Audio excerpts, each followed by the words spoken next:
The Judiciary Committee will please come to order, a quorum being present. Without objection, the Chair is authorized to declare recess at any time.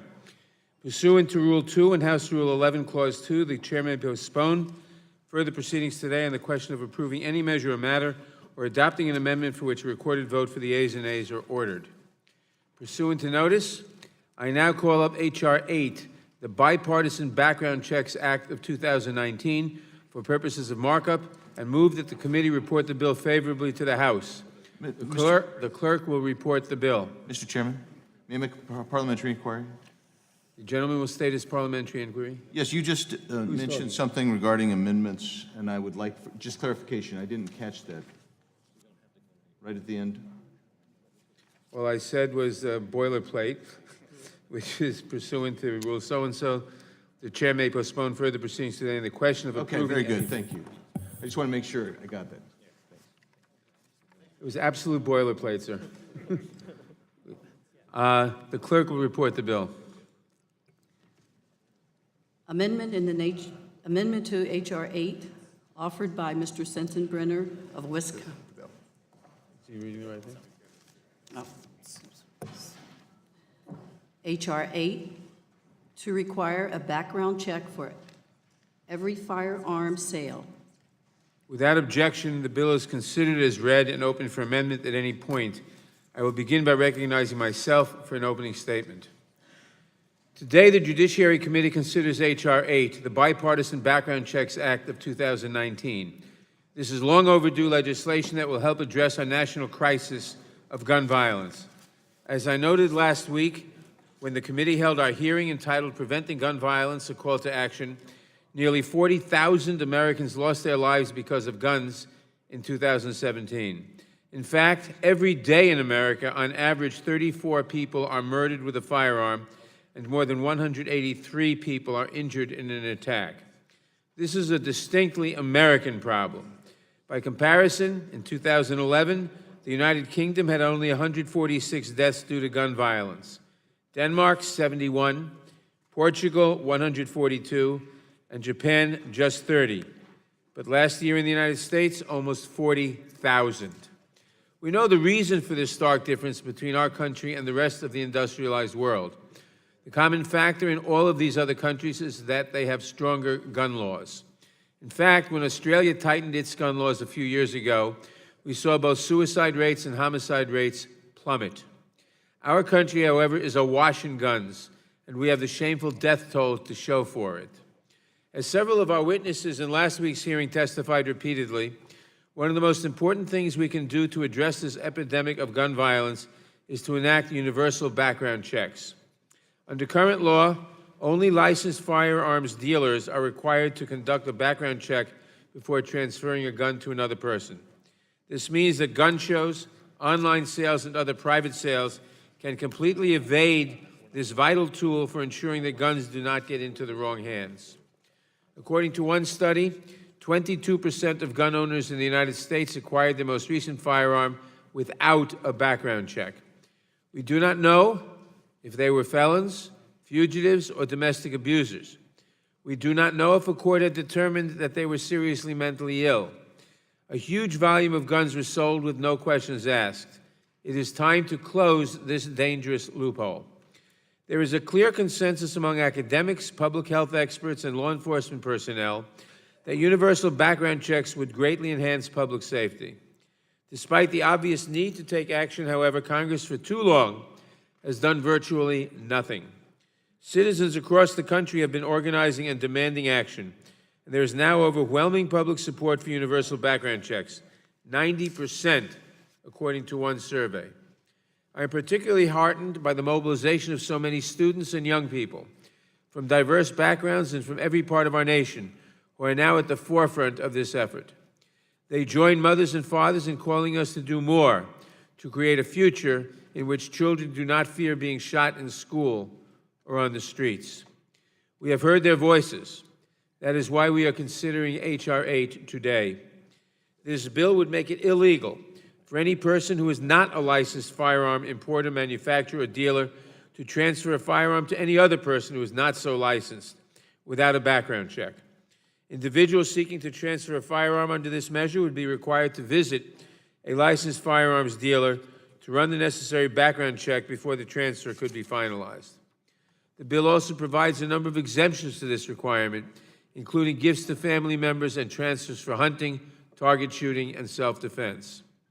The FBI's internal assessment demonstrated that checks processed through the National Instant Criminal Background Check System are approximately 99.3 to 99.8% accurate, and in 90% of cases, checks are processed within 90 seconds.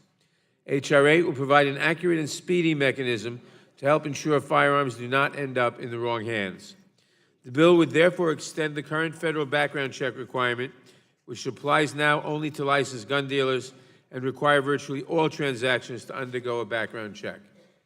There is no reason to continue to make it easy for people who are legally prohibited from possessing firearms to acquire guns. Just last week, a new report found that across several states, 1 in 9 people seeking to buy a gun from an unlicensed seller through armslist.com were legally prohibited from buying or possessing a gun, and would have failed a background check at a licensed gun dealer. This bill would close this dangerous loophole. Evidence shows that universal background checks will save lives. I urge my colleagues to support H.R. 8 and to support safer streets, safer schools, and safer communities. I now recognize the ranking member of the Judiciary Committee, the gentleman from Georgia, Mr. Collins, for his opening statement. Thank you, Mr. Chairman, and for holding today's markup. I think this is something that is a continuation of our previous hearing. I think it's going to be a lot of discussion today, a lot of hopeful amendments. There's going to be a lot of discussion on what actually works and what actually is simply for show, and we're going to continue to hopefully have a meaningful discussion in this process. We've discussed the fact that many of the tragedies of mass violence are punctuated by missed opportunities for law enforcement to respond to mental illness or known threats.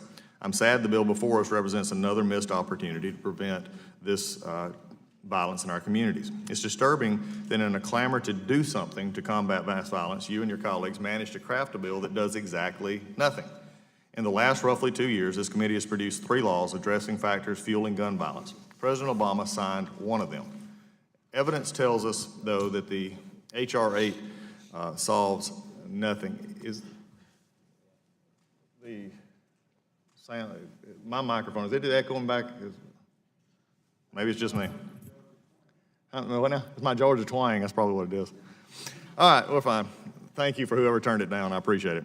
Evidence tells us that H.R. 8 will solve nothing. The National Institute of Justice, the research and evaluation arm of the Justice Department that informs criminal justice decision-making, concluded in 2013 that universal background checks are ineffective without a gun registry. So what did my Democrat friends do with the NIJ's conclusion? They ignored it. In fact, they wrote a bill that explicitly prohibits creating a registry. Let me be clear, Mr. Chairman. In no way am I suggesting there should be a registry.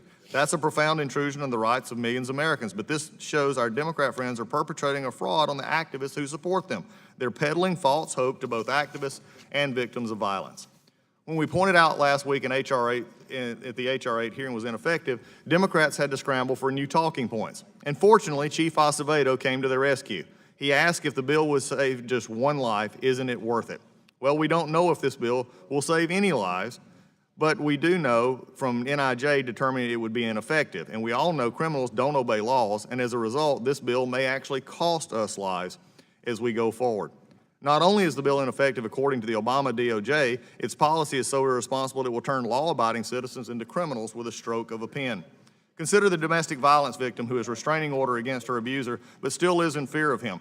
She'd like a firearm to protect herself but can't afford one because, in their wisdom, the chairman and colleagues have prohibited the Attorney General from capping the cost of the NICS check. If you happen to live here in Washington, D.C., that cost is $125. For many people, that means choosing between putting food on the table or protecting themselves from dangerous people.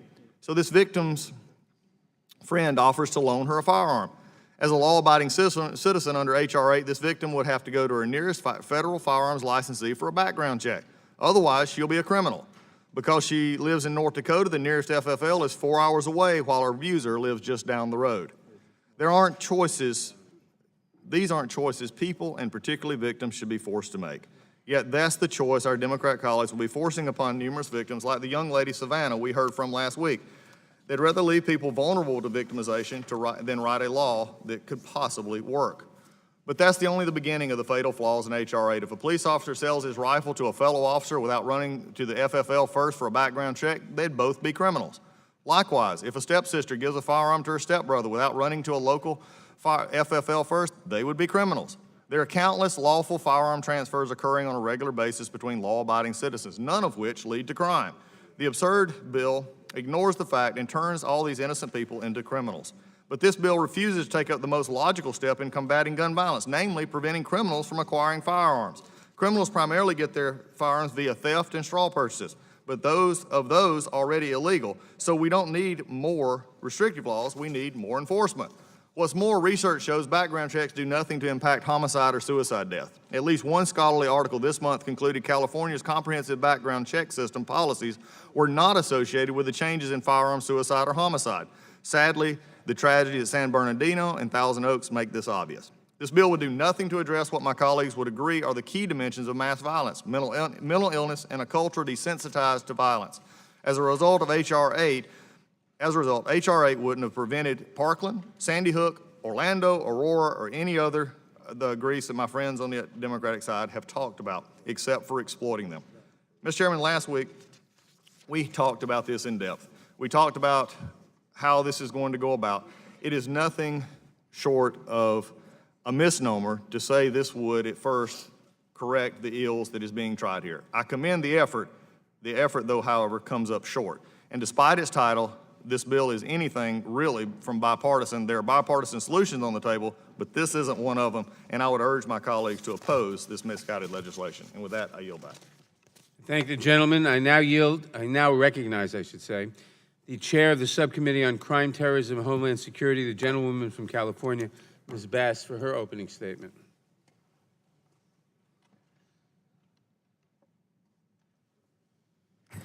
Mr. Chairman, I support H.R. 112, the Enhanced Background Checks Act of 2019, as a common sense measure to improve the current, I'm sorry. Oops. Sorry about that.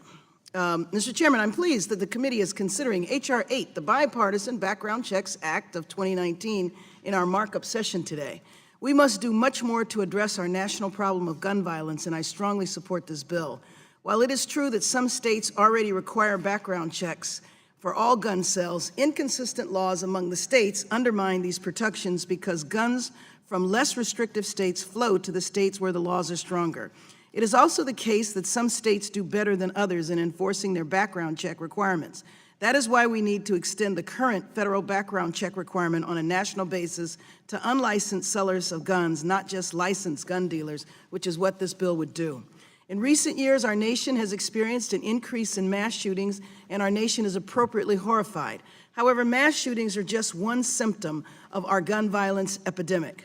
Last week, as Ayala testified before this committee, 1 year after the terrible shooting that took the lives of 17 students and staff and injured 17 others at her high school in Parkland, Florida, she said, minority communities bear the heaviest burden of gun violence in this country, and the impact on our young people is simply unacceptable. Every day, 47 children and teens are shot in this country. 8 of these young people die, and 39 are shot and survive. The daily toll of shootings occurs in communities across our country, on our streets, in our schools, and even in the houses of worship. Citizens across this country, such as Diane Latiker, who also testified before us last week, are taking it upon themselves to organize and engage in community-based efforts to reduce gun violence and assist the young people it affects. But Congress must match their courage and commitment with action of our own. I support H.R. 8 because it will reduce gun violence by narrowing the avenues for criminals and other prohibited persons from obtaining guns. We have laws barring gun possession by some people because they pose a risk of violence to themselves and others. For instance, research has shown that state laws barring firearm access to domestic violence abusers reduce intimate partner homicide rates. It makes no sense then, and it is dangerous for us to require that background checks for gun sales only be conducted by licensed gun dealers when we know that nearly a quarter of Americans who acquired a gun in recent years did so without a background check. This is unacceptable, and we must close this dangerous loophole as soon as possible. This extension makes sense and is supported by our citizens, with as much as 97% of Americans supporting universal background checks. Certainly, there is no single change to our gun laws that will prevent every shooting, but enacting measures that will help prevent some of them is clearly the right thing to do. That is why I support this bill and ask my colleagues in the committee to do the same. I yield back the balance of my time. Thank the gentlelady. I now recognize the ranking member of the Crime Subcommittee, the gentleman from Texas, Mr. Ratcliffe, for his opening statement. Thank you, Chairman Nadler and Ranking Member Collins, for the opportunity to discuss and mark up this piece of legislation, move forward with an important conversation about gun violence in our country. Let me start by saying that I appreciate any effort by any member on either side of the aisle to offer legislation aimed at reducing gun violence. I do. But the majority's legislation being considered today, however well-meaning or intended it may be, doesn't solve the problems the proponents of this bill claim that it will. As the ranking member on the Crime, Terrorism, and Homeland Security Subcommittee, I want to highlight a few of the problems with this bill. The majority wants to stem gun violence in our country by improving our system of background checks. But H.R. 8 doesn't improve our current system of background checks. It expands it. When a system is broken and not operating as intended, the solution is to fix it, not to simply expand it. This bill expands an incomplete background check system. System is only as good as the records in it, and as of today, it is incomplete at best. Highlighting that point and frankly exacerbating the problem is the fact that the majority's bill prohibits a gun registry. How can you enforce a system of background checks if there can't be a registry of those background checks? How does that work? It doesn't work. It's unenforceable. Now, I wouldn't necessarily expect my colleagues to take my word for it, so let me refer to a concurring opinion from a source that I don't frequently cite, the Obama Justice Department. In 2013, the National Institute of Justice in the Obama Justice Department concluded that the effectiveness of any universal background check system depends on requiring gun registration. But this bill clearly and unequivocally prohibits that type of registry. The majority's bill is also premised on the idea that an expanded background check would keep guns out of the hands of criminals. But that is based on the incontrovertibly false premise that most criminals follow the law and will go through a background check to get a gun. They don't, and they won't. Let's not forget the definition of a criminal: someone who doesn't obey the law. The vast, vast majority of people who follow the law and go through background checks to get a gun are law-abiding gun owners who want to exercise their Second Amendment rights. Today's legislation succeeds only in making it harder on law-abiding citizens to exercise their Second Amendment rights. Now, if this legislation tried to make it harder for people to exercise their First Amendment rights to speak or to assemble instead of their Second Amendment rights, I'm pretty sure that a lot of my colleagues on the other side of the aisle wouldn't be in favor of it. So they shouldn't be in favor of it when it restricts the Second Amendment, and not in a way that would reduce crime, but only make it harder for law-abiding people to exercise their rights. I can and I will support legislation that is effectively designed to keep guns out of criminals' hands, but this bill doesn't do that. Again, the vast majority of criminals do not submit themselves to a background check by licensed firearms dealers when they're looking for a gun. They get it through theft, and they get it through straw purchasers. In fact, 90% of prisoners who possessed a gun during the offense for which they have been incarcerated did not get that gun from a retail source. And less than 1% of those prisoners actually obtained a gun at a gun show. These statistics underscore how today's legislation is not effectively designed to target criminals who engage in gun violence. If the majority is interested in taking criminals and their guns off the street, and I believe that they are, then we should be addressing the root cause of gun violence in this country, and this bill should be calling for increased gun prosecutions, but this bill does not mention prosecutions. Last week, the executive director of the Giffords Gun Control Group testified that the majority bill is a good first step. Mr. Chairman, expanding an incomplete background system in a way that makes it entirely unenforceable is a giant step backwards. If the majority believes that this is a good first step, I don't want to see its second and third steps. I hope that the majority's gun control agenda won't be to ignore the root causes of gun violence in this country. And with that, I yield back. Thank you, Mr. Ratcliffe. Without objection, all other opening statements will be included in the record. The bill is open for the amendments. Are there any amendments to H.R. 8? Mr. Chairman, Mr. Collins. I have an amendment at the desk. Clerk will report the amendment.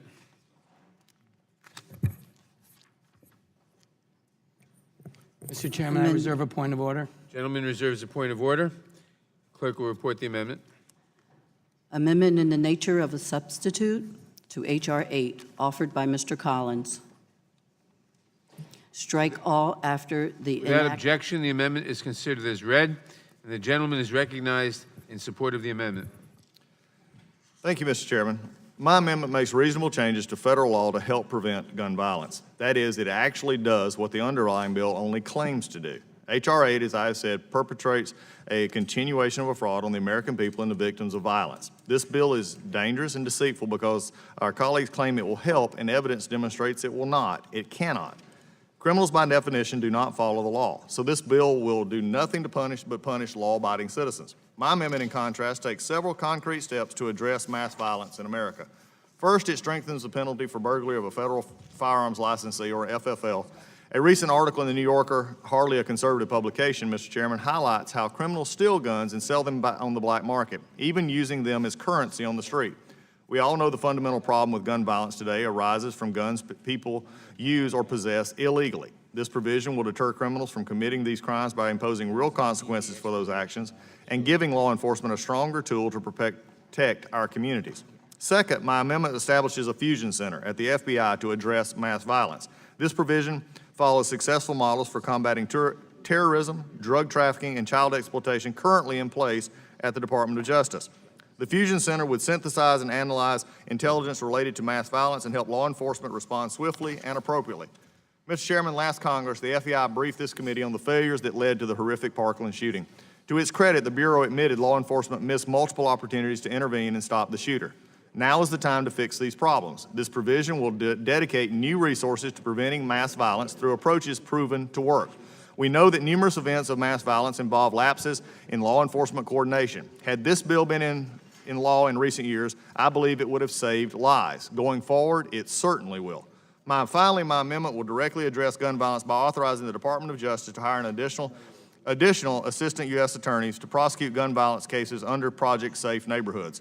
Last Congress, we enacted legislation reauthorizing Project Safe Neighborhoods, which has reduced violent crime committed by gangs and organized crime. This provision will allow the Attorney General to allocate these positions in response to the incidences of firearms-related violence. This will help law enforcement dismantle gangs and other criminal organizations and will curtail the violence plaguing cities in this country.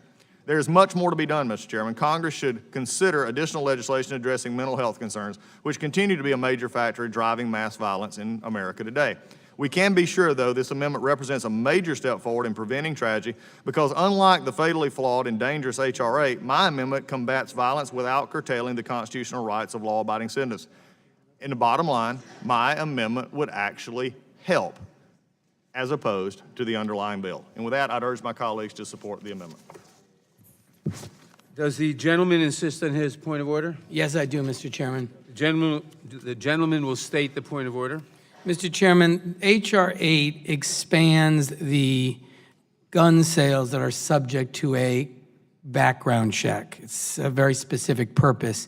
The amendment offered by Mr. Collins is essentially substitutes the entire bill for new legislation that purports to create a mass violence prevention center, which, while it has some interesting opportunities and maybe something we should consider at some future date, it is not germane to the text of the bill at all. And therefore, I would ask that you rule that it's out of order. Does the sponsor of the amendment wish to be heard on the point of order? Yes, Mr. Chairman. This amendment does not violate Clause 7 of Rule 16. The test for germaneness is whether the amendment introduces a subject different from that under consideration. The underlying proposition represents a broad proposal to use federal resources to reduce instances of violence in the United States. And this amendment similarly addresses federal efforts to reduce firearm-related and otherwise, and it actually will accomplish something. So I would assume that it would be in order, and the germaneness should be ruled to found that it should be allowed. The chair is prepared to rule on the point of order. The bill before us is a simple and narrow bill. It simply expands the transactions, the gun transactions, the transfer transactions that are subject to the background checks requirement of existing law. The amendment sets up an entirely new center within the Department of Justice with defined duties, and is way beyond the scope of the bill. It's not, and therefore is not germane to the bill. It may be a good idea, maybe we should look at it, but it is not germane to this bill. It deals with a different subject matter and purpose. By the gentleman's logic, anything to do with guns would be germane to the bill, and that is simply not true. It's a narrow bill. This amendment is a completely different subject, and therefore I rule it, therefore pursuant to House Rule 16, Clause 7 and related precedents, the chair rules the amendment to be not germane to the measure. Mr. Chairman. Yes, sir. I respect the chairman's ruling on this and in looking at this, but it is, I think, setting, as we start this day off, it is starting an interesting and dangerous precedent that an amendment that actually could help mass violence, as spoke of at this committee last week, this could have actually helped. Point of order, Mr. We're Chairman. The we're chair not has germane. ruled. Are we going to just relitigate every single thing when Mr. Collins is disappointed? Let me just say, it's an interesting idea, but it is a different bill, and we cannot take everything in under this bill. The amendment is out of order. Are there any other amendments? All right, let's- Gentleman from Wisconsin. Chairman, I have an amendment at the desk. Gentleman will state his amendment.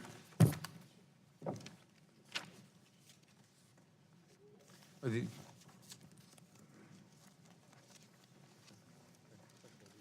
clerk will read the amendment, rather. Amendment to H.R. 8, Mr. Chairman, offered I ask by, amendment, ask unanimous consent that the reading be dispensed with. Without objection, the reading is dispensed with. The gentleman is recognized on his amendment. Mr. Chairman, my amendment would add to the list of exempt individuals those who hold a valid concealed carry permit.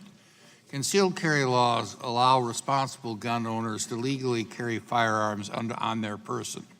While requirements vary by state, most often individuals must complete an extensive application process, a background check, pay a fee, and complete a gun safety course. These are individuals who have proactively taken these steps and have shown competence in the ability to safely possess a firearm. It makes sense, given this rigorous process, for permit holders to be exempt from the H.R. 8 federal firearms licensee transfer requirements, and I ask support of the amendment and yield back the balance of my time. I thank the gentleman. I oppose the amendment because state permitting systems differ dramatically. Some do not require training but are simply rubber stamped. Some look like library cards. Are unlicensed individuals expected to simply assume these are valid? Last year, Florida was issuing CCW permits to concealed felons without a background check. Florida is not the only state that has done this. The Violence Police Center keeps track of crimes committed by CCW permit holders on its website, concealedcarrykillers.org. This amendment would put a giant hole in the system of background checks for anybody who has a permit from a state, but the state, as I said, the state permit systems vary wildly, and I do not think we want to dispense with background checks for someone whom any state may decide is okay. It may not meet the requirements that the federal government or we think are okay, that we want to, that we have for a license for existing background checks. We shouldn't put this exception into law, which would make it vary completely by state to state and would gut the bill. Are there any, and therefore I urge members to oppose this amendment. Is there any further discussion of the amendment? Mr. Gomer. Thank you, Mr. Chairman. I rise in support of this amendment, and I understand the chair's stated objection. But when you think about it, how would H.R. 8 be enforced? If someone obtains a gun without getting a background check, it would seem that that's not going to come to light until that gun is used. And as we know, most crimes are not committed with guns that are obtained from a lawful store. But so it doesn't seem that this amendment would gut the bill, adversely affect it at all, because whatever the mechanism that causes someone to be found out that they got a gun without a background check, at that time, I know the chair says, well, some of them look like, you know, pieces of paper, driver's license, not even good cards, but it wouldn't matter what the card looked like. If you're checking somebody to see if they violated the law, you would check to see if they have a concealed carry permit that is legitimate, whether they have a card on them or not. And if they do, then they would not be guilty of violating H.R. 8. So it wouldn't be a gut of the bill. It would just be a simple help. And I don't know, in Texas, one of the things that disturbed me is that when I saw that a name comes up that has a concealed carry permit, the first words that the DPS have is warning. This person may be in possession of a weapon or a firearm. And so anyway, that's going to be there. You do a check, and either they have one or they don't, and nobody, like for example, Texas, big firearm owning state, but they are very careful about issuing concealed carry permits. And so I just think it helps the bill if somebody has gone to all the trouble to go through all the classes and have the background check that shows they are not violent, they haven't engaged in violence, they haven't engaged in any domestic abuse, other prohibitions having guns, then they've got a concealed carry, and it won't matter what the concealed carry permit looks like. You just check when whatever it is that figuratively triggers the check to see if they violated H.R. 8. So I think it's a good amendment, and I applaud my colleague for bringing it and hope that we'll vote for it. Chairman? Thank you. The gentlelady from Texas, Ms. Jackson-Lee. Let me thank the chair, and I have great respect for the gentleman from Wisconsin. We've worked together. I've been on this committee for 2 decades, and it has been 2 decades of fighting to listen to the American people as it relates to their support for the universal background check. Let me, as the vice chair of the Gun Task Force, thank Mr. Thompson again for the introduction of a bipartisan bill. And I think this is very important. When we say the word bipartisan, what does that mean? This bill has been introduced by Republicans and Democrats, recognizing that the bill has an enormous validity in dealing with saving lives, because it is a federal law that is required to be adhered to and followed by every single American, irrespective of the state they live in. That is the power of the federal law. And having worked with Moms Demand Action across the nation, that has been the advocacy that we need a federal statement, a federal law that indicates that guns cannot be sold recklessly. And if the question is asked, how will it deter? Well, let me say this, which may be a stretch. Murder is against the law. There are murders. But in fact, actions are deterred because people know the consequences of a murder.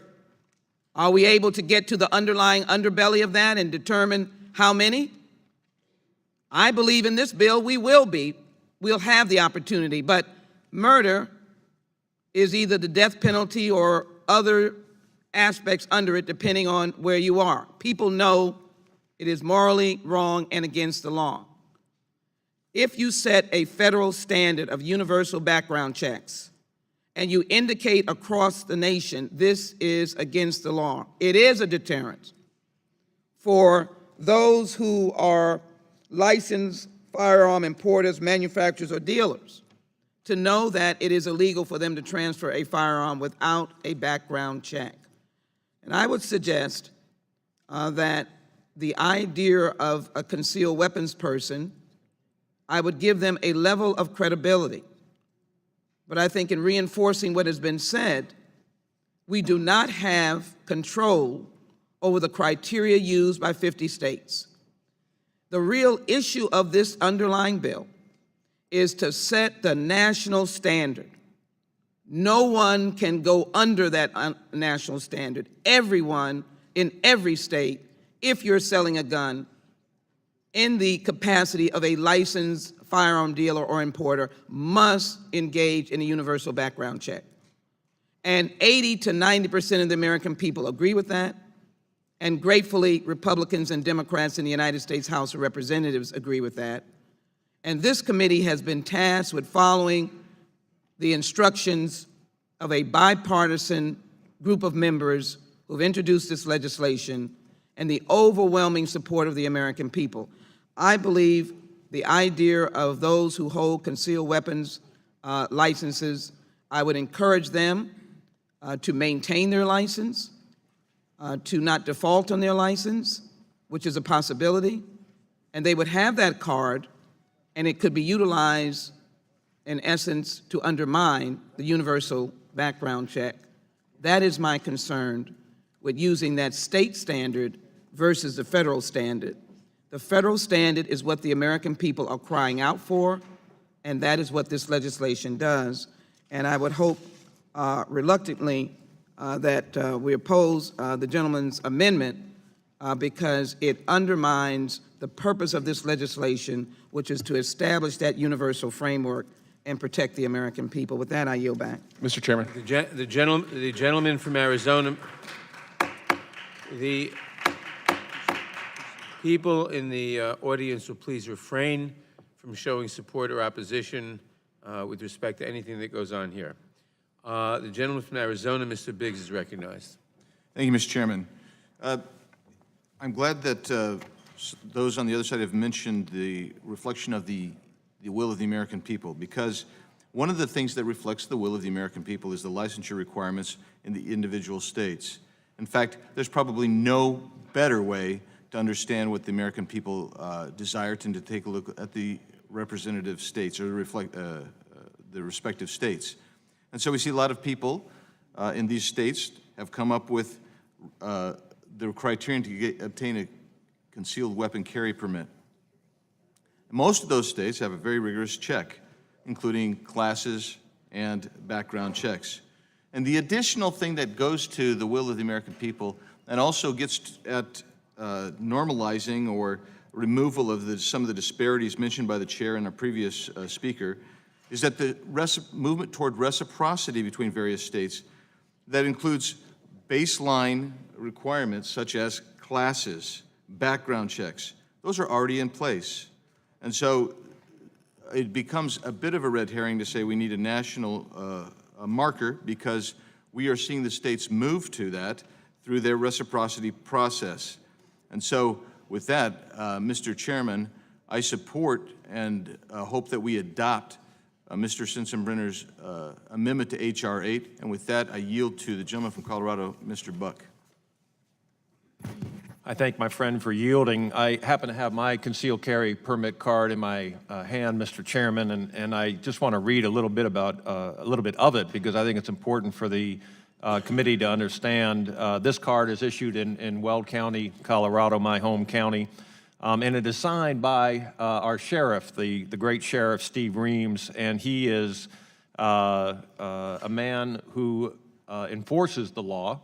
And the law is listed on the back of this card. It's Colorado Revised Statute 18-12-2031. And if this card is lost, there is a section on it that talks about it should be returned to the Weld County Sheriff's Office at 1950 O Street, Greeley, Colorado, 80631. And this card is also identified as the property of the Sheriff's Office. Now, Mr. Chairman, I understand that there is some concern on the other side of the aisle that there may be a rogue state in this country that would somehow pass a law that would put its citizens at risk. I want to assure my colleagues on the other side, that's not Colorado. In Colorado, we have a criminal background check to get this card. You have to pass a gun safety course to get this card. And there is an expiration date on this card. If anybody's interested, it's awful small, but it is August 17th of 2022 in my case. Mr. Chairman, I wonder what state or District of Columbia that my friends on the other side of the aisle are concerned about would put their citizens at risk by having a standard to obtain a card like this, to give special privileges to individuals that pass a criminal background check, that pass a gun safety course, actually a higher standard than to purchase a gun under the federal law right now. What state in this country is putting its citizens at risk that we couldn't pass this amendment and make this bill stronger? And I open the remainder of the time, the minute and 10 seconds, to anybody that can identify that state.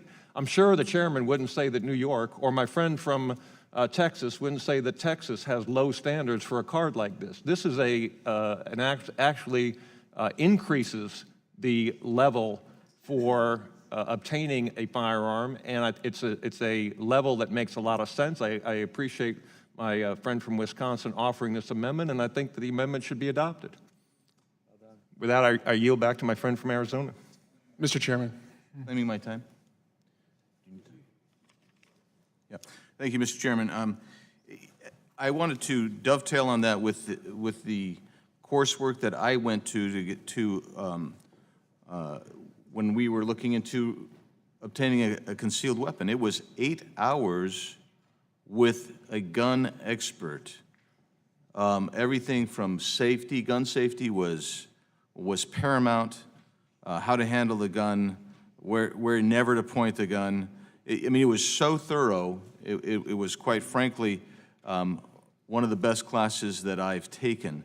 And I'm with my friend from Colorado, where it is hard for me to understand which state in this union is not taking care of its citizens enough and has no background checks and has no classes in order to get a CCW. So with that, Mr. Chairman, I'm looking at the time. I don't know that I have 4:19 left. The timing is incorrect. When you had 40 seconds left, it was set to 5 minutes. Okay. All right. And with that, Mr. Chairman, I will yield back. Mr. Chairman. Thank the gentleman. The gentleman Chairman. from Tennessee, Mr. Cohn, is recognized. Thank you, Mr. Chair. The states differ on concealed carry weapons pretty much. I passed the concealed carry bill in Tennessee. I drew it, sponsored it, and passed it. There are differences in the states on how they look into background checks on people who have mental illness, who have been committed to mental institutions, who've had, I guess they're called 601s in Tennessee, but danger to themselves or others and have to have mental protection. And the states differ on that. And that's one of the most important things in this bill, is to see to it that people who have had declarations of having mental illness and having difficulty in dealing with understanding and risking danger to themselves or others would not be able to get a permit. As far as the testing, the fact that it's a great firearms course, I'd rather the people that are going to do bad things and mass killings not have a firearms course. I'd rather they not shoot too well. The fact that you learn how to shoot a weapon, that has nothing to do with the fact whether or not you should have a weapon. It's about mental background tests is so important, criminal background checks. But the states differ, and that's why this is important that we have a federal standard and that we see to it that people who are mentally disturbed, been committed to hospitals, or be committed because of actions that show that they're not responsible, not get firearms. I yield back. Will the gentleman yield? Will the gentleman yield? Who's asking? Mr. Cicilline. Sure. Thank you. I just thank the gentleman for yielding, and it's important to recognize that not only do states have different standards, there are some states that have no standards. There are some states you don't even have to be a resident. You can apply online. And importantly, you could get a concealed carry permit, have a subsequent crime that you've committed, and nothing happens to the status of your concealed carry permit. So, for example, it leads to the results of a Los Angeles Times analysis of Texas criminal concealed carry criminals holders, for example, found that between 1995 and 2000, more than 400 convicted criminals, including rapists and armed robbers, have been issued concealed carry licenses under the state's law. Another study of Texas's permissive concealed carry law found that between January 1st, 1996 and August 31st, 2001, Texas concealed handgun license holders were arrested for 5,314 crimes, including murder, rape, kidnapping, and theft. And finally, a Violence Policy Center analysis also found that concealed carry permit holders have perpetrated at least 32 mass shootings and killed at least 1,289 people since May of 2017. So there is a real problem if we give this exemption for concealed carry permits, that a whole group of people who are otherwise ineligible to buy a firearm will be able to buy it. And we know background checks work because 3.5 million gun sales were denied since the Brady law was put into place. That meant people who were not eligible to buy a gun because they were a criminal or otherwise disqualified tried to buy one, and they were disqualified. But we also know that 1 in 5 gun sales happen without a background check. So this is a system that works. This legislation will expand it, and we ought not exempt out this concealed carry permit because there are, when my state passes qualifications that we want to ensure that someone has before they can carry a concealed weapon, I don't want some other state's determination to overrule the Rhode Island legislature and the will of the people in my state. And there are some states that have no requirements. You have to be breathing and you can get one. And I don't want that applied to Rhode Island. I want someone to be exempt from a background check because some other state doesn't value protecting someone from having a concealed firearm as deeply as Rhode Island does. Just as an example, I yield, if I'm allowed to Mr. Raskin, or back to Mr. Cohen. Mr. Cohen, thank you. Thank you for yielding back, and I yield to Ms. Jackson-Lee. Yes, just to frame what has just been said, background checks stop sales to prohibited people every day. That's because it's a federal standard. And since 1994, over 3.5 million sales have been blocked to violent criminals and other prohibited people. In 2017 alone, over 170,000 sales were denied, 39% of them convicted felons. So when you juxtapose the idea of concealed weapons cards that are disparate conditions in 50 states to the documented idea that you've stopped felons, you've stopped violent criminals, and other prohibited people with background checks. The American people want universal background checks. I thank the gentleman from Tennessee. Thank you. And to close, Mr. Cicilline has informed me that 7 states issue background permits or concealed carry permits without background checks, criminal background checks. And it seems that more and more states, particularly red states, are going towards making it easier and easier and easier and not going through the process. So I just urge us to defeat the amendment, pass the bill, save lives, and I yield back the balance of my time. Thank the gentleman. I recognize the gentleman from Florida, Mr. Gates. Thank you, Mr. Chairman. I'm sure throughout the course of today there'll be a number of issues where there's substantial disagreement, and perhaps for good reason, but there should not be disagreement on the question of whether or not obtaining training for firearms use is a good thing. Whether you're for gun control or whether you are an ardent supporter of the Second Amendment, under either circumstance, making sure that the people who do have guns are responsible gun owners is really important, and I would think that we would all hold that view. And I offer that comment in debate because my colleague, the gentleman from Tennessee, said that we wouldn't want people to go through training. Would the gentleman yield? No. I agree with you. But I just think that when we're I don't think I yielded, sir. I believe I control the time. Gentleman has the time. And so when you make statements in the committee, when colleagues make statements that we want people to be, a bad shot and we don't want them to go through training, again, I wouldn't want any American watching this hearing, and I guess there are quite a few who pick up on our debates and discussions here, to think that we were encouraging people not to be responsible gun owners and to engage in that way. And so at this point, I would yield to my colleague from Tennessee in the hopes that he would concur in that assessment. Thank you, Mr. Gates. I do concur that with the carry permit, you should be able to show you can use your weapon and you get a course. I just don't think that being able to use your weapon should be a condition precedent or necessary to get to buying a gun. I think once you want to get a license and you have a gun, you certainly should be able to use it, and the courses are good. But that's been argued that because that's part of the concealed carry permit requirement in some states, that therefore we shouldn't worry about them getting transfers of weapons, and they should be in a different class, and I just disagree with that. But I agree with you, it's a good idea to be able to hit a target. I greatly appreciate the gentleman's clarification on that subject, and I would simply offer that creating benefit for a concealed carry permit holder is one of the things that has caused people to become more responsible with their gun ownership. Take, for example, my state of Florida. In Florida, concealed carry permit holders are 8 times less likely to commit crimes than members of law enforcement. And so these are some of the most law-abiding citizens that we have in our state that are concealed carry permit holders. And so to enrich that experience with more benefit to the permit holder, more training, more understanding of how to store, clean, and use a firearm safely, I think that those are the types of things that we would want to include in any safety legislation. And I support the gentleman's amendment because this amendment seems to create an additional benefit to concealed carry permit holding, which would then encourage people to become more responsible in their gun ownership. And I would yield the remainder of my time to the gentleman from Colorado. I thank the gentleman from Florida. Is Mr. Cicilline here? No?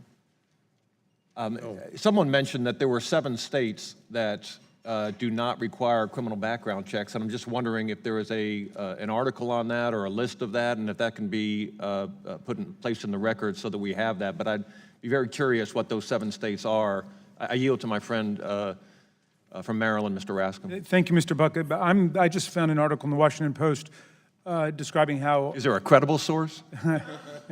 Well, they're citing the National Conference of State Legislatures and the National Rifle Association, so presumably that's all right. At least 11 states have passed laws allowing the concealed carry of guns without a permit, any permit at all. So there are 11 states where you could get a concealed carry with no permit, and therefore presumably no background check. Does Mr. Yates yield back? Now we've got the 7 states with no background checks: Alabama, Georgia, Indiana, New York, Pennsylvania, South Dakota, and Washington. Well, the Did gentleman... you say New York? Yeah. Mr. Chairman, we need to look into that, I think. I think New York has other laws. I yield to my friend from, I'm sorry. Mr. Gates controls the time.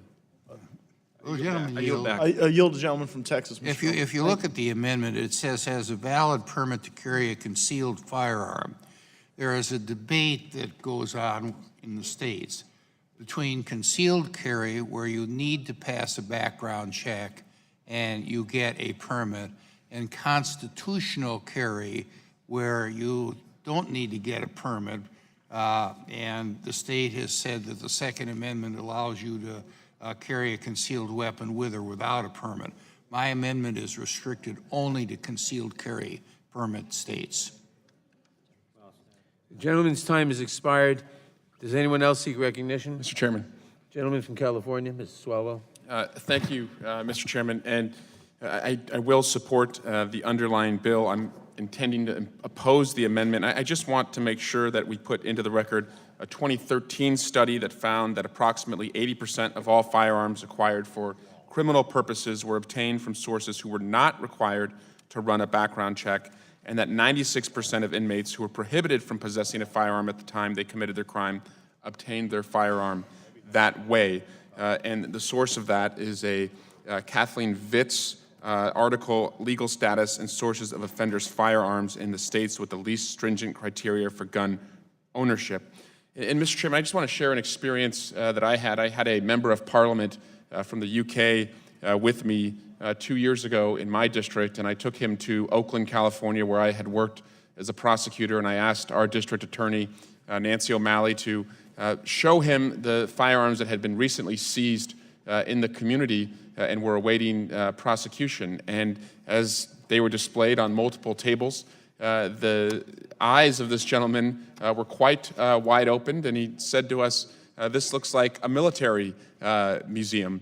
And the district attorney said, well, this is just what we've seized this year. And he asked her, well, are all of these guns coming from California?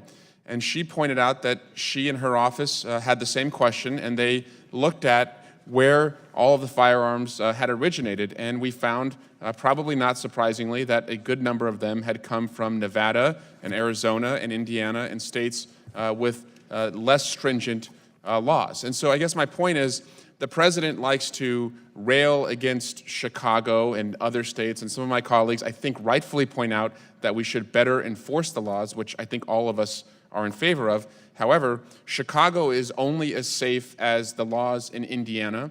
California is only as safe as the laws in the states around us. And that's why a federal requirement for all firearm purchases would protect Chicago as well as it would protect Indianapolis, as well as it would protect Oakland, California. And so that's why I support this bill, is that no state's safety should really depend on the least common or the least safe requirements of a state that is nearby. I also just want to thank, Mr. Chairman, I see the Moms Demand Action Group who is here today. There are many groups like them who have been advocating for this for a very long time, and it's their activism that I think has brought this to the forefront. And also just want to acknowledge, as many of us have, the work of our colleague, Mike Thompson, for so diligently and doggedly making sure that this is a priority for the new Congress. And I'll yield back. I join the gentleman in acknowledging the presidents of Moms Demand Action and in commending the actions of our colleague, Mr. Thompson of California. The question now occurs on the amendment. Mr. Chairman. Gentleman from Georgia. Move to strike last word. On the amendment, the gentleman is recognized. Thank you, Mr. Chairman. This has been an interesting discussion, and I think there is and I would agree with my friends across the aisle and others, that there are differences in states, but I think there's one interesting that doesn't, is most of the statistics do not lie. The states may differ in their categories, but the statistics do not. And I think this is an interesting point when we're talking about concealed carry permit. One that I do need to, and I did ask my friend from Maryland if he did say Georgia. Georgia does require a background check on its concealed carry permit. I have a concealed carry permit, and it is required. I think there may be some understanding, and I think my friend from Wisconsin discussed this, on the issue of constitutional carry as opposed, which have been, have been proposed in some states, including Georgia has been proposed, and I think there's most of us who have concerns with that. And I think this is not an issue about that. But it is interesting to me that when you start looking at numbers, it's about like everything else, they do require, and at least the discussion on how the numbers were found. The VPC of the Violence Policy Center was actually named in some of their discussions, and we can go back and forth on the discussion of mass violence and how these are actually carried out with concealed carry permit holders. But it does need to be pointed out that almost 30% of the tragedies that is reported by the Violence Policy Center were suicides in this on concealed carry permit, not criminal in the sense of mass violence as being portrayed.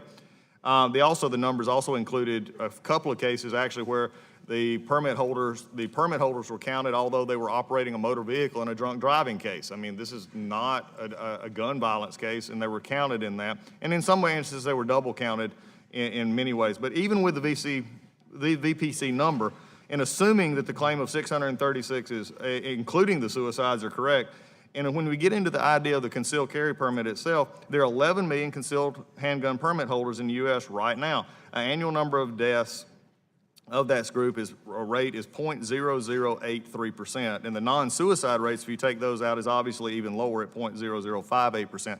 Why that is important, and why I believe this amendment is a valid amendment and one that needs to be appropriated and passed, is because when you look at that in the abstract, You may say, well, that's just looking at different numbers, and you can say these folks, it's just not a lot in there. But I want to actually put it in even a little bit more perspective. And the perspective is this, that the police officers are rarely convicted of firearms-related violations, but they are convicted at about 7 times the rate of concealed carry permit holders. In other words, police officers, a violation of firearms violations occur at 16.5 per 100,000 officers as you look through that, but yet when you look at the rate for concealed carry permit owners who commit crimes, it is markedly lower. In fact, the 25 states with the highest rate of permit holding experience markedly lower rates of murder and violent crime.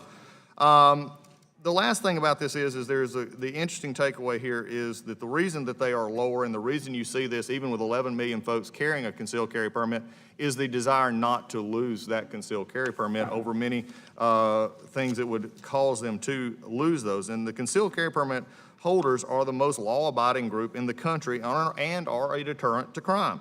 The type of person that would go through the process, as spoken of by the gentleman from Colorado and others, and myself, is not folks, we don't take that trivially. It's like a license to drive. You don't take it trivially. You want to have that possibility, and you don't want to have it taken away.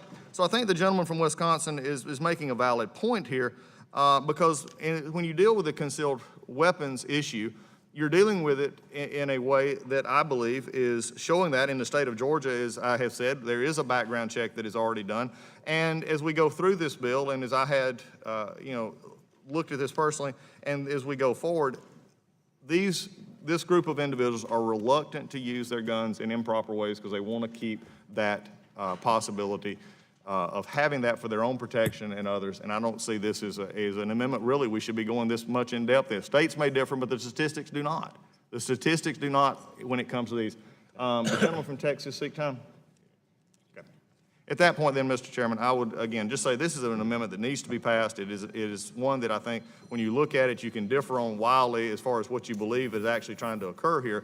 But when you look at this, there's not one person on the other side of the aisle can point to where concealed carry permit holder loses their permits for any type of firearms violation at more than 1,000% where it would actually, make a difference. I think this is something that is a common sense amendment. I think it's an amendment that should be incorporated into what is otherwise a bill that is not on point. And with that, I'll yield back. Mr. Chairman. For what purpose does the gentleman seek recognition? Move to strike the last word. Gentleman is recognized. Thank you, Mr. Chairman. This H.R. 8 legislation which we're marking up today has nothing to do with concealed carry. Concealed carry is not implicated in any way by passage of H.R. 8. So discussion of concealed carry is an attempt to inflame the public into thinking that somehow their rights to carry a concealed weapon are being curtailed.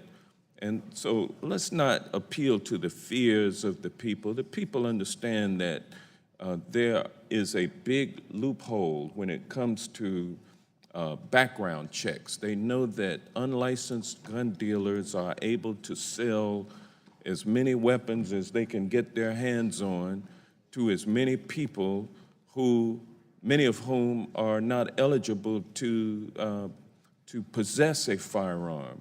And they know, the American people know that we need to close this loophole in our gun laws. This is common sense legislation to protect the public.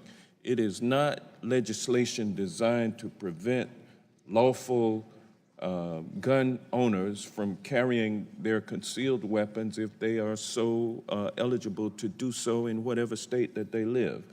And with that, I will yield back. Would the gentleman yield for just a quick question? I will. You mentioned an unlicensed gun dealer. I think the interesting issue there, an unlicensed gun dealer also has another name called a felon. I think we've got to, this is something we need to think about as we go forward. And I appreciate your concern, and we've shared many things in Georgia, and I appreciate it. But this idea of an unlicensed gun dealer is a felon. No, they're reclaiming my time. People go to gun shows, set up tables lined with guns, and they are there right beside licensed gun dealers. And they themselves are not individuals who are excluded from owning guns. They are just unlicensed, but they have the ability to sell guns. They can sell as many guns from their table at the gun show as the licensed gun dealer is selling at his table at the gun show. And quite frankly, I'm sure most licensed gun dealers would prefer that all gun dealers be licensed, because that would mean they would get more business. So we get unlicensed gun dealers selling guns to people who are not eligible to possess guns, and then those guns end up in the wrong hands and in the hands of people who are mentally disabled, into the hands of dangerous, convicted criminals. And those criminals then do what they do, mass murder, whatever the outcome, gun violence. And so we need to close that gun show loophole. Yeah. We need to, I like the fact that people can go to a gun show, but when they go to the gun show, they should only be purchasing weapons from licensed gun dealers who conduct background checks for everyone who makes a purchase. Those unlicensed gun dealers don't do the background checks. They just sell to anybody who comes up, don't even ask for ID. And that's a glaring loophole in our laws that has resulted in the proliferation of guns in American society. Mr. Johnson, will you yield to for a close moment? that gun show loophole, and with that, I'll yield to the. I just want to support what you say, Mr. Johnson, because the report from the National Institute of Justice that that the ranking member, Mr. Collins, made reference to confirms exactly what you say. In a 2000 study by the ATF relating to the source of gun crimes, that is, crimes committed with a gun, they found that 26% were stolen, 20% were from an unregulated private seller, 13% were from gun shows and flea markets. So 33% came from unregulated private sales, gun shows, and flea markets, more than the stolen amount, which was 26%. So the claim that, oh, it's stolen guns that's the problem, the ATF study proves just the opposite, that 33% of guns used in crimes came from those unauthorized sales that you're speaking about. And I thank you for yielding. Reclaiming my time, I thank the gentleman for that statistic. If I've got any time left, Mr. Collins, I'll yield to you.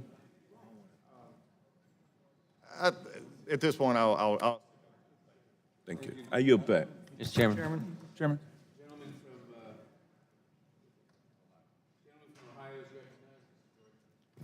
I thank the chairman. I'd like to yield to the ranking member. thank you from my friend from Ohio. I think the discussion here is actually good and interesting because it actually does get to this bill. It's a private sale bill. And when we talk about a gun show loophole and we talk about these other things, it is a private sale bill. The interesting statement that my friend from Georgia made is again, licensed dealers setting up a table to gun. It just doesn't happen. In fact, the Obama administration set up the priorities on what classifies as a licensed gun dealer. If you do this for a living, you do enough transactions. This was set up under the Obama administration. I understand what the gentleman is saying. What I'm also saying is if someone goes to these gun shows and if a gun show actually allows somebody who is not a federally licensed firearm dealer to actually sell at their shows, they're going to be liable as well. The interesting, and I agree where the gentleman is the idea that you and I meet each other at the gun show, and you say, you know, I've looked at all these guns, but I don't like any of them, but he say, I may have one that you would like to purchase. This is a private sale bill. You've exactly said it properly, but I think when you get to the idea of, and it was been talked about, how do we propagate, you know, misinformation, this gun show loophole of somebody setting up a table at a gun show is, frankly, goes back to the Obama administration when they set up what a licensed federal gun dealer should look like and how they operate and how they can. So I would still stand by my statement that someone who is an unlicensed, quote, dealer in the words that you use would be a felon. This is not something that happened. The private sale, I agree with my friend from Georgia. You're looking at the private sale, and that's why I've said from day one, this is about private sales, and as long as we're classifying that, I think we're good, and I appreciate it. Would the gentleman from Ohio yield? I will if I got some time, but I promised to yield to the gentleman from Colorado next. I thank my friend from Ohio, and when my colleagues on the other side indicated that New York does not have a background check for their concealed carry permit, it reminded me of the quote that there are three types of lies. there are lies, there are damn lies, and there are statistics. And most of them are quoted in the Washington Post. And so I wanted to help my friend, the chairman from New York. He seemed to have a look of terror on his face. I want to make sure he gets a good night's sleep tonight. Let me read from the law dictionary about the application process in New York. Getting a license to carry a concealed weapon begins with the completion of an application form. The form requests the name, address, and personal information about the applicant, the names of character references, and the reason why the applicant needs to carry a weapon. Along with the application, an applicant must submit a set of fingerprints that are sent to the FBI and the New York State Police. An applicant must be at least 21 years of age and a resident of the city or county in which the application is submitted, and cannot be a convicted felon or otherwise prohibited under state or federal law from owning a firearm. Some jurisdictions within New York also require a personal interview of the applicant and completion of a firearms training program prior to issuance of the license. So, Mr. Chairman, I just want to make sure that you can rest easy tonight. Your state does, in fact, require a background check and does prohibit felons and those that are under mental disability from having a concealed carry permit in New York. I assure the gentleman I am satisfied with the adequacy of New York laws. Mr. Gentleman, Mr. Chairman, I would yield to the gentleman from Arizona. Thank you. I want to just cover two quick points. Non-dealers. Well, first of all, I'm always intrigued about people talking about gun shows who I assume had never actually been to a gun show. The people who organize That's gun exactly shows, wrong, sir. people who organize gun shows, they are very cognizant of the federal laws. So a non-dealer who is transferring a firearm to anyone known or believed to be prohibited from possessing a firearms commits a felony under 18 U.S.C. 992D. That is already the law. And there is really no gun show loophole because the federal law is the same regardless of where a firearm sale takes place. Federal law requires all firearms dealers to be licensed and to initiate a background check before transferring a firearm to a non-dealer, regardless of where the transfer takes place. And according to the Department of Justice, less than 1% of criminals in state prisons for firearm crimes get their firearms from dealers or non-dealers at gun shows, less than 1%. And according to ATF, 6% of federal armed career criminals got their firearms from dealers or non-dealers at gun shows. So it is an extremely low amount, and the penalties are already there, they're already in place. And with that, you back to the gentleman from Ohio. The gentleman yield? Yield to the gentleman. Yes. Georgia. I've been to numerous gun shows. I put my hat on and maybe a fake beard and a mustache. Walk in, I'll have my shirt on, my lumberjack shirt on, and I'll look around and I will see the tables lined with weapons. I'll talk with the dealers. Some of them are licensed, some of them are not. I would say half and half. And these shows come to my area about once a quarter. You can see the big signs on the highway, the big billboards. And so we go and we see what happens, and it's clear that there's a giant loophole that is posed to society with these gun shows that allow the time of the gun gentleman dealers has expired. The to gentleman sell from- their weapons. Time of the gentleman has expired. The gentleman from Louisiana, Mr. Richmond.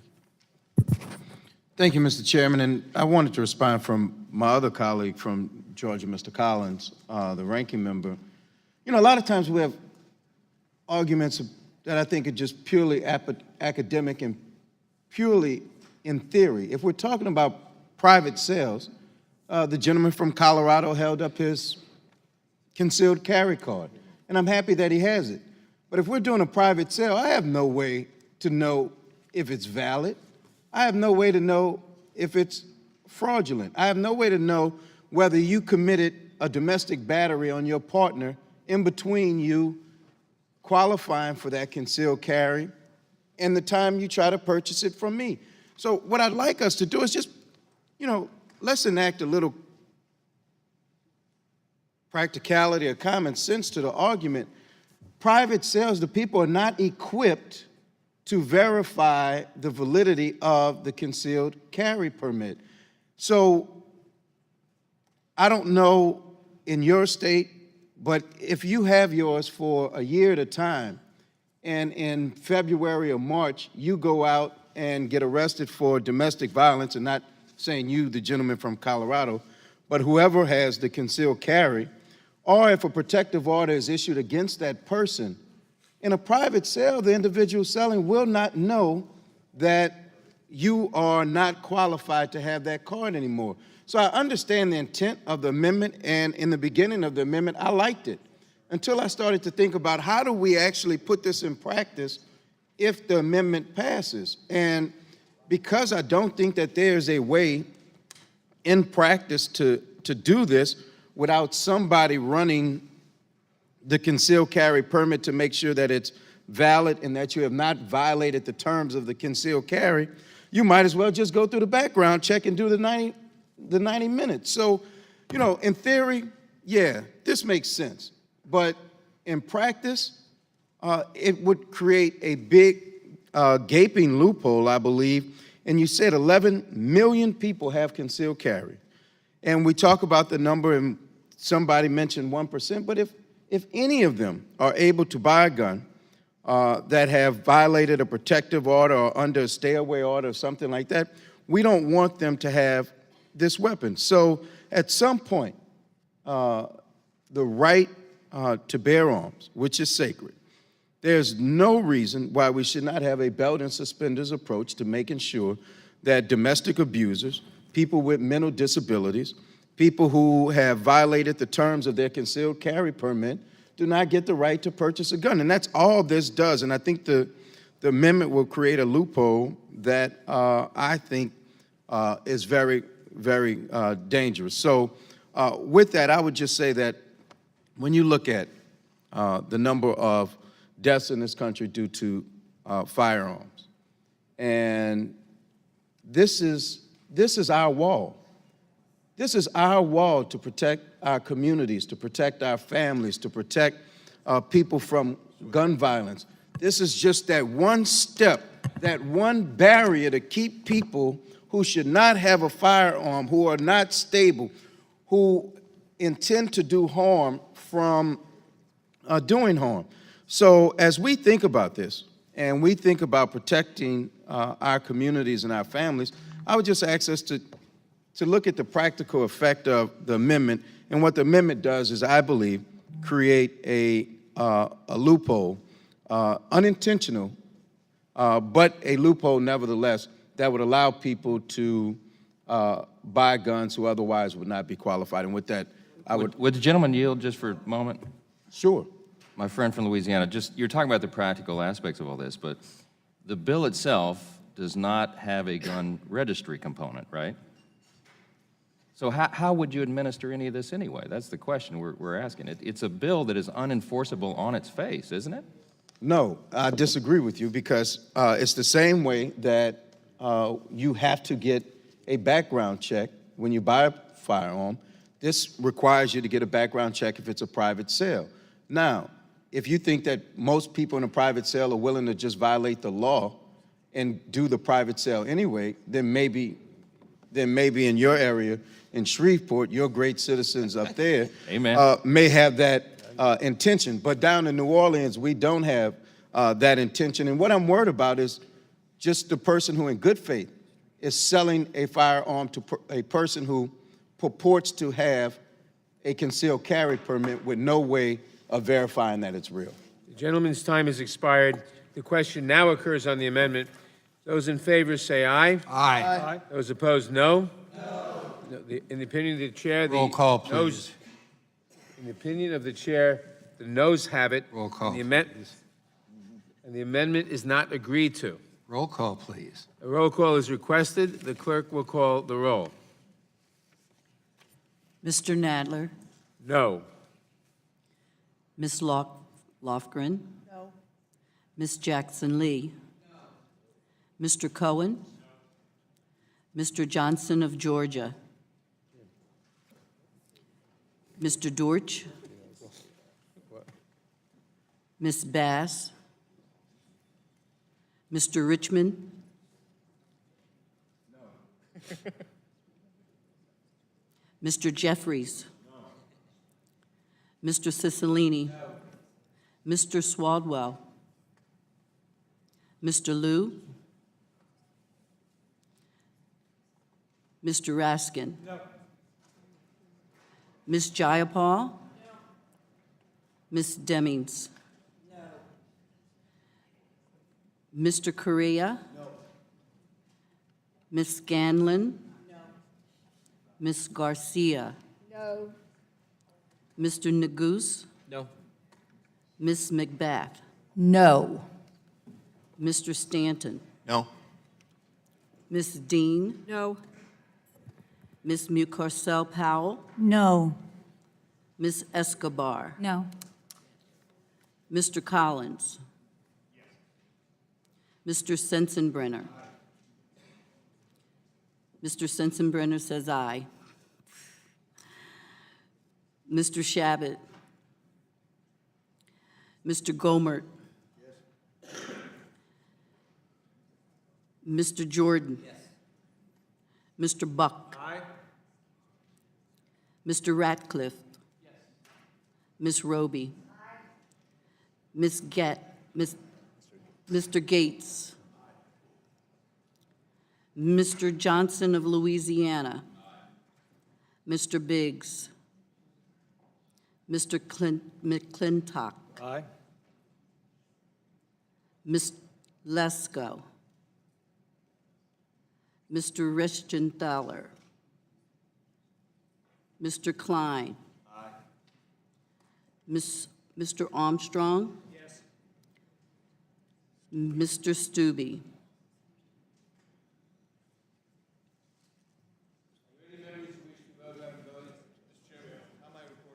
Gentlemen? How was the gentleman recorded?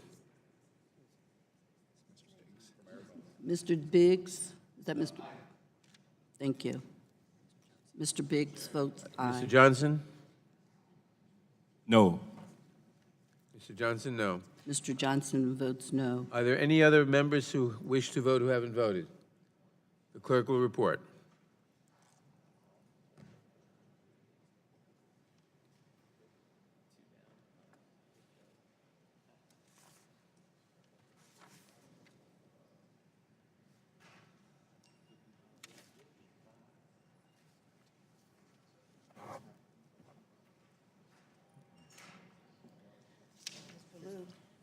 Mr. Chairman? Before the clerk reports, does Mr. Liu wish to vote?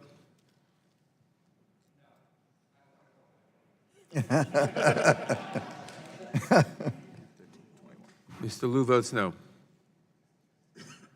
The clerk will report. Mr. Chairman, 13 ayes and 21 noes. The amendment is not agreed to. Are there any further amendments to H.R. 8? Mr. Chairman. Gentleman from Texas is recognized. For what purpose does the gentleman seek recognition? Mr. Chairman, I have an amendment at the desk. The clerk will report the amendment. Number 1.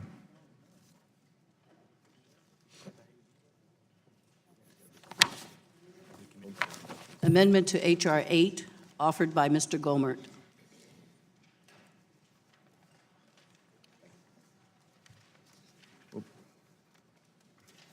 Without objection, the amendment is considered as read, and the gentleman is recognized in support of the amendment.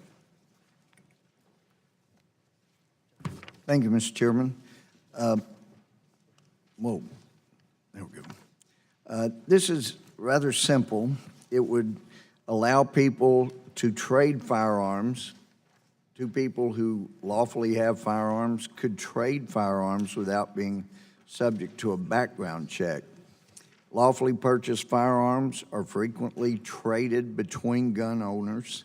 If this bill, H.R. 8, is enacted, then two individuals who legally own firearms would have to both appear before a licensed dealer. Both would be subject to background check, which costs money before a trade could be lawfully completed.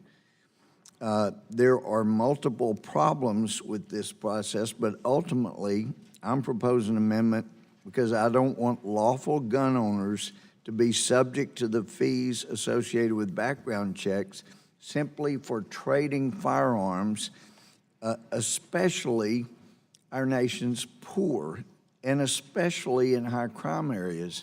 And I know a lot of belittling is done of the National Rifle Association, but if you go back to its early history, one of its purposes was to ensure that the Constitution's Second Amendment was applied fairly across the board, because there were bigots in this country that simply did not want African Americans having guns. And so we've seen the same thing with the poll tax that was fortunately struck down.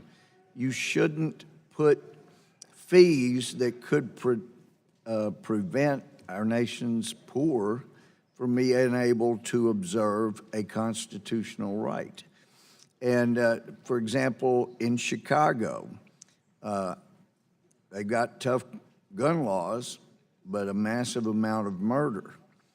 And having been a prosecutor and a judge, I've seen situations where you have someone who in their younger years was comfortable with a firearm, a handgun that was an automatic, and as they got older, became more and more difficult to chamber around.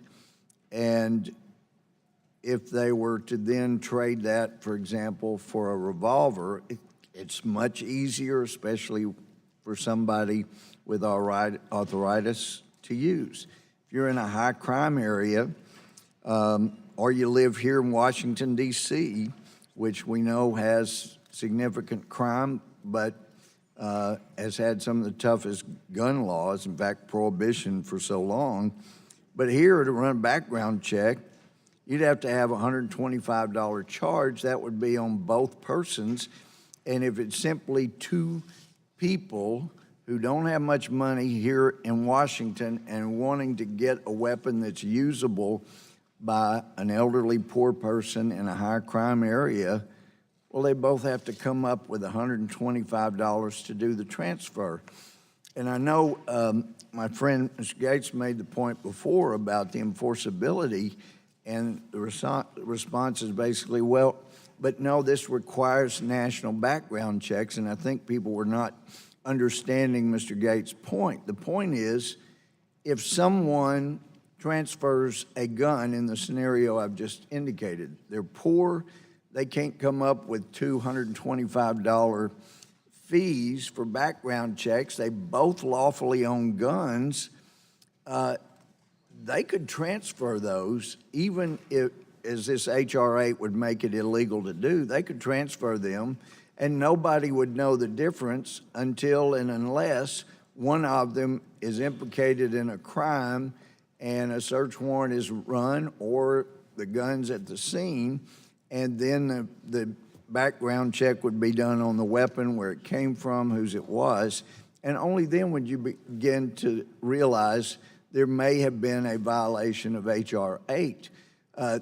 This amendment would simply say, if somebody defends themselves, somebody's breaking into their home, and this amendment were accepted and passed, and they have gotten a gun they were able to use to save their own lives or to save themselves from being raped, they would not then have somebody come in, though they had been through such a harrowing experience, then be charged because a friend transferred a weapon that they could use to protect themselves. They did so in total self-defense, and yet now they're guilty of a crime under H.R. 8 because a friend or a relative transferred a gun that they could use.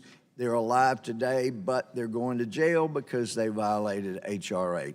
So I think it's a good amendment. I hope my colleagues will get on board, and let's help our nation's poor be able to defend themselves. I yield back. I urge opposition to this amendment. The amendment would exempt from the background check requirement a transfer when one person gives a gun to another in exchange for another gun.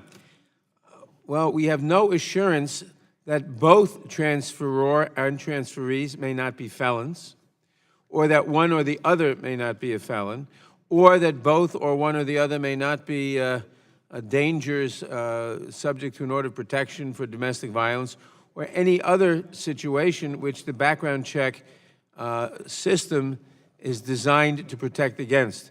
The background check system is designed to protect the public against people who shouldn't have guns because they're felons, because they're dangerous, they're mentally ill, they're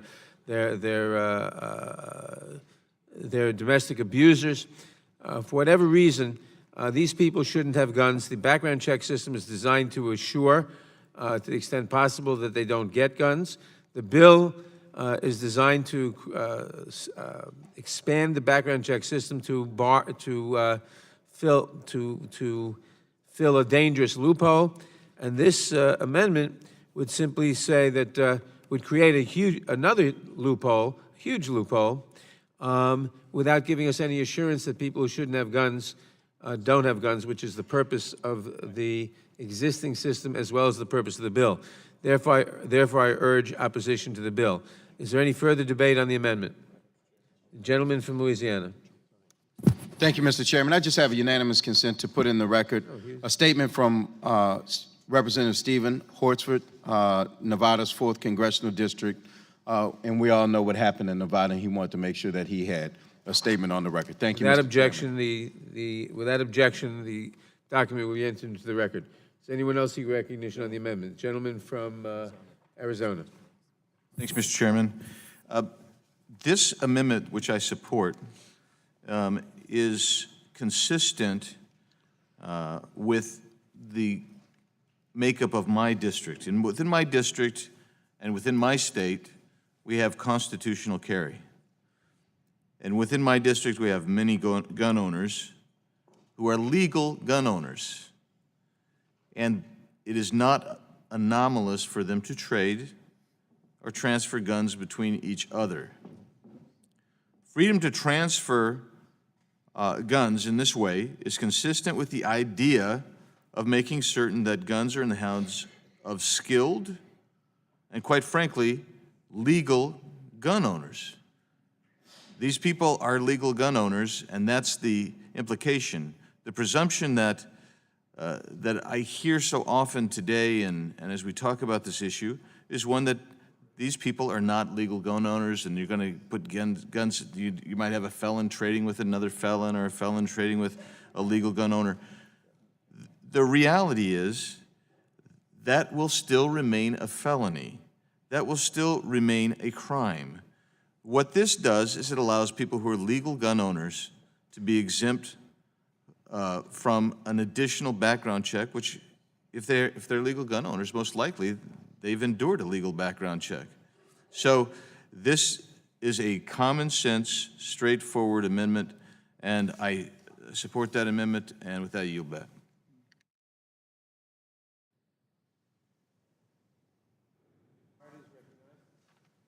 I thank the chairman, and I'm really trying to understand. Mr. Chairman, do I have 5 minutes if I move to strike the last word? Okay, I just wonder because I'm at 3:20 on the clock. Thank you, Mr. Chairman. I appreciate that. I'm trying to understand where the majority is coming from with the legislation. As I understand it's been articulated, the goal is to make sure that people who are bad folks that we don't want to have guns don't get guns. And what I don't understand about the opposition to this amendment is that both parties to this transaction already have a gun. And so opposition to this amendment seems to do nothing to further the goal of the legislation, which is to stop people from having guns. It also seems noteworthy that the amendment applies only to handguns.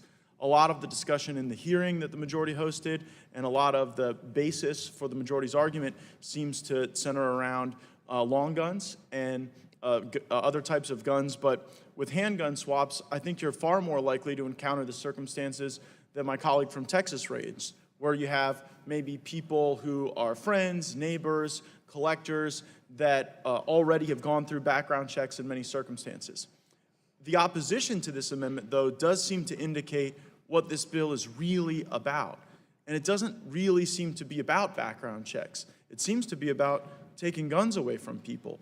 Because in the chairman's remarks opposing the amendment, he said, well, if one of those folks is a felon, then we need to take their guns away from them. And again, as my colleague from Arizona said, if one of the parties to this transaction is already a felon, then it's already unlawful conduct. And so passing a federal law to make something that's already illegal more illegal, I don't think reduces the impact of gun violence. I don't think it reduces the tendency for people who shouldn't have guns to have guns. I think it sort of makes us feel better without actually addressing the problem. And so while I'm eager to try to unlock the innovative potential of our states to be able to target folks who are likely to commit gun violence, to give law enforcement the tools to go after them, to utilize social media to be able to find people like those in my state who really spoke loudly about their intention to commit violence before they do so. But it seems as though trying to make those instances less likely is in no way serviced by a provision of federal law that gets the federal government excessively entangled in a gun swap, perhaps between best friends or neighbors or people who know each other well. And so I would hope that... Would the gentleman yield? Certainly. I would point out that 90% of background checks are completed within 90 seconds. And I did not say that we would take the guns away from anybody, but I did say that if someone is seeking to acquire a gun, this includes by transfer or by purchase, they should be subject to the background check. Reclaiming my time, Mr. Chairman, how much does that 90-second background check typically cost? Are you yielding to me? Yes, sir. That depends on the market. It could cost $10, $15. Well, Mr. Chairman, reclaiming my time, since you seem very well versed in the timing, I don't think that my constituents are mostly worried about the time. I think they would be mostly worried about the cost.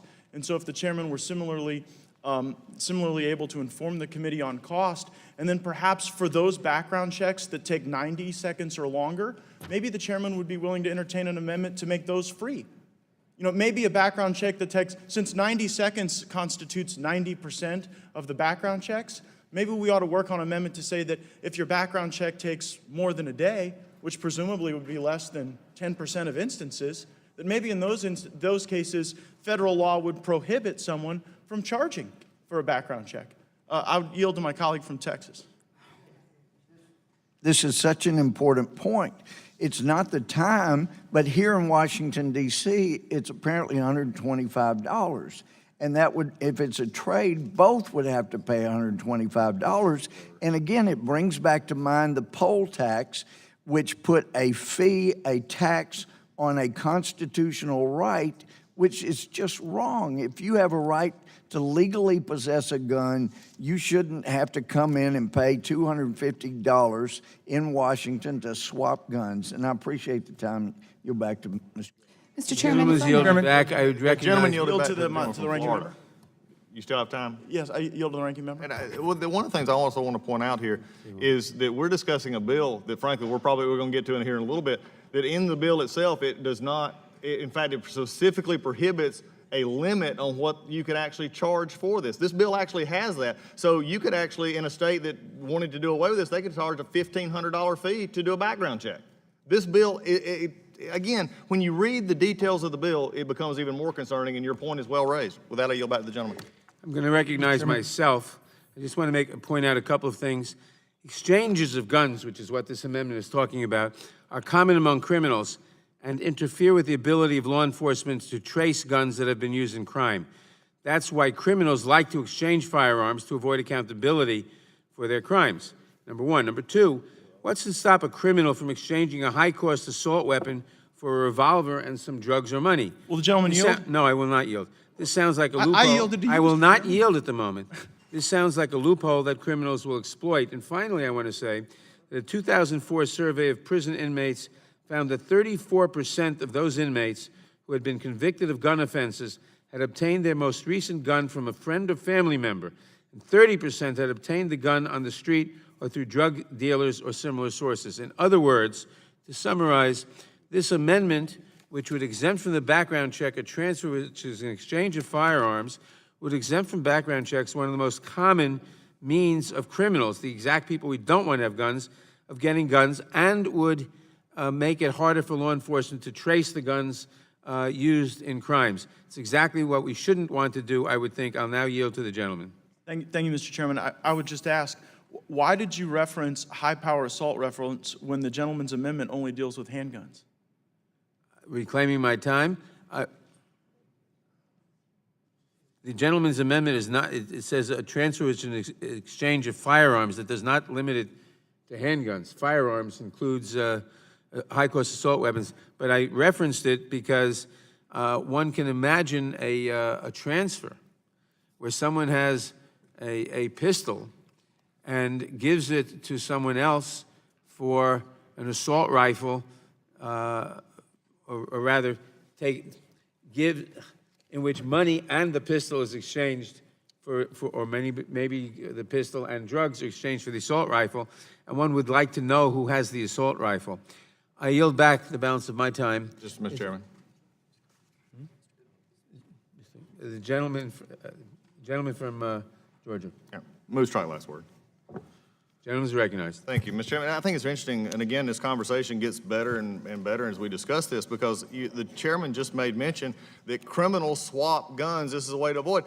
How many of us in this room, and honestly, if we had nobody could see anybody, would raise their hand and say that a criminal is going to follow H.R. 8? Nobody.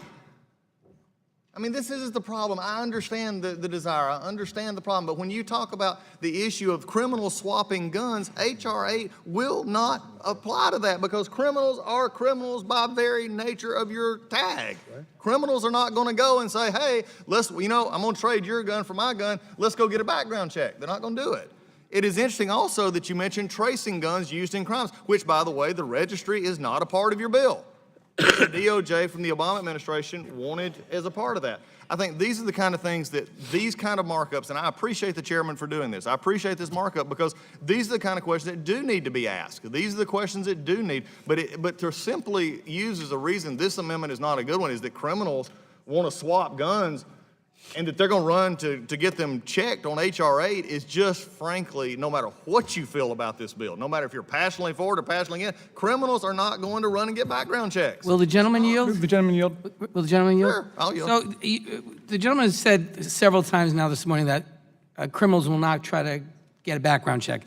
And I wonder how he would answer the question that since the Brady law was passed requiring background checks, 3.5 million illegal gun sales have been stopped. So 3.5 million people who were disqualified, either because they were convicted criminals, determined to be mentally ill and institutionalized, or some other disqualifying factor, tried to break the law and buy a gun. 3.5 million people were denied. So when you say they don't work, that's simply not true. They do work. The problem is they don't cover all gun sales.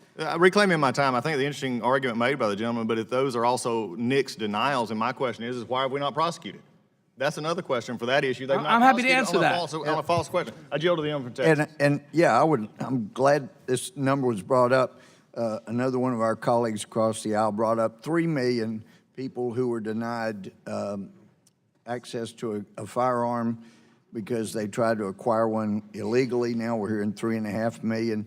The fact is, those were the first hits when the name is submitted in the most generic, phonetically spelled form, and over 96%, and it may only be 1% of the 3 million, but over 96% turned out to be false hits. And when they went to second and sometimes third review, they found this was not the person in issue that was trying to get a gun or get a background check completed. So it's not 3 million, it's not 3.5 million, and under the Obama administration, there was 1 year where they only prosecuted, I think it was 4 convictions out of all of those, hundreds of thousands of false hits, but only resulted in 4 convictions. So I yield back to my friend. And I'll yield to the gentleman from California. Thank you, Mr. Chairman and Ranking Member. I just wanted to interject this thought as well. The question is, are these effective at stopping crimes and murders? And I would refer the gentleman to a study by Johns Hopkins and UC Davis. It was released in December of 28 involving California's universal background check. They found it had no impact on gun deaths. And I think, reclaiming my time, I think the issue here, and I think, is so well spoken out by the gentleman from Texas, is the number is independent as he had described it. But I think my comment was specifically not those, but the issue from the chairman's perspective was the swapping of guns between criminals. And I understand the gentleman from Rhode Island, thought that yes, people who have background checks get flagged, and there are errors in that, and there's some that get caught legitimately, and that's why the law is in place.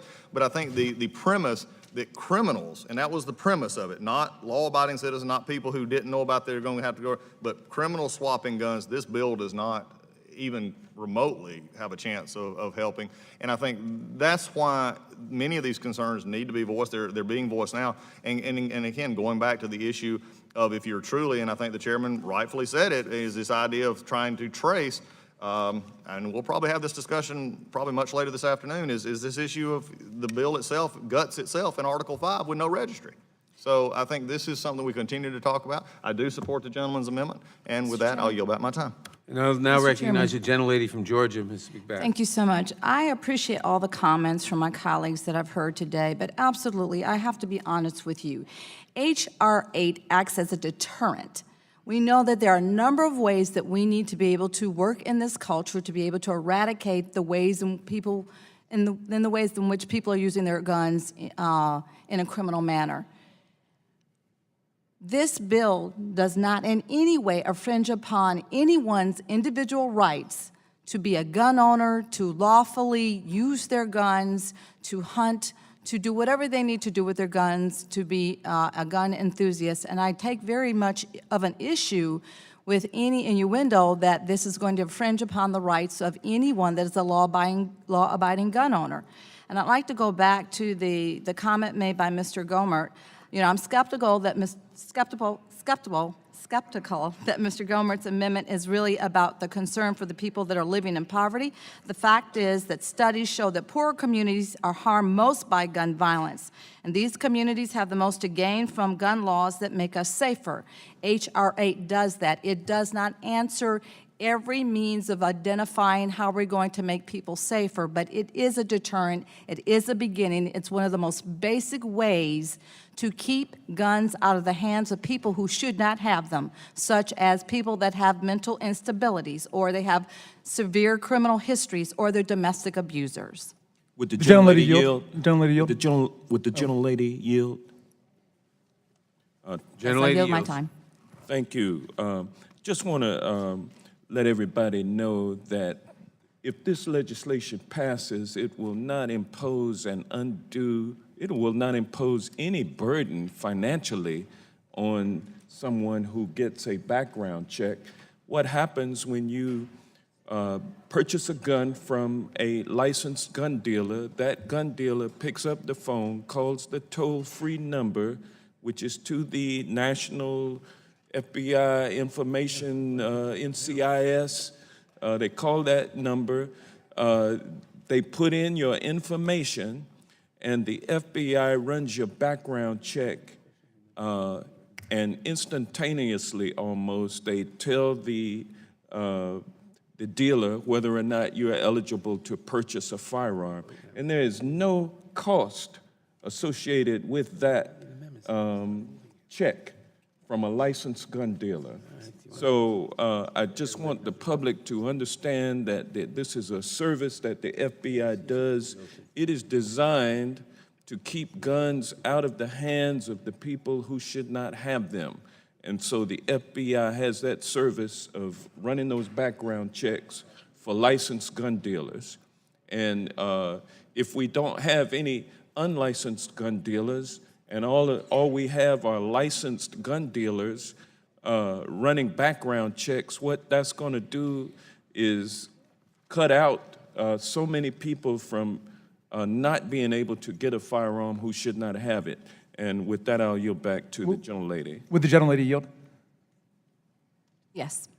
Thank you very much. Thank you for your leadership. But I want to thank the gentleman for Georgia for refocusing us on what this is all about. And I'm glad that our friends from Moms Demand Action are with us here today, because the reason why we have a majority that had the first hearing on gun violence in 8 years, and the reason why we are hearing for the first time in having a markup on a bill that's favored by more than 90% of American people is because of the massive outpouring of public sentiment demanding real change in our gun laws in the country. Now, for the life of me, Mr. Chairman, I can't understand why anybody would oppose the bill we're doing or try to mark it up with all of the graffiti-like finger painting we're getting from these amendments today. The current Brady law, named after Jim Brady, is an effort to make sure that we stop gun sales to felons, to fugitives, to seriously mentally ill people, to domestic abusers. If you're not in one of those categories, you got nothing to worry about because you're going to be able to get your gun.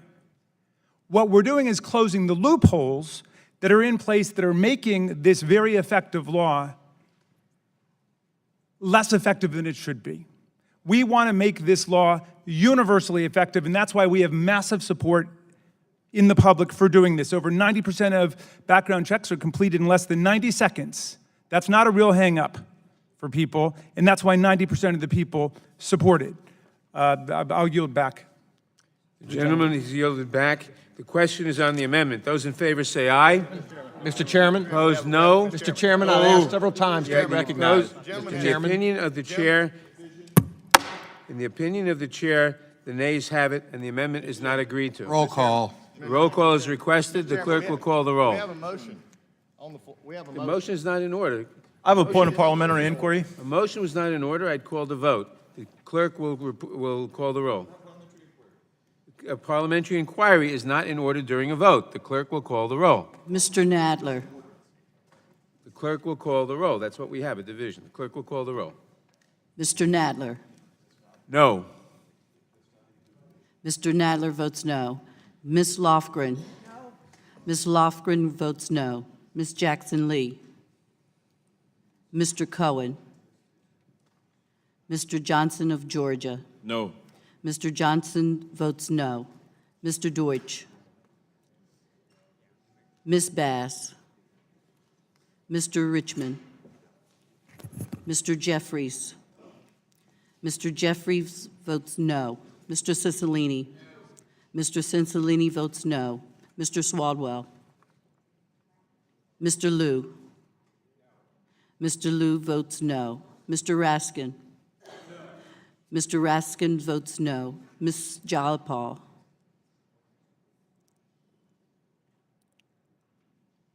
Ms. Demings. Mr. Correa. Mr. Correa votes no. Ms. Scanlon. No. Ms. Scanlon votes no. Ms. Garcia. No. Ms. Garcia votes no. Mr. Neguse. No. Mr. Neguse votes no. Ms. McBath. No. Ms. McBath votes no. Mr. Stanton. No. Mr. Stanton votes no. Ms. Dean. No. Ms. Dean votes no. Ms. Mucarsel-Powell. No. Ms. Mucarsel-Powell votes no. Ms. Escobar. No. Ms. Escobar votes no. Mr. Collins. Aye. Mr. Collins votes aye. Mr. Sensenbrenner. Mr. Sensenbrenner votes aye. Mr. Shabbat. Mr. Gomert. To the prematurely called vote. Mr. Gomert votes aye. Mr. Jordan. Mr. Jordan votes yes. Mr. Buck. Mr. Buck votes aye. Mr. Ratcliffe. Ms. Roby. Ms. Roby votes aye. Mr. Gates. Mr. Gates votes aye. Mr. Johnson of Louisiana. Mr. Johnson of Louisiana votes aye. Mr. Biggs. Mr. Biggs votes aye. Mr. McClintock. Mr. McClintock votes aye. Ms. Lesko. Mr. Reschenthaler. Mr. Reschenthaler votes aye. Mr. Klein. Mr. Armstrong. Mr. Stubbe. Mr. Stubbe votes yes. Are there any members who haven't voted who wish to vote? Mr. Deutsch. Mr. Deutsch votes no. Are there any other members who haven't voted who wish to vote? The clerk will report.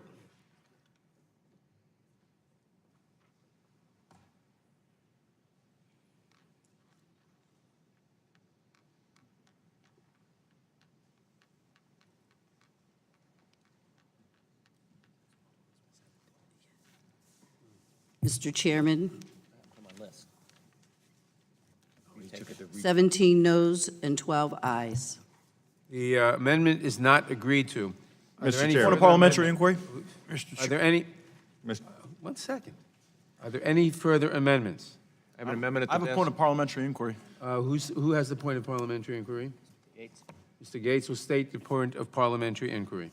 Mr. Chairman, what parliamentary tool would the chairman prefer members to use in the minority who seek recognition as the chairman's prematurely calling votes? The normal way of seeking recognition is to seek recognition. I did not see anyone at that point by the time I started calling Mr. the Chairman. vote. Mr. Chairman, parliamentary inquiry. The gentleman from Georgia. Mr. Chairman, I was actually tapping you on the shoulder and saying Mr. Buck from Colorado had a request for time. You continued on this process, and the parliamentary inquiry is this: are we going to continue this way, or do we just? What is our mechanism to continue discussion, which is under our Our right? mechanism to continue discussion is to recognize members who seek recognition. I will point out that, in my opinion at least, both amendments have had ample discussion. Every point had been made, though not every person had made it, I think. We have a long list of amendments, we are told. We must finish the markup today at some hour. And I will say, if there is an extensive list of amendments, and if members insist on long lists of people speaking on each amendment, at some point, we will have to do what I do not like to do, which is to move the previous question. I would rather that we get to every amendment, but we will finish today. Well, Mr. Chairman, and let's discuss this for a second. I mean, it's not fairly either a Republican or Democratic chairman to determine when debate on amendments and requesting under proper rules and proper orders. And also, I would like to remind the chairman that this bill was submitted as the bill and not as an amendment in nature of substitute, and there is no previous question. Well, Mr. Chairman, further parliamentary. The gentleman will state his parliamentary inquiry. Me? Yeah. Mr. Chairman, when is it possible for the chair to substitute a motion or substitute a recognition or failure of recognition for a motion to adopt the previous question? Because that's what you did when Mr. Buck sought recognition. I did not. No, I don't think that's what I did, and I don't think that's what I did. Are there any further amendments? I have an amendment at the desk, Mr. Chairman. Who said that? Mr. Buck, the clerk will report the amendment. Amendment to H.R. 8, offered by Representative Buck of Colorado.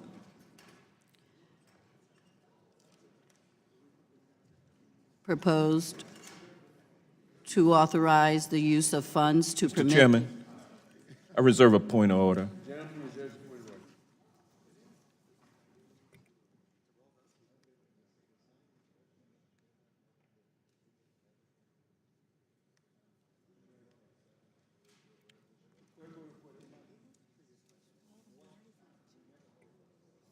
Amendment to H.R. 8, offered by Mr. Buck of Colorado. I object, Mr. Chairman. Mr. Chairman, I object and ask that the amendment be read. Okay, the amendment will be read. Proposed to authorize the use of funds to permit the restoration of rights pursuant to 18 U.S.C. 925, paren C, in paren. The gentleman is recognized for 5 minutes in support of his amendment. Thank you, Mr. Chairman. I appreciate being recognized this time. What's this amendment about? Gentleman will proceed. I couldn't hear myself think, Mr. Chairman, but I appreciate it. It's about second chances and restoration.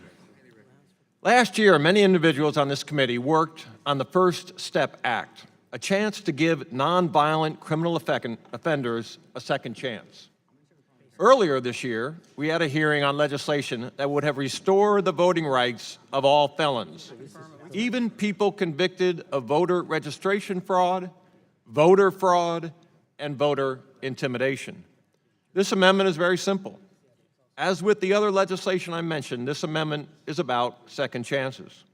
Current law allows an individual to petition the Attorney General for the restoration of their gun rights if they can demonstrate that their ownership of a firearm would not present a danger to anyone. This provision has been on the books for decades. But for many years now, a legislative rider has prevented the Attorney General from considering an application to restore an individual's gun rights. This has effectively prevented the Attorney General from approving any petitions. This amendment removes the current limitation to allow federal funds to be used to process, review, and either approve or deny petitions for the restoration of rights. I would like to read an article from 2017 about a former convicted felon who had his gun rights restored and how that allowed him to prevent the murder of an Arizona state trooper and another person. The title of the article is "Former Felon with Restored Gun Rights Saved Trooper in Arizona Ambush." Consider former felon Thomas Yokesall's debt to society paid in full with interest. The man who shot and killed an assault suspect on a dark highway in Arizona, rescuing a state trooper, said on Wednesday that he doesn't think of himself as a hero. The Good Samaritan had requested media anonymity since the early morning January 12th incident on Interstate 10. Today, he made his first appearance since the incident at a news conference at the headquarters of the Arizona Department of Public Safety. He identified himself as Thomas Yokesall, 43, a maintenance supervisor with a passion for photography and reading, and he mentioned that he has a past. As court records show, the past includes a 2000 conviction for felony theft.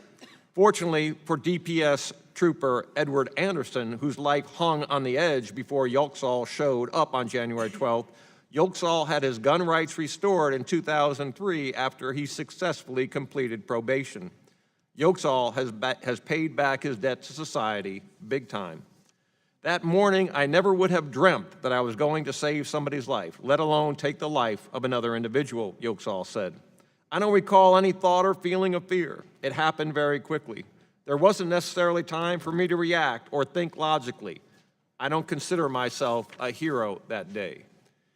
Yet DPS officials describe Yokesall's actions in terms that could in fact best be described as heroic. Trooper Edward Anderson responded to a vehicle rollover and saw a man and woman ejected from a vehicle. As Anderson approached the man, an illegal alien who used to be a federal Mexican police officer, fired a handgun that hit Anderson in the shoulder. The individual firing the handgun then began slamming Anderson's head into the pavement, trying to kill him. Yokesall saw the attack as it took place, pulled over, and grabbed the handgun he kept in the center console and ran to help Trooper Anderson. When the individual refused to stop attacking Anderson and Anderson called for assistance, Yokesall took a firing position that didn't put Anderson in the line of fire and took 2 shots that put the individual down. Mr. Yokesall then ran to assist Trooper Anderson, only to see the individual rise up and come at both of them. Yokesall then took careful aim and killed the man, hitting him in the head. The individual and the woman killed in the incident were allegedly meth users and drug dealers. Yet Mr. Yokesall did not let his checkered past dictate his future.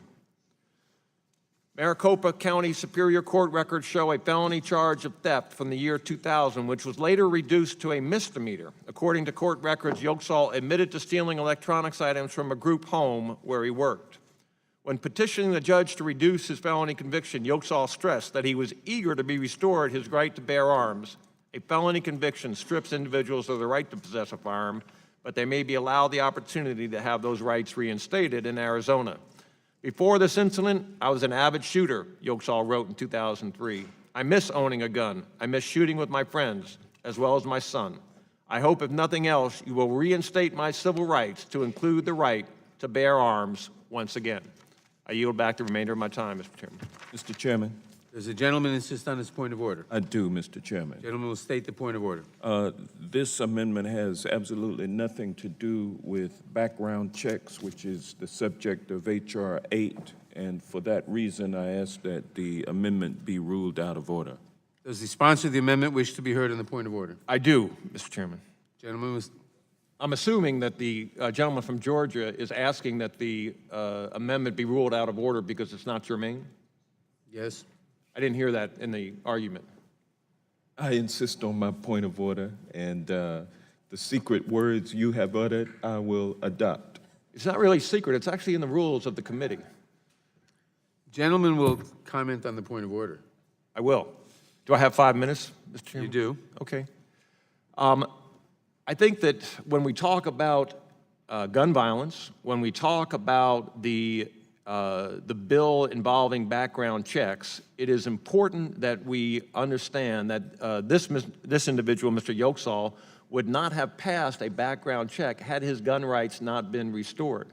All I'm asking for, Mr. Chairman, is that we recognize in this bill that an individual who is eligible under federal law to have his gun rights restored should be allowed to have those gun rights restored. It strengthens this bill. You know, I was listening to the opening statements from the other side of the aisle, and I was impressed that on a number of occasions, the chairman and the chairman of the subcommittee both talked about how this was bipartisan and how proud they were that this bill was bipartisan. There are 5 Republican co-sponsors on this bill. Mr. Chairman, I think that we need to strengthen this bill to make it more bipartisan, to make it a bill that the Senate will consider, to make it a bill that the president might consider.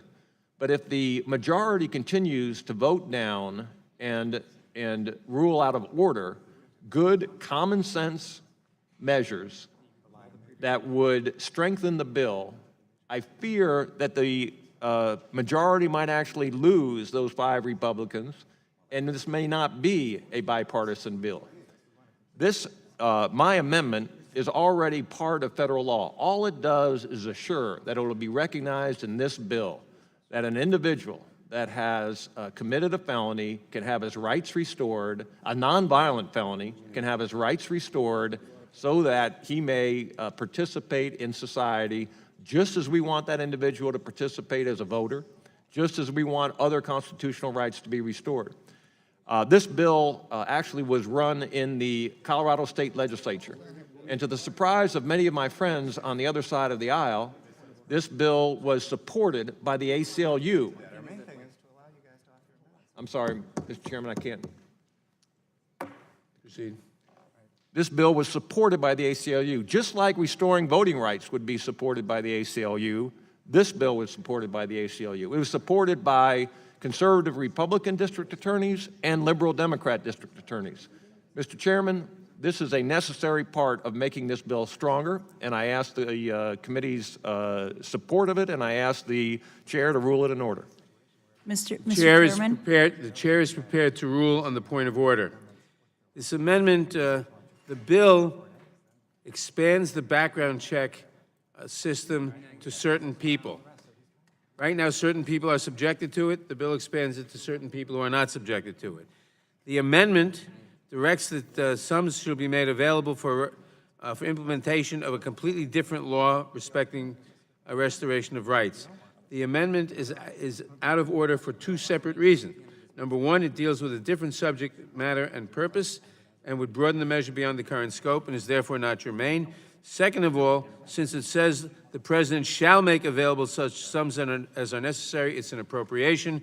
An appropriation on an authorization bill is not in order. For those 2 reasons, I rule that the point of order is well taken and the amendment is not in order. Mr. Chairman, I appeal the ruling of the chair. The appeal of the gentleman appeals the ruling of the chair. Motion to table. Motion to table the appeal of the ruling of the chair has been made. A motion to table is not debatable.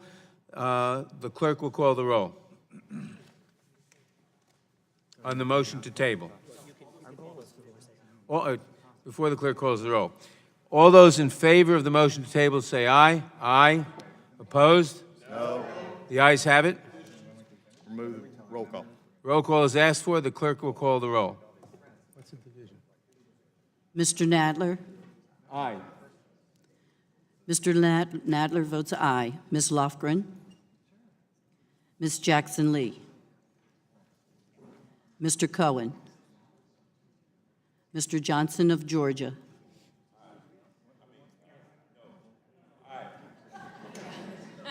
Mr. Johnson of Georgia votes aye. Mr. Dortch? Mr. Dortch votes aye. Ms. Bass? Ms. Bass? Mr. Richmond of Louisiana? Mr. Jeffries? Mr. Jeffries votes aye. Mr. Cicilline? Mr. Swaldwell? Mr. Swaldwell votes aye. Mr. Liu? Mr. Liu votes aye. Mr. Raskin? Mr. Raskin votes yes. Ms. Jayapal? Ms. Demings?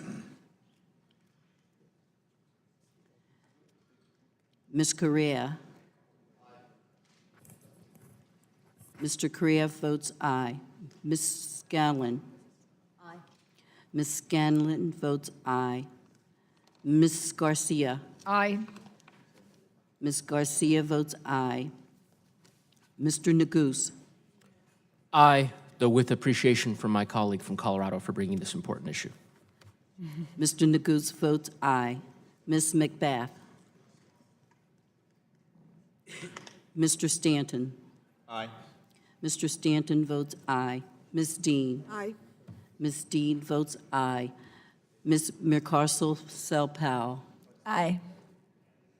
Ms. McCarcel-Sell-Powell votes aye. Ms. Escobar? Ms. Escobar votes aye. Mr. Collins? No. Mr. Collins votes no. Mr. Sensenbrenner? Mr. Shabbat? Mr. Gomert? Mr. Gomert votes no. Mr. Jordan? Mr. Jordan votes no. Mr. Buck? Mr. Buck votes no. Mr. Ratcliffe? Ms. Roby? Ms. Roby votes no. Mr. Gates? Mr. Gates votes no. Mr. Johnson of Louisiana? Mr. Biggs? Mr. Biggs votes no. Mr. McClintock? Mr. McClintock votes no. Ms. Lasko? Mr. Reston-Chaler? Mr. Reston-Chaler votes no. Mr. Klein? Mr. Armstrong? Mr. Stubbe? Mr. Stubbe votes no.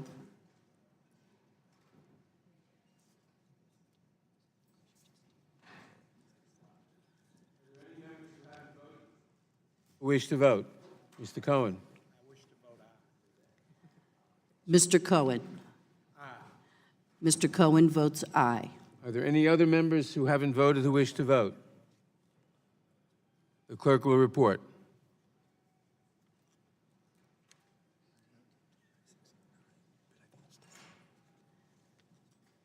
Mr. Chairman, 16 ayes and 10 noes.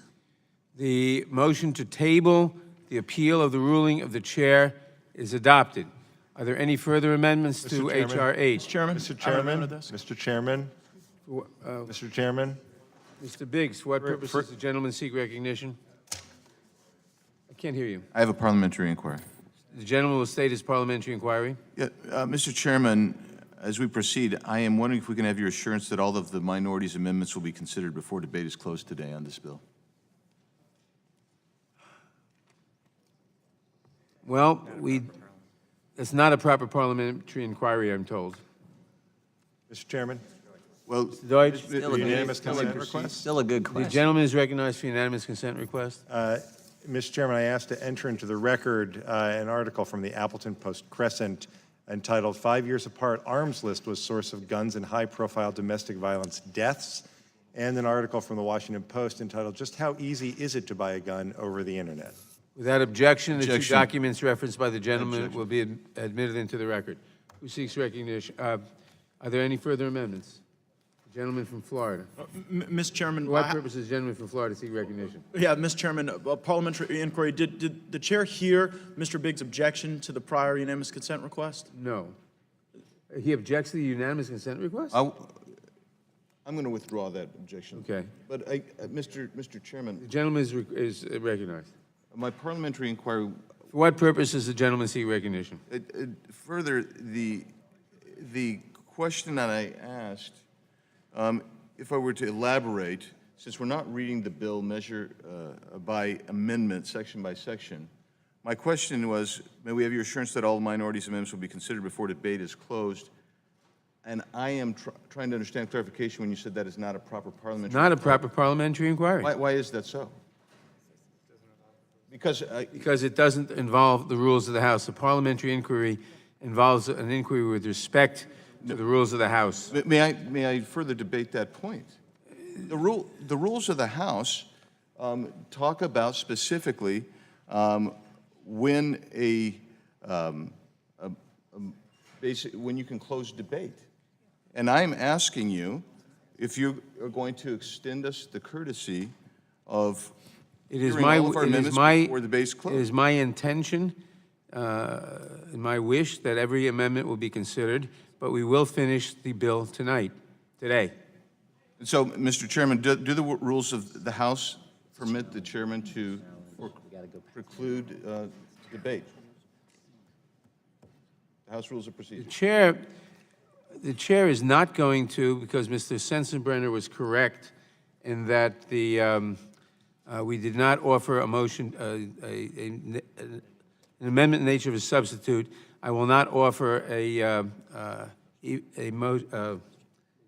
I will not move the previous question. I would be very hesitant to do so anyway. But unless there is an amendment in nature of a substitute, I will not move the previous question. But thank you, Mr. Chairman. But if there are a large number of amendments and debate continues beyond a reasonable amount on an amendment, the chair reserves the right to call for a vote on the amendment without necessarily recognizing everyone who seeks recognition. That is the prerogative of the chair. I would hope not to have to use that. Mr. Chairman, I have a parliamentary inquiry.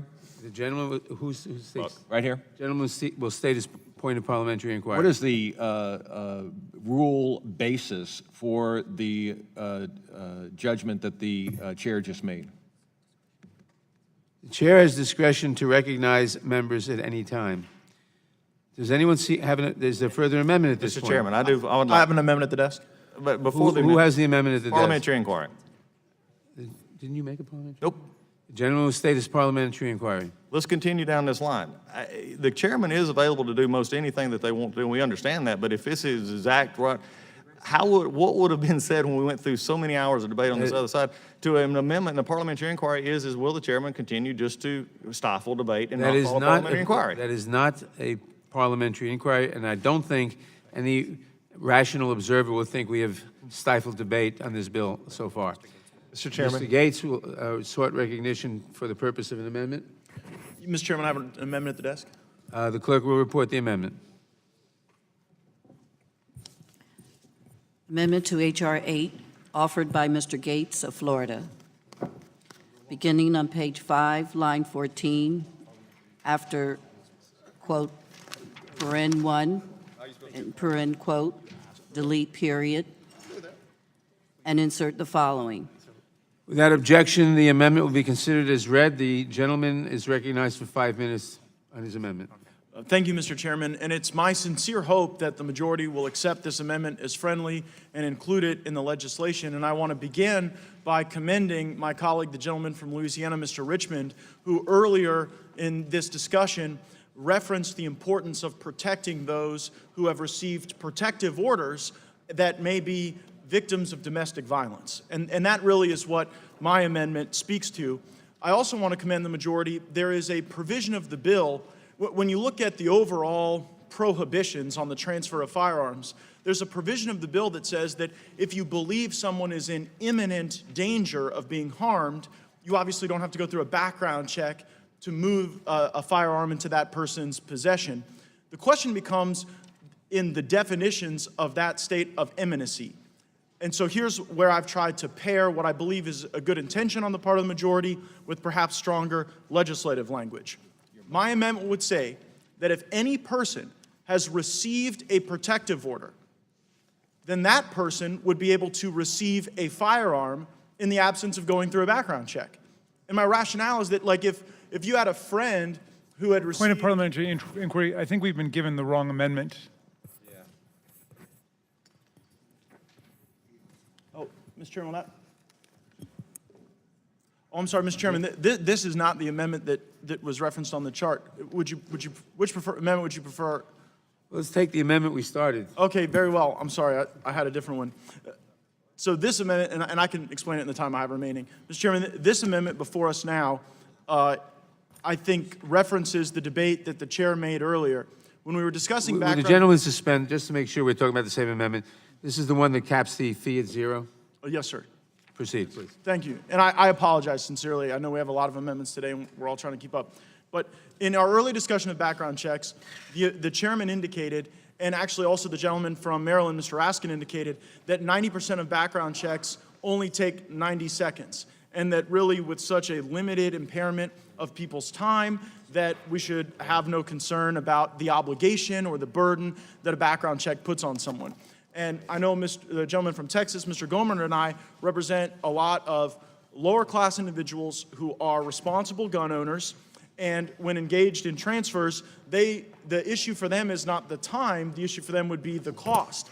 And because there's no federal standard on the cost, different jurisdictions can change, you literally are pricing people's Second Amendment rights, and you're not even pricing them equitably. You're pricing them disparately across a variety of states or jurisdictions. And so I've tried to take what the chairman indicated in his discussion and pair that with legislative language to say that in the event, in that small circumstance, the 10% or less of cases where a background check would take more than 90 seconds, and my gosh, it would presumably be far less than 10% of cases that a background check would take more than a day.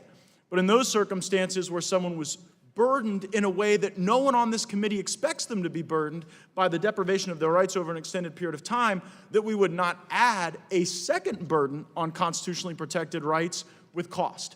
And so the amendment says that in the event a background check takes more than 24 hours to complete, which the majority has assured us will almost never, ever happen, in those circumstances, we won't supercharge the burden by also adding cost. And so the amendment would create an obligation on the part of the Attorney General to promulgate regulations to cap fees at 0 for all background checks that take longer than 24 hours. Again, that would make sure that people conducting background checks would have an incentive to complete them quickly, otherwise they wouldn't be able to charge for them. And then people who simply want access to the full complement of their constitutionally protected rights would not have two burdens standing in the way of those rights. They would only have the background check itself, a background check that even by the majority's own admission would be far longer than anyone would ever contemplate or anticipate. That's the amendment, Mr. Chairman, and I yield back. I thank the gentleman. I would oppose and urge my colleagues to oppose the amendment. The amendment directs that the fee be 0, which, if applied generally, would cripple the background check system, obviously. But this limits it to where the background check is not complete within 24 hours. While it is true that most background checks, well over 90%, are completed within 90 seconds, and very few are not completed within 24 hours, the ones that are not completed within 24 hours are the most suspicious, because the reason they're not completed is that there's something in the system, not complete. If it were complete, they would reject the application or say okay. But there's something in the system such as an indictment, but not indication of the disposition of the indictment, or an arrest, or referral for domestic violence, but no indication of whether the person was found guilty or innocent of those things, and therefore it needs further investigation. So when the when the background check is not complete within 24 hours, those are precisely the people about whom there's the most need to complete the background check, and it makes no sense to say that, and has no relevance, never mind sense, to say that that should have a $0 fee. So I would urge my colleagues to oppose the amendment. Is there any further discussion on the amendment? Mr. Chairman, Gentleman move to from, strike the last word. From Arizona. You keep saying that, Mr. Chairman. I object to being. Colorado, I am sorry. It's okay. There's nothing wrong with Arizona, though. No, there's not. It's a beautiful state, Mr. Chairman. It's just not as beautiful as Colorado.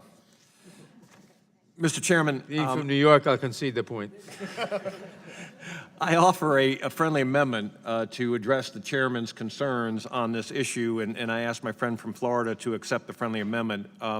Following the period after 24 hours, I offer the amendment and is ultimately approved. So the zero fee would only kick in situations where it took more than 24 hours and the background check revealed that there was nothing that prevented an individual from buying or purchasing this firearm or possessing this firearm. You don't care. I'm just asking what the procedure is. I would ask my friend from Florida to accept my amendment. Mr. Chairman, I would accept the amendment as friendly, and I thank my colleague for his meaningful. We have the amendment in writing, or the amendment as amended in Do you have the writing? amendment in writing? We have to have, well, we'll proceed with discussion on the amendment, but we need a lot of copies. Okay. Well, I would be copies. glad to repeat it 60 times so that 60 different people could understand it, Mr. Chairman, but all it says is, and is ultimately approved. And I was wondering whether Says what? and is ultimately approved. Is that all it says? And I'm wondering whether that takes care of the chairman's concerns and whether the chairman at this point would agree to the amendment. I would not agree to the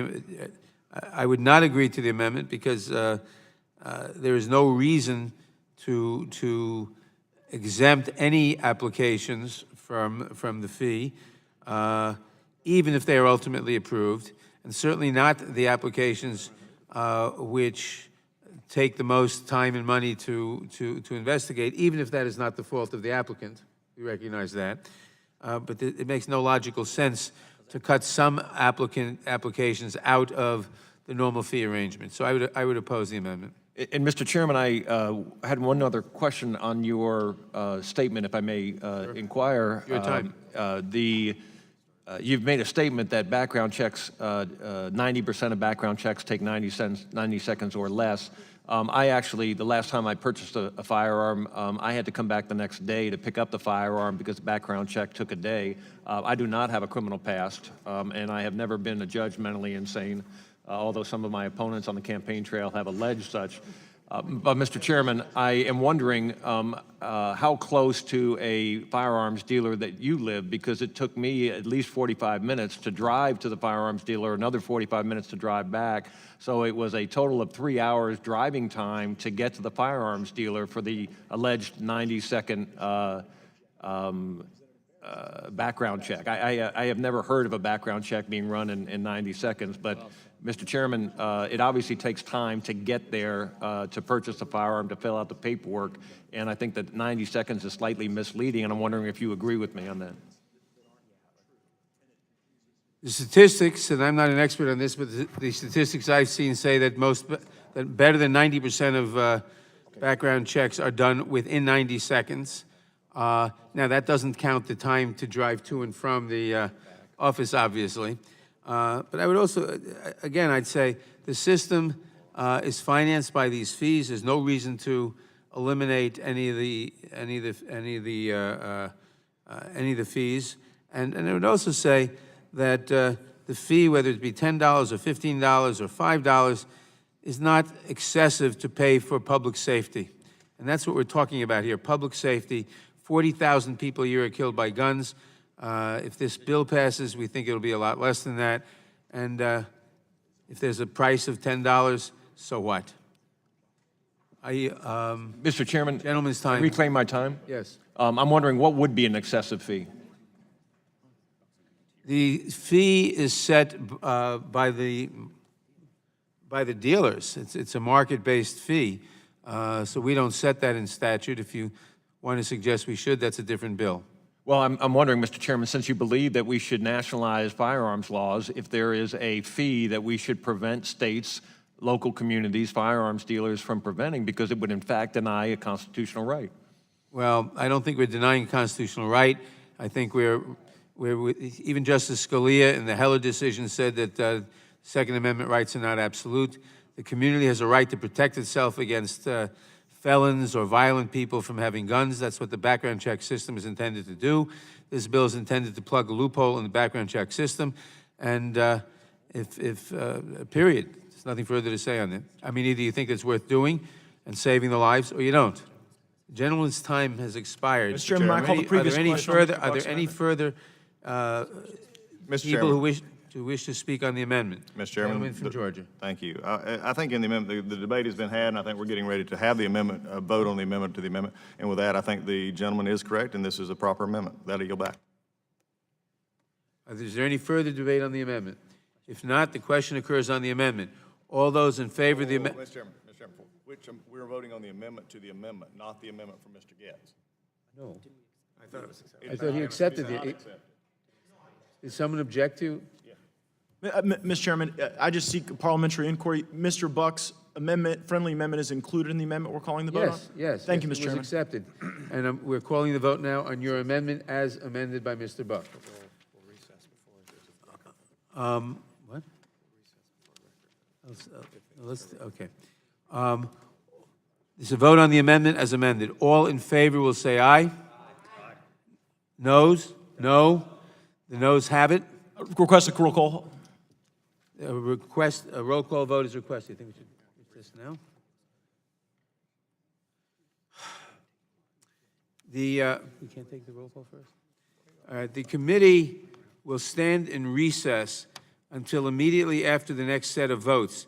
This should allow us to consult with the minority regarding the pending amendments so that we may complete consideration today.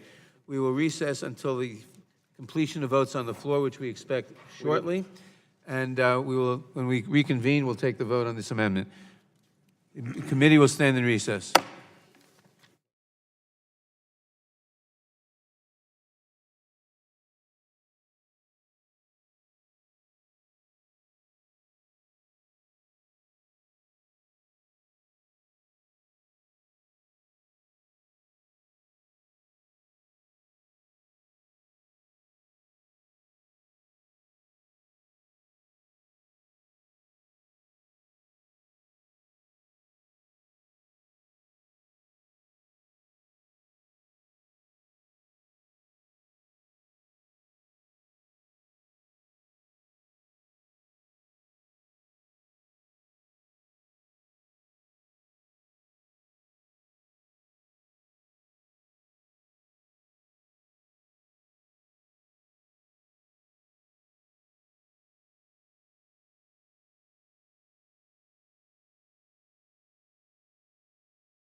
Oops.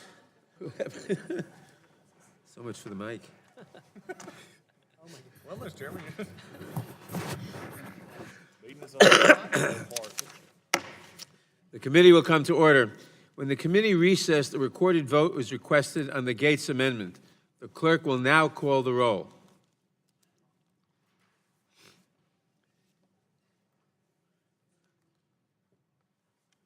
Mr. Nadler? No.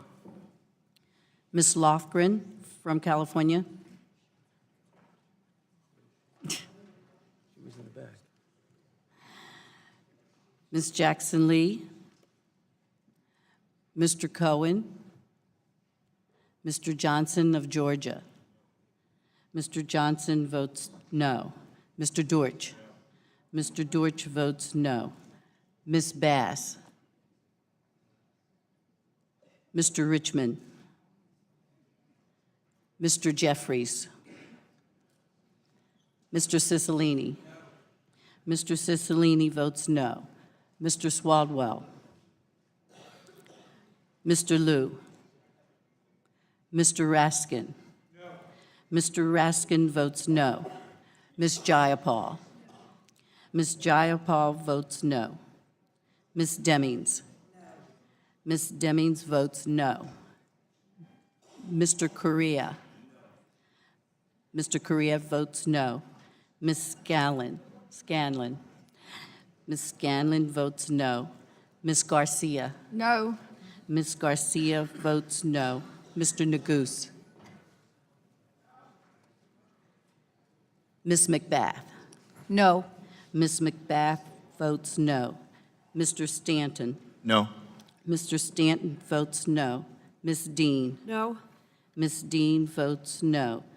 Ms. Mucarcelo Powell? Ms. Escobar? No. Ms. Escobar votes no. Mr. Collins? Mr. Collins votes aye. Mr. Sensenbrenner? Mr. Shabbat? Mr. Shabbat votes aye. Mr. Gomert?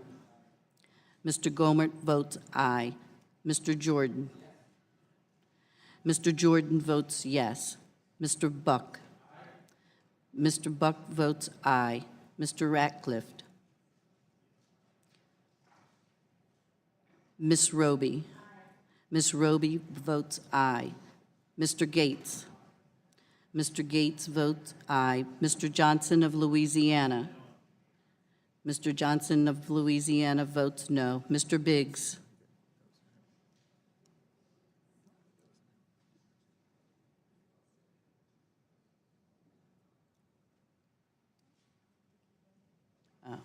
Mr. Chairman, can we correct the record, please? Mr. Johnson didn't vote, and he's not present. Mr. Johnson is not present. Thank you. Mr. Biggs? The clerk, Johnson of Louisiana is not present. I think Mr. Johnson of Georgia voted. Mr. Johnson of Louisiana? Mr. Biggs? Mr. Biggs votes yes. Mr. McClintock? Mr. McClintock votes aye. Ms. Lasko? Ms. Lasko votes aye. Mr. Rushenthaler?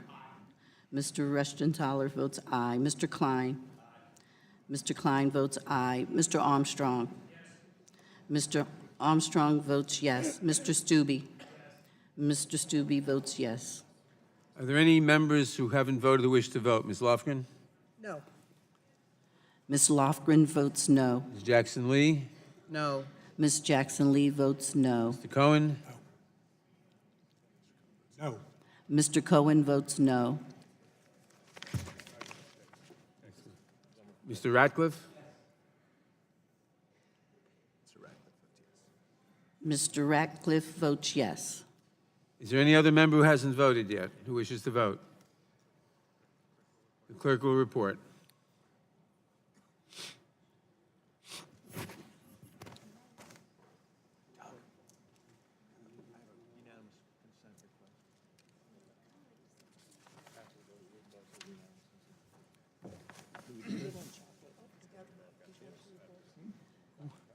Mr. Before the Chair. clerk reports, who's that? Are there any members who haven't voted who wish to vote?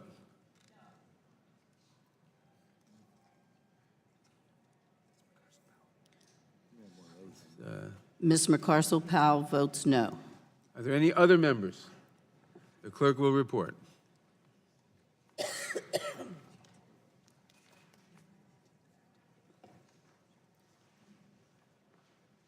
Mr. Chairman, we have 18 noes and 15 yeas.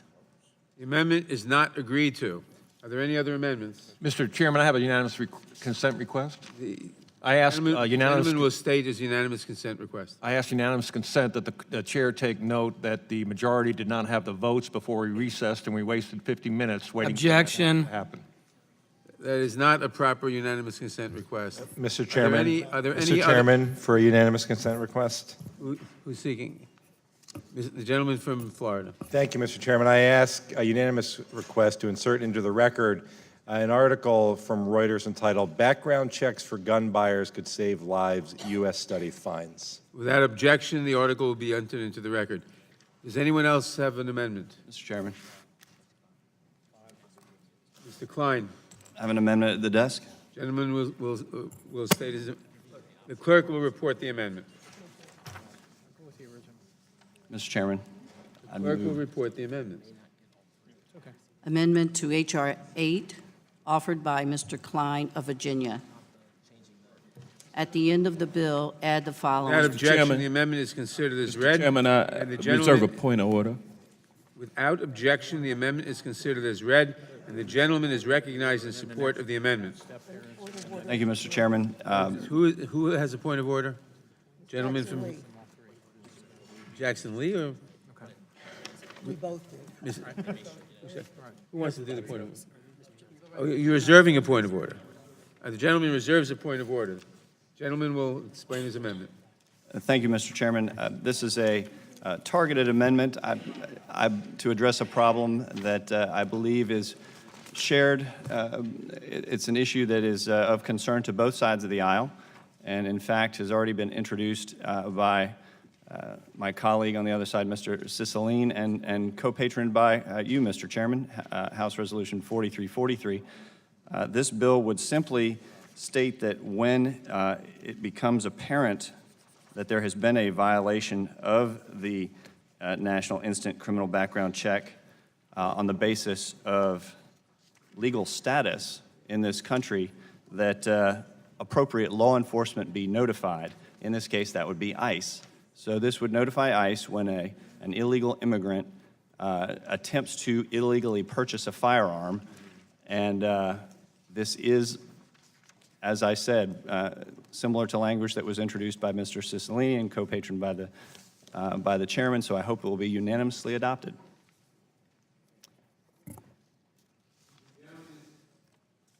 And Does Mr. the Chairman, gentleman I would yield back. Does the gentleman insist on his point of order?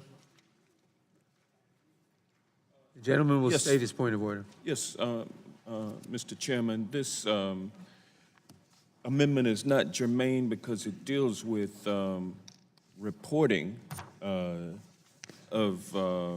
people to ICE. And this piece of legislation deals with background checks on people applying for firearms permits through licensed gun dealers. So in other words, removing the gun show loophole, ensuring that all sales go through a background check process. And so to encumber this bill, which is plain and simple, with extraneous matter in dealing with ICE, it makes that amendment non-germane. And for that reason, I would ask that the amendment be ruled out of order. Does the gentleman wish to be heard on the point of order? I do, Mr. Chairman. Mr. Chairman, I would argue... Gentleman is recognized. Thank you, Mr. Chairman. I would argue that the amendment is germane. It goes to the same title of code. It involves violations of the background check that are currently in the code related to legal status, and there is already a requirement of a report to law enforcement. So it is without a doubt germane to the bill, dealing with the same subject and under the same title. So I would ask that it be ruled germane. Chair is prepared to rule on the point of order. The point of order, in the opinion of the chair, is well taken. The amendment is not germane in that the amendment is beyond the scope of the bill. The bill does not establish a background check system and establish the statutory duties of an office to deal with it. If that were the bill, the original bill, then this amendment would probably be germane. However, to that bill. However, the bill before us merely extends an existing requirement to a different class of people, and this amendment is way beyond the scope of that extension and way beyond the scope of the bill, and therefore is not germane. Mr. Chairman. The amendment is not in order. Mr. Chairman. Gentleman is recognized. Again, with all those stated, I'll have to on this and insist on a point of, repeal the ruling of the chair. Move to ruling of table. the chair. The ruling of the chair is appealed. A motion to table is heard. Motion to table is not debatable.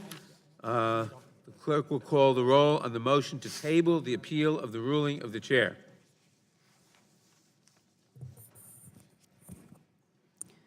Mr. Nadler.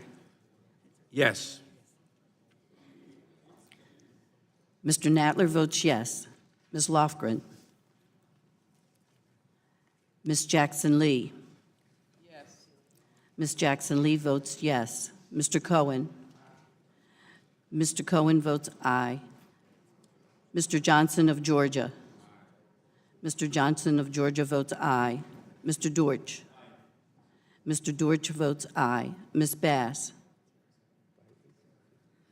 Mr. Richmond.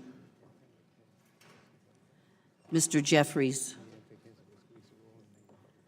Mr. Cicilline. Aye. Mr. Cicilline votes aye. Mr. Swaldwell. Mr. Liu. Mr. Raskin.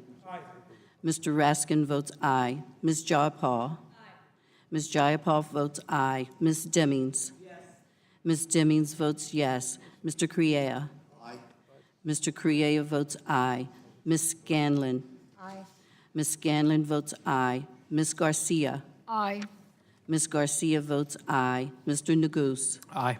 Mr. Neguse votes aye. Ms. Macbeth. Aye. Ms. Macbeth votes aye. Mr. Stanton. Aye. Mr. Stanton votes aye. Ms. Dean. Yes. Ms. Dean votes yes. Ms. Marcarcel-Powell. Yes. Ms. Marcarcel-Powell votes yes. Ms. Escobar.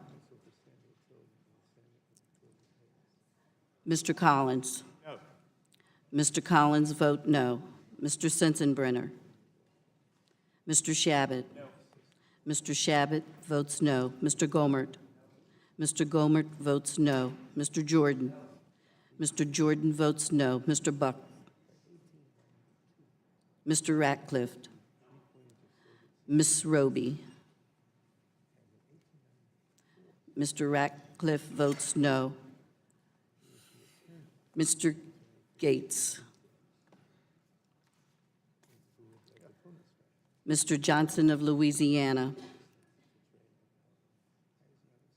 Mr. Biggs.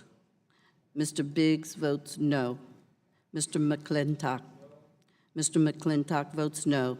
Ms. Lasko. Ms. Lasko votes no. Mr. Reschenthaler. Mr. Reschenthaler votes no. Mr. Klein. Mr. Klein votes no. Mr. Armstrong. Mr. Armstrong votes no. Mr. Stube. Mr. Stube votes no.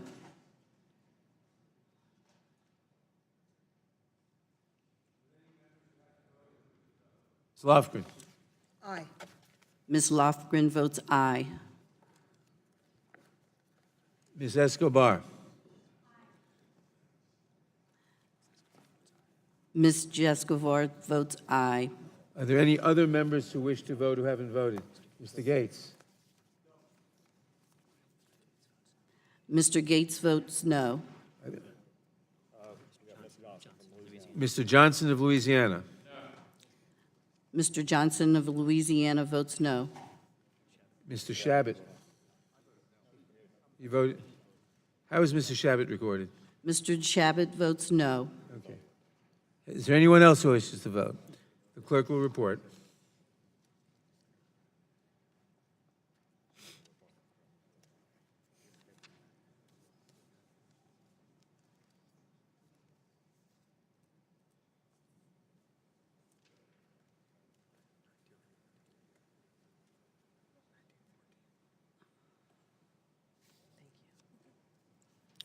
Mr. Chairman, 19 yeas and 14 noes.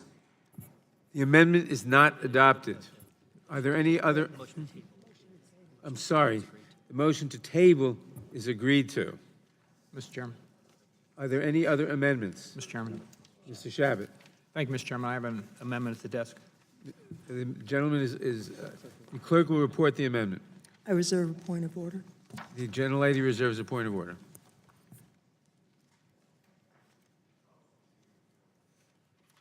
Thank you.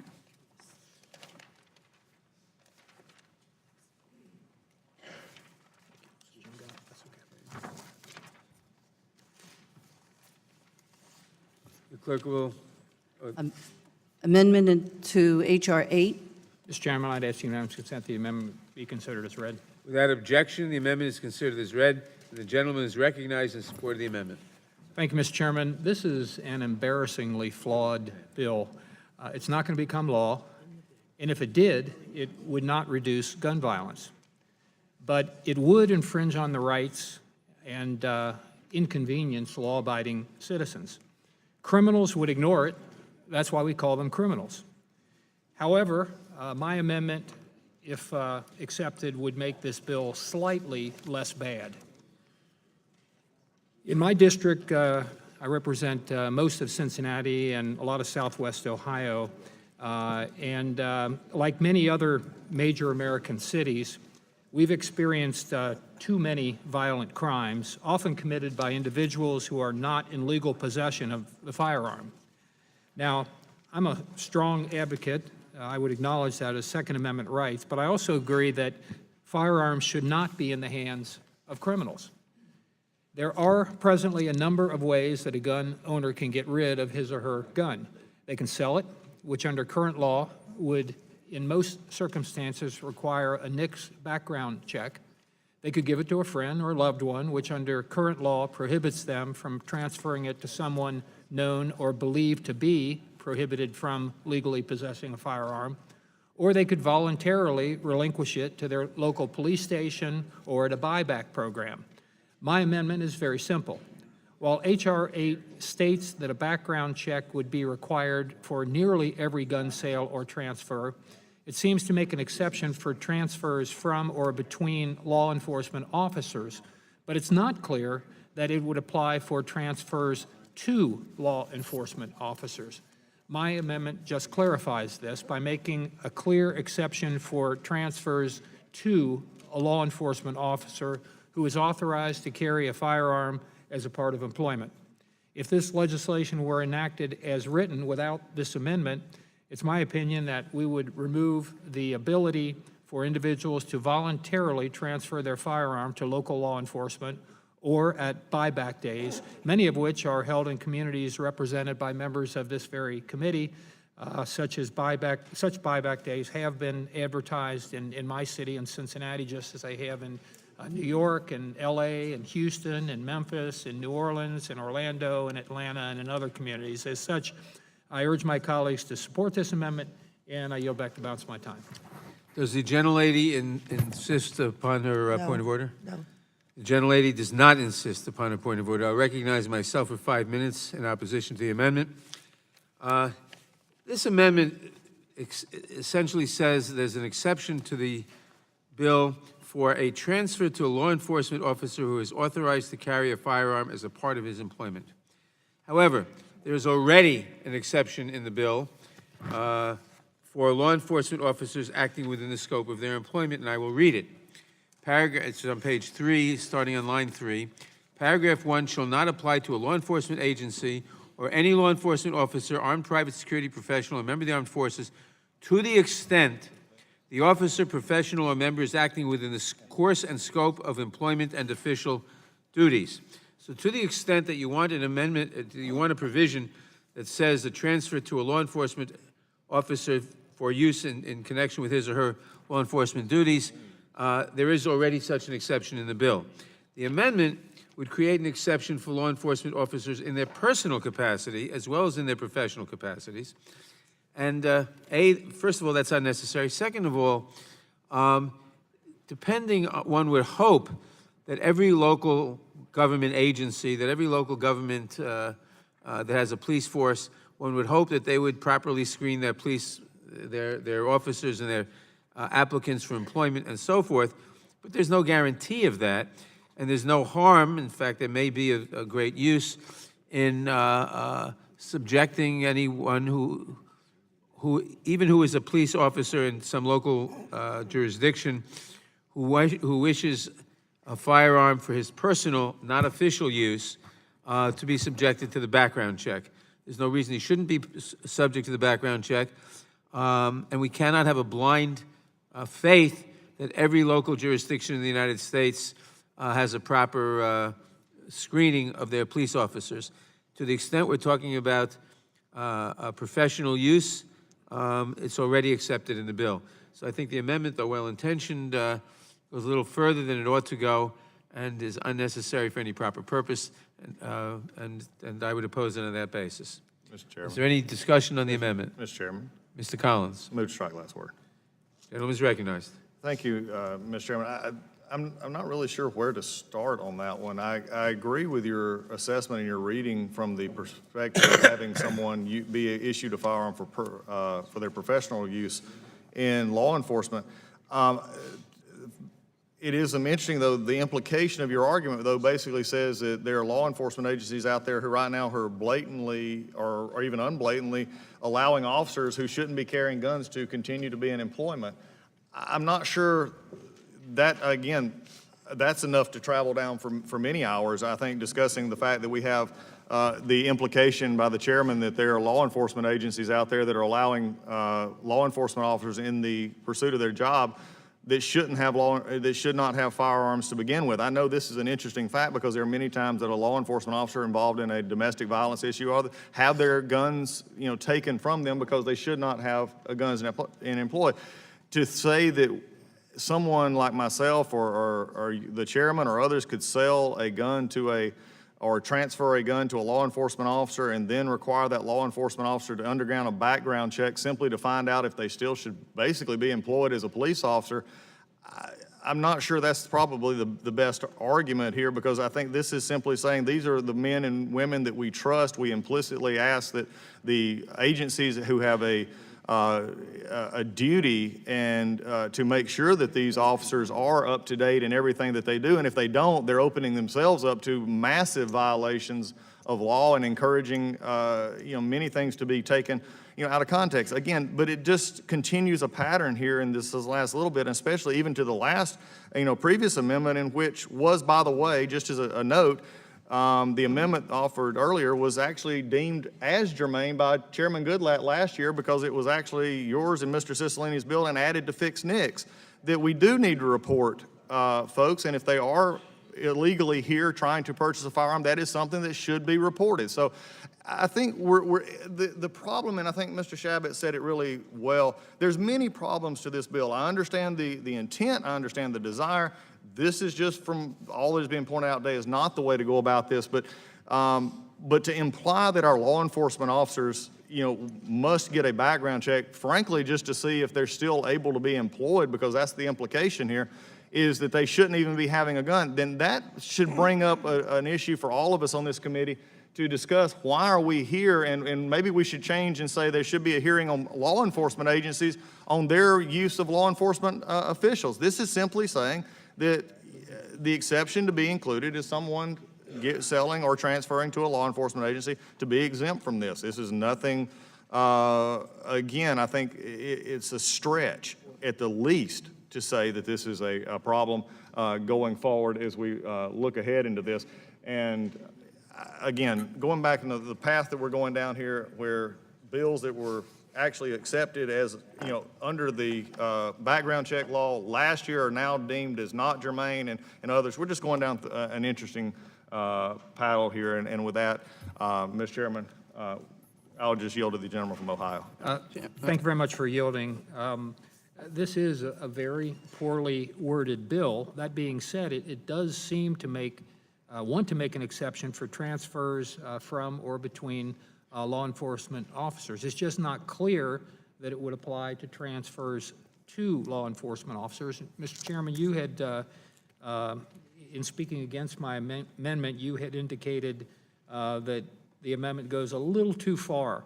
Are there any changes that could be made in the amendment where it wouldn't be a little too far, it would be acceptable? Yeah, would the gentleman yield? I'd be happy to yield. Yes, the gentleman could amend his amendment to match the current wording of the paragraph that I read, and it would be fine. Yeah, well, I don't think that's going to be particularly helpful, but I do think. Well, he could gut his own. I'll yield back. Mr. Chairman? Gentlelady is recognized. Thank you, Mr. Chairman. I think it's important to return to the reason why we're here today. This is a bill. It's just a first step of the many things that need to happen to try and do something about gun violence in our country. And I'm mindful that we have people who are here with who've been active on this, a mother's group, and there are certainly those across the country who we have all met with. And as we get into arcane details, I think it's sometimes important to remember what it is that brought us here. And I would just note, before yielding to the chairman, that the issue for law enforcement is adequately covered under the paragraph that he read. There's no need to go beyond that, and I would yield to the chairman. I thank the gentlelady for yielding, and I just wanted to point out that there are, I'm told, over 18,000 jurisdictions in the United States. We cannot vouch that every one of them does a perfect job in screening their police officers. I'm sure 17,900 do, but I can't vouch for the last 100. That's number one. And number two, it may very well be, and I'm sure there are cases where the local jurisdiction may have screened its police officer perfectly fine, and you've got a perfectly good police officer, but at some point, that police officer is accused of domestic violence or something else, and that does not come to the attention of the police police department or the sheriff's agency or whatever it is, so that they would not know. And that's why, if you're transferring a firearm to a police officer in the scope of their employment, for use in their employment, you don't need the background check because, and that's why the exception in the bill covers that. But if you're doing it for some other reason, you still should have the background check because you can't be sure that the local government is aware of some factor that may have intervened that makes this person not suitable to have a gun in private life as of now, whereas it may have been fine when they screened him, when they hired him 5 years ago. So on those two grounds, I would oppose the amendment. And Ms. Lofgren controls the time, and I yield back to her. I would, before yielding to the gentlelady from Texas, I would note that the paragraph the chairman read is very broad. It is not just law enforcement officials, it's also armed private security professionals, members of the armed forces, and the like, but it's limited because it's only the course and scope of their employment and official duties, which I think is an important constraint, and to move beyond that, I think, would not be reasonable, and I would be happy to yield to the gentlelady from Texas. You're very kind. I'm going to try and get my own time. Do you want to yield to you, Or Mr. to the gentleman from I thank the gentlelady for yielding. Two quick points. One is there continues to be reference to legislation that I introduced, co-sponsored by the chairman, referring to the Unlawful Buyer Alert Act. That is not the bill that is before us. That is the bill that said you can notify local law enforcement when a person has purchased a gun and not authorized to purchase a gun by law. It is not this at all. So with all due respect, I appreciate you invoking my legislation, but it is not this bill. Second, The amendment that is offered creates a real problem. If you have a police officer who is required to surrender his gun because he or she is charged with domestic violence and assigned to desk duty or administrative duties, conceivably that officer would go and try to buy a gun and would fit the definition of being authorized, even though not currently carrying a firearm, but authorized to carry a firearm as part of his or her employment. And that person would be permitted to buy a gun if you pass this amendment. So I think the chairman's language from the existing statute is clear. It makes sense. This would create a gaping hole that would invite individuals who would not pass a criminal background check from buying a firearm, which I don't think anyone wants, and so I urge my colleagues to defeat the amendment. I thank the gentlelady for yielding, and I yield back. Is there any further discussion on the amendment? Ms. Jackson-Lee.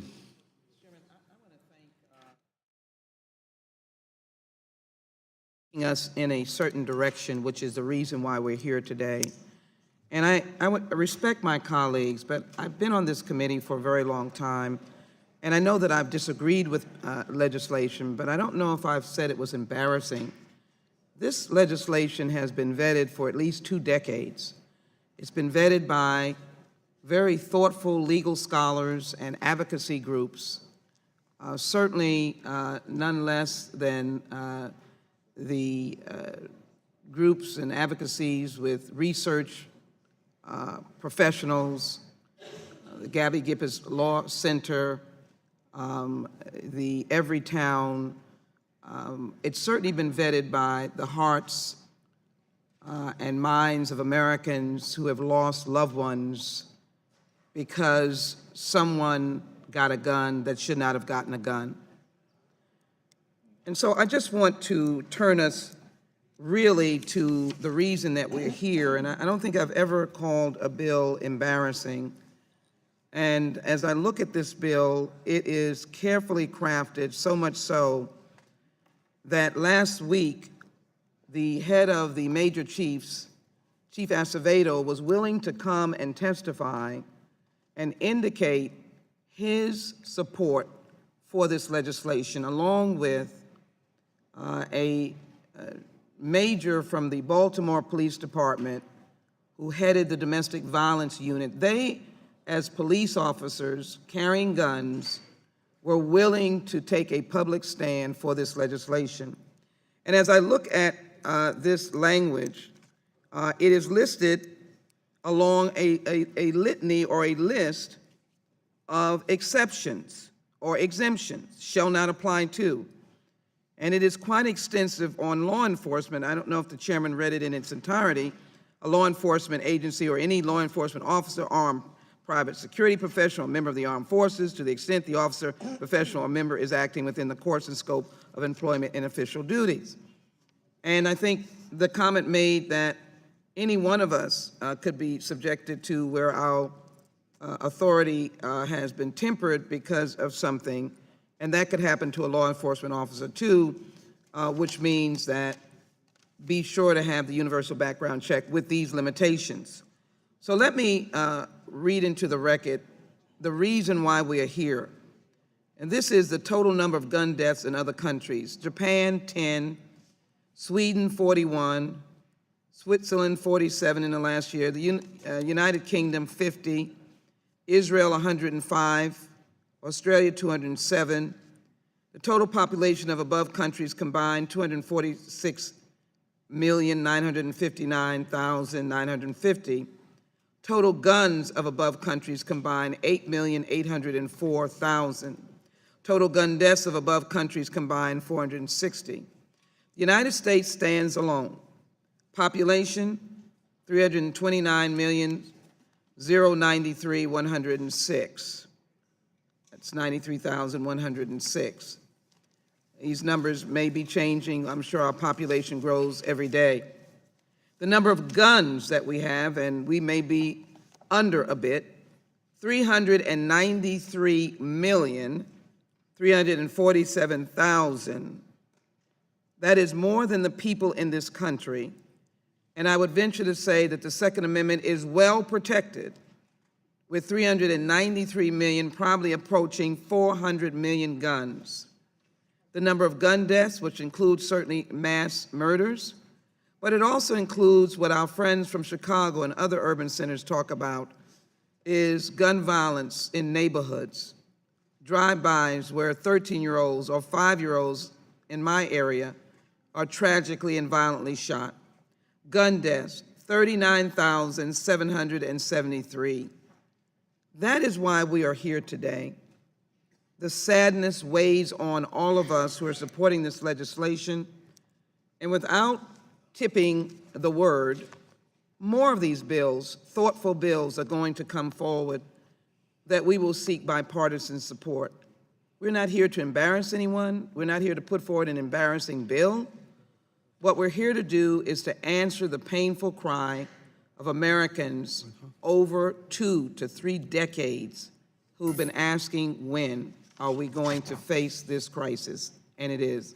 With that, Mr. Chairman, I oppose the amendment, support the underlying bill, and yield back my time. The gentlelady yields back. The gentleman from Arizona, Mr. Biggs. Thank you, Mr. Chairman. I move to strike the last word. Gentleman is recognized. Thank you. So when we look at the underlying bill and language that we've been referring to in the underlying bill, it refers to course and scope of employment, which is what the gentlelady from California had previously discussed.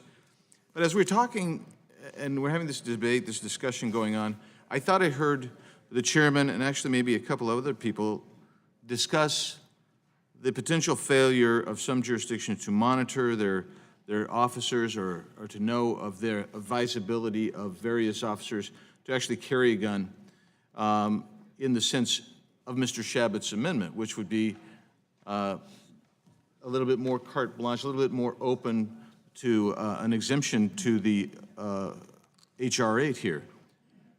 But if that's the case, then it strikes me that you actually have a big major hole in your bill. If you're making the contention that the police agencies are not good or adept in some instances at determining the background or the advisability of their officers to carry a gun in their off-duty times, then how so is it that you are permitting them to have a transfer of weapons if it's used within the course and scope of their employment? It seems to me that there's an inherent inconsistency there. So I agree with Mr. Shabbat. I think this is an amendment that makes sense. I suggest that most police agencies, everyone that I've encountered, does keep a good watch, a good monitor of their officers and their capacity to carry weapons, because they understand within the course and scope of duty that they have liability based on what their officers do. So if they understand there's that liability, then, and they've determined that the officer is capable of carrying a weapon, then I think that Mr. Shabbat's amendment makes sense, because they're constantly under scrutiny by the agencies themselves. Someone said earlier today as well that you have nothing to worry about here if you're a law-abiding citizen. And yet, I encourage you to tell that to anyone who's ever had their civil rights abrogated by the heavy hand of government. I mean, it happens. And not only that, in this particular instance, in this particular amendment, you're taking officers who are under scrutiny, who are found to be capable of carrying weapons during the course and scope of their employment, and you're saying, well, you know what, we're not sure if you're capable of carrying outside of your employment. And thus, it just gets back to this whole thing of inconsistencies.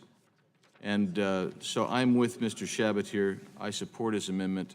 And with that, I yield back, Mr. Chairman. Thank the gentleman. The gentlelady from Pennsylvania, Ms. Scanlon, is recognized.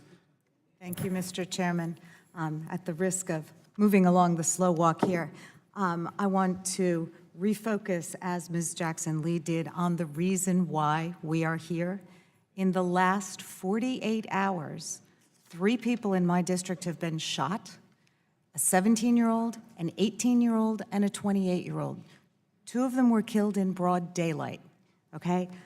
2 lives ended, dozens more traumatized and heartbroken. It's time for us to do something. This bill may not prevent every single incident of gun violence, but it's going to go a long way in closing loopholes that are killing people in my community, and it's time to get it done. Thank you. Mr. Chairman, can I? Will the gentlelady yield? Will the gentlelady yield to the gentleman from Maryland?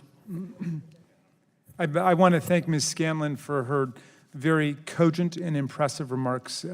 We need to refocus on why we're here. We're losing tens of thousands of people in our communities to gun violence. That's importantly what a lot of the election was about in 2018. That's why we're here. That's why all of these wonderful people have come to Washington to the hearing and now to the markup. I'm amazed that my colleagues across the aisle seem to turn a deaf ear to the demand in the public for this legislation. More than 90% of the American people want it. They understand it's something we need to do. The whole purpose of legislation is to close the loopholes. We've caught more than 3 million people who should not be buying guns because they're felons, they're fugitives, they are mentally ill in the eyes of the law, they are undocumented aliens, they have a dishonorable discharge from the military. There are a whole series of reasons why, and they're squeezing through the loopholes, which include the private gun show loophole and the private sales loophole. And rather than join us in trying to close the loopholes, they keep offering more loopholes. We say, let's close the loopholes. They say, let's throw some more loopholes in. It's the most extraordinary thing I've ever seen. So the only argument I've heard from them, it's quite amazing, Mr. Chairman, and I counted it, I think, 7 times so far. I want to try to get the quote exactly right, but my friends across the aisle keep saying, criminals don't obey the law, criminals don't fill out forms, criminals don't follow the law. So the talking points have issued out. The talking points are there. Everybody say criminals don't follow the law, but think about what your talking point is. The first point that needs to be made is we're not just talking about criminals who are swept up in the Brady law, okay? Our background check bill extends the current legislation, which applies not just to felons, but fugitives, to drug addicts, to people who are mentally unstable and should not be in possession of a gun, to unlawful aliens, you think you guys would support that, to people who've been dishonorably discharged from the military, to people who have a civil protection order in a domestic violence case, but don't necessarily have a criminal conviction. But they say it's just about criminals. It's not just about criminals. There's 7 or 8 different categories we're sweeping up. In any event, the argument about criminals makes no sense to me. They say, well, criminals aren't going to follow the law, therefore we shouldn't have the law. Great, why don't you repeal the law against murder? Because murderers aren't going to follow the law, they're going to murder anyway. But we have a law against murder in order to create a social norm, in order to deter people from the bad action. And we know that more than 3 million people have been stopped from getting firearms under the law, even with the loopholes that exist. So we say, let's close those loopholes, let's make it more effective. Then you use this as an opportunity to say, no, let's throw in some more loopholes. There was even one good idea in there, at least it sounded good, about creating a mass violence Department of Justice Center. How come we didn't hear anything about that for the last 2 years? They brought us 2 bills over the last 2 years when they controlled this committee. One was they wanted to legalize silencers in America, which sounds like a mafia agenda to me. And the other is to wipe out 50 states' concealed carry weapons. So if you can get the license to carry a concealed loaded weapon in one state, and some states' laws are so lax that more than 1 million people have such a weapon, have such a license and such a weapon, they want to say if you can get it in one state, then you can go anywhere. That's what they're offering to us. But in a political sense, if they want to go down that road, the American people have already spoken, which is why we have Mary Gay Scanlon and Joe Neguse and all these wonderful new colleagues here on the committee who are speaking for America and speaking for their communities. Thank you for yielding. I yield back to you. Mr. Chairman. Mr. Chairman. The gentlelady from Georgia, Ms. McBath. Thank you so much, Mr. Chairman. Thank you, Chairman Nadler and Congressman Thompson, Congressman King, and the 230 members, my colleagues, which have co-sponsored H.R. 8, which I am proud to be an original co-sponsor on. I'm so proud to be an original co-sponsor because this is historic. I have been working on this legislation for the last 6 years as a survivor of gun violence myself, and I refuse to let anyone in this room challenge this bill as legislation that is not germane to saving as many lives as we possibly can. The overwhelming bipartisan support for universal background checks symbolizes the power of advocacy and the incredible power of the survivors like myself and many of them that are sitting in this room, family members and students who have shared their stories as they advocate over and over again for common sense gun safety solutions and demand that we act to address the extremist culture. And today we are finally taking action. The two bills that sit before us today will ensure mothers and fathers have one less reason to worry about when they send their children off to school. They'll give students one less thing to fear when they walk into their schools. And most importantly, it will make our communities and our nation a safer place. I talk to victims. I've been working with victims for the last 6 years, and I refuse to talk to one more parent that is scared every single day when they send their children off to school. I refuse to let my colleagues stand here and devalue the importance that this bill has. And I am so grateful to everyone in this room, and I'm so grateful to my colleagues that continue to champion for common sense legislation that will save lives. Would the gentlelady yield? Yes, I yield. I thank the gentlelady. This argument that criminals don't follow the law, and so therefore there's no need for a universal background check requirement is ridiculous. It's nonsense. It's illogical. I mean, criminals don't follow the law. There is no law that says that you must purchase through a licensed gun dealer. The only law that we have allows for people to purchase from an unlicensed gun dealer. And there are so many unlicensed gun dealers in the nation that it's just open season for anybody that wants to purchase one firearm, 2, 10, 20. There's no limit how many can be purchased. And so what this legislation is going to do is to close that loophole. It's a gaping loophole that allows people who should not have firearms to purchase them. And this is very common sense legislation. I want to thank the gentle lady from Georgia who has dedicated her life to common sense gun reform legislation, and H.R. 8 is the epitome of it. And with that, I'll yield back to the gentle lady. Question, the gentleman. Does the gentlelady yield back? I yield the rest of my time. Thank you. The question is on the amendment. Those in favor say aye. Aye. Those opposed, no. No. In the opinion of the chair, the nays have it, and the amendment is not agreed to. Recorded vote is requested. The clerk will call the roll. Mr. Nadler. Mr. Nadler votes no. Ms. Lofgren. Ms. Lofgren votes no. Ms. Jackson Lee. Ms. Jackson Lee votes no. Mr. Cohen. Mr. Cohen votes no. Mr. Johnson of Georgia. Mr. Johnson of Georgia votes no. Mr. Dortch. Ms. Bass. Mr. Richmond. Mr. Jeffries. Mr. Jeffries votes no. Mr. Cicilline. Mr. Cicilline votes no. Mr. Swaldwell. Mr. Liu. Mr. Liu votes no. Mr. Raskin. Mr. Raskin votes no. Ms. Jayapal. Ms. Jayapal votes no. Ms. Demings. Ms. Demings votes no. Mr. Crier. Mr. Crier votes no. Ms. Scanlon. Ms. Scanlon votes no. Ms. Garcia. Ms. Garcia votes no. Mr. Neguse. Mr. Neguse votes no. Ms. McBath. No. Ms. McBath votes no. Mr. Stanton? No. Mr. Stanton votes no. Ms. Dean? No. Ms. Dean votes no. Ms. Marcusel Powell? Ms. Escobar? Mr. Collins? Mr. Collins votes aye. Mr. Sensenbrenner? Mr. Shabbat? Mr. Shabbat votes aye. Mr. Gomert?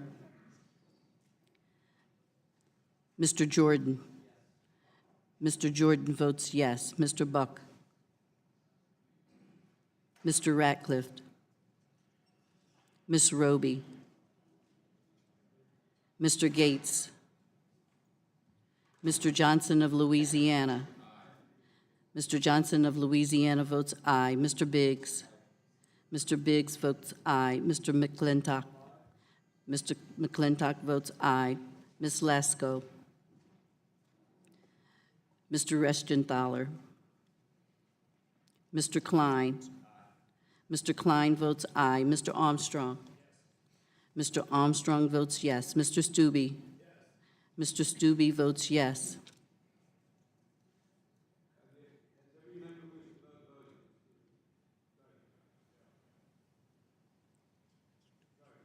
Mr. Deutsch votes no. Is there anyone else who hasn't voted who wishes to be recorded? Clerk will report.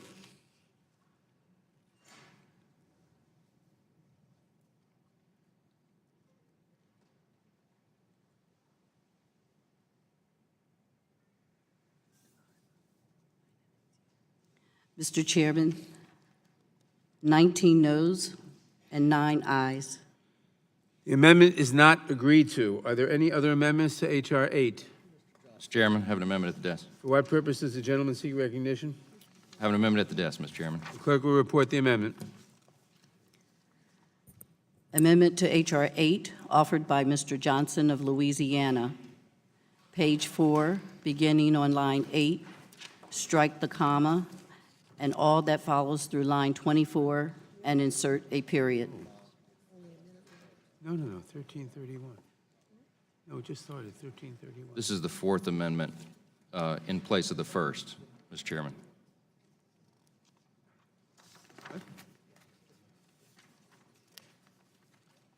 I took them out of order because we were The we were clerk will told to- read the amendment. Make sure we have the right one. Amendment to H.R. 8, offered by Mr. Johnson of Louisiana. Page 4, beginning on line 8, strike the comma and all that follows through line. Without objection, the amendment is considered as read. The gentleman is recognized for 5 minutes in support of the amendment. When the gentleman has finished his remarks, we will recess for votes on the floor, which have just started. Thank you, Mr. Chairman. I'll be as brief as possible. I want to say a couple of things here at the outset, and I won't belabor the point.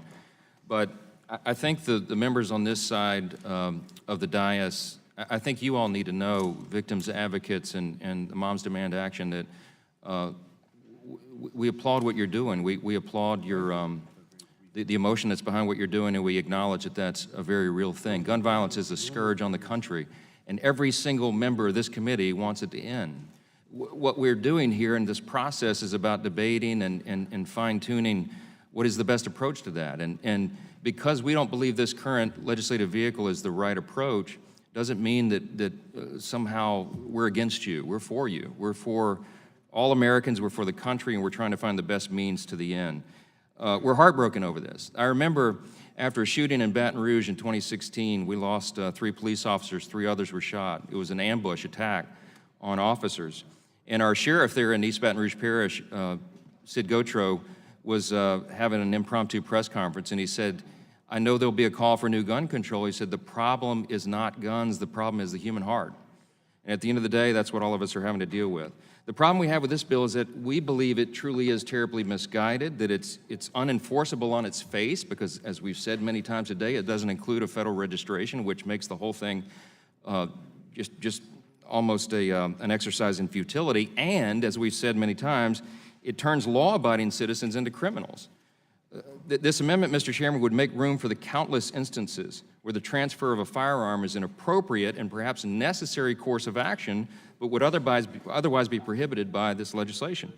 The text, as it's written, lists a number of scenarios where the transfer of a firearm would not require a background check, but the exemptions are just far too narrow. As a consequence, law-abiding citizens would be imprisoned and fined for simply exercising their basic Second Amendment right. Indeed, as it's been pointed out, many necessary and important firearms transfers would become crimes under this bill. Let me give you two examples. One of them, a friend who offers a gun to a domestic violence victim because the victim's abuser is being released from prison. Another one that would become a crime under this bill, a suicidal person asks a trusted friend to take possession of his guns because he's not in a good place. I've had two very close friends who've lost their lives to suicide because of a firearm. Do we want to take the ability? Do we want to create a deterrent to that kind of activity? We want to encourage that. We don't want to deter it, but that's what this legislation does.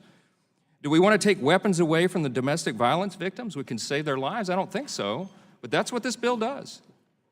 My amendment would simplify subsection 2F to allow a transfer to happen, number one, as long as the gun owner doesn't believe the recipient will commit a crime with a gun, or if he doesn't believe the recipient is prohibited from possessing a firearm. This is a common sense amendment that everybody should agree with. It will reduce the number of law-abiding citizens who get trapped and wrapped up in the majority's quest to unduly burden a constitutionally protected right, and that's what this amounts to, whether it's really intended or not. I urge my colleagues to support this important amendment. I yield back the balance of my time, Mr. Chairman. Thank you. There are votes on the floor. 4 votes, I'm told. 1 vote is 9 minutes left on the vote, theoretically. So the committee will stand in recess until immediately after the last vote on the floor. I urge the members to come back here as rapidly as possible so we can resume right after the votes. And pending the votes on the floor, the committee will stand in recess.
The committee will come to order.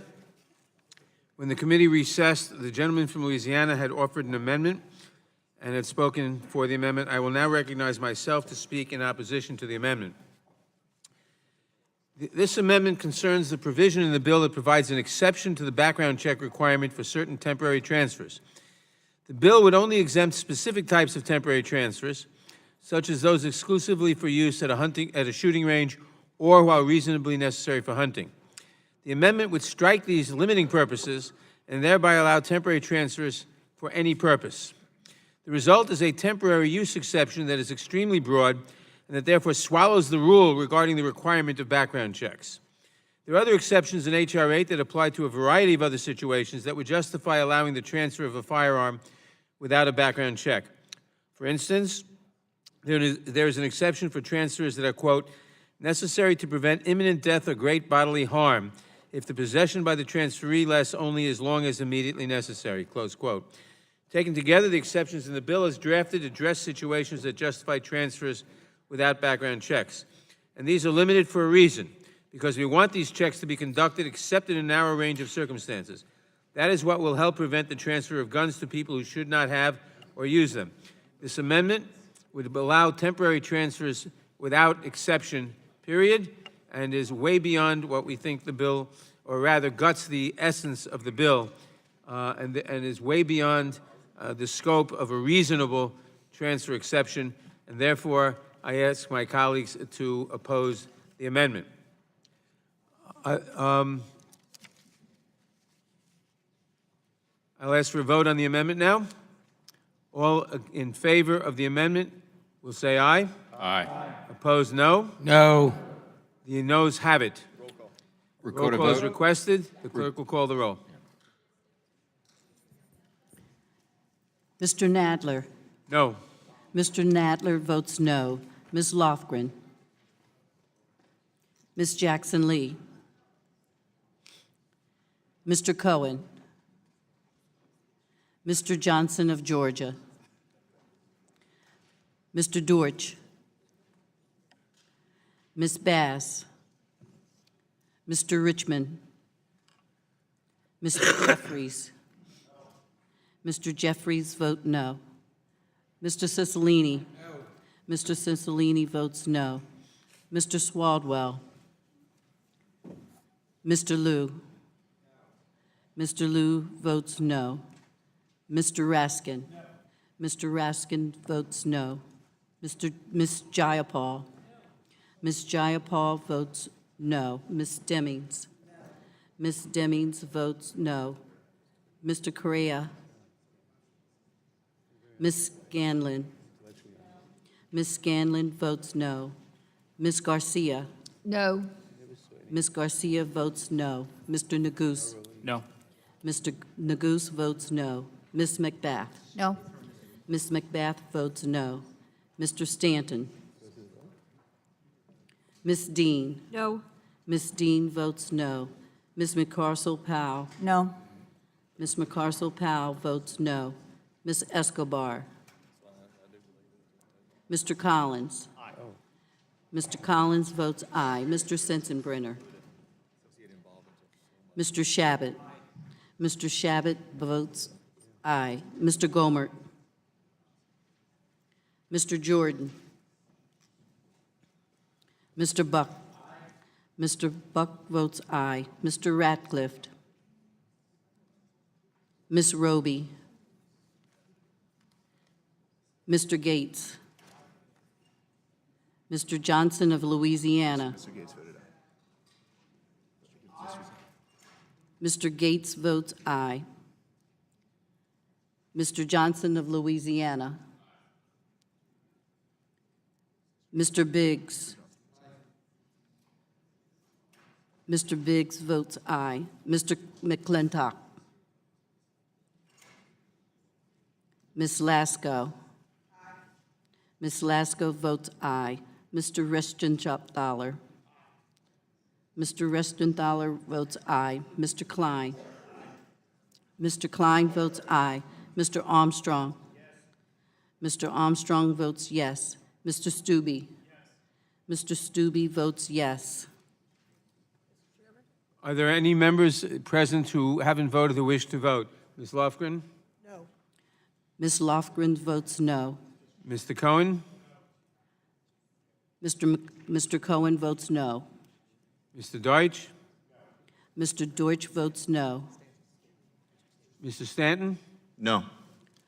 Mr. Stanton votes no. Mr. Swalwell? Mr. Swalwell votes no.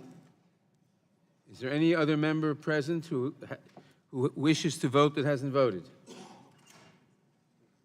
The clerk will report.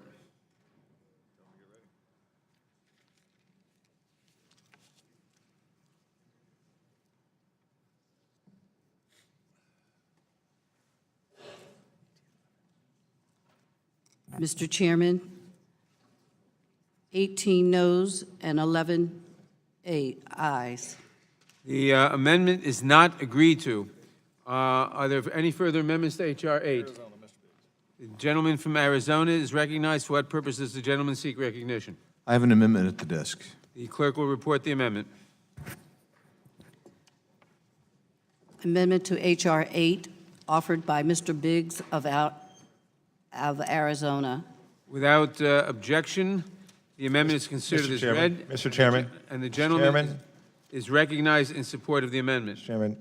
Gentleman from Florida. Mr. Chairman, I reserve a point of order. The gentleman reserves a point of order. Gentleman from Arizona. Thank you, Mr. Chairman. My amendment, Mr. Chairman, has a provision dealing with the sense of Congress, and specifically talks about, in all 3 paragraphs of my amendment, the relationship of financial restrictions or constraints on an exercise of one's constitutional rights. In particular, the second paragraph indicates the exercise of a citizen's Second Amendment rights shall not be abridged or restricted by burdensome payments or delays in the conduct of background checks for the lawful transfer of firearms, and goes on to talk about financial constraints have no place in the exercise of constitutional rights.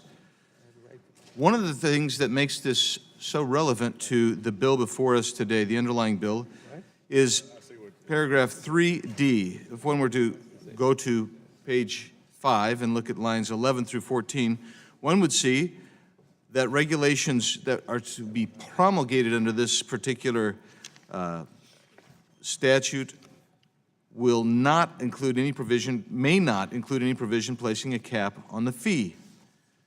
No cap on a fee. There's not even a qualification indicating a reasonableness standard. This has the fundamental effect of constraining one's ability to obtain or alienate a gun. This then essentially abridges or encroaches on an individual's right to bear arms. My amendment is fundamental to understanding not only what the Second Amendment entails, but what a fee that has no cap constrains. The provision on page 5, 3D, paragraph 3D, is so broad as to indicate that there will be no constraint whatsoever, no limitation whatsoever on a fee. It has the same dilatory effect as someone who had to pay a poll tax. That is to say, there's a financial constraint on someone who is attempting to exercise their constitutional right. Thus, Mr. Chairman, I believe my amendment is important because if we're going to say that there is no cap on a fee, what you will have is an impairment of one's Second Amendment rights. That is not something that we can allow to stand. And with that, Mr. Chairman, I yield back. Mr. Chairman. Does the gentleman insist on his point of order? No, Mr. Chairman, I'm going to withdraw the point of order. Gentleman does not insist on his point of order. Chair recognizes himself in opposition to the amendment. This amendment is written in very broad terms. It is a sense of Congress that rights guaranteed by the U.S. Constitution should not be hampered by financial restrictions. I have the right to buy a house under the Constitution. Should not be restricted by my ability to pay for the house. Sounds a little socialist or communist to me. There are lots of constitutional rights that come with financial burdens. I have the right to hunt or fish. The state may impose a hunting or fishing license. I have a right to do lots of things. The state or the federal, or the constitutional right, which the state can't stop me from doing, nor should it, but can tax it, can put a fee on it. Financial constraints have no place in the exercise of constitutional rights. It's simply silly. Now, this bill does not impose any financial fee or burden on anybody. It simply expands the universe of people who must have a background check before they can get a gun. And as such, it is a reasonable thing to do. It's an essential thing to do. If there is a fee associated with it to cover the reasonable cost of administration, there's nothing wrong with that, and it certainly doesn't offend constitutional rights. If we were to concede the point that any cost is a burden on constitutional rights, it would be a very, very different country in a way that I doubt any member of this committee on either side of the aisle would want. So the amendment is simply silly, unnecessary, and I oppose it for that reason. Mr. Chairman. I yield back. Who seeks recognition? I do, Mr. Chairman. The gentleman from Rhode Island is recognized. Move to strike the last word. First, I urge my colleagues to vote against the amendment because the final sentence of the amendment says a citizen's right to bear arms must not be qualified by the ability to pay a certain sum of money in order to exercise those rights, which sounds like it's an argument for free guns for everyone, because presumably guns are not free. You'd have to pay for that would be a burden on a certain sum of money. So I think, while I'm sure it's not the intention of the sponsor, it would essentially be saying it's a sense of Congress that everyone should get free guns. So I urge my colleagues to vote against the amendment, but I'd like to take a moment to again remind people while we're here. In many ways, this hearing has been a reminder that our democracy is broken. 97% of the American people, according to the most recent Quinnipiac poll of 1,249 voters across the country, 97% of the American people support universal background checks.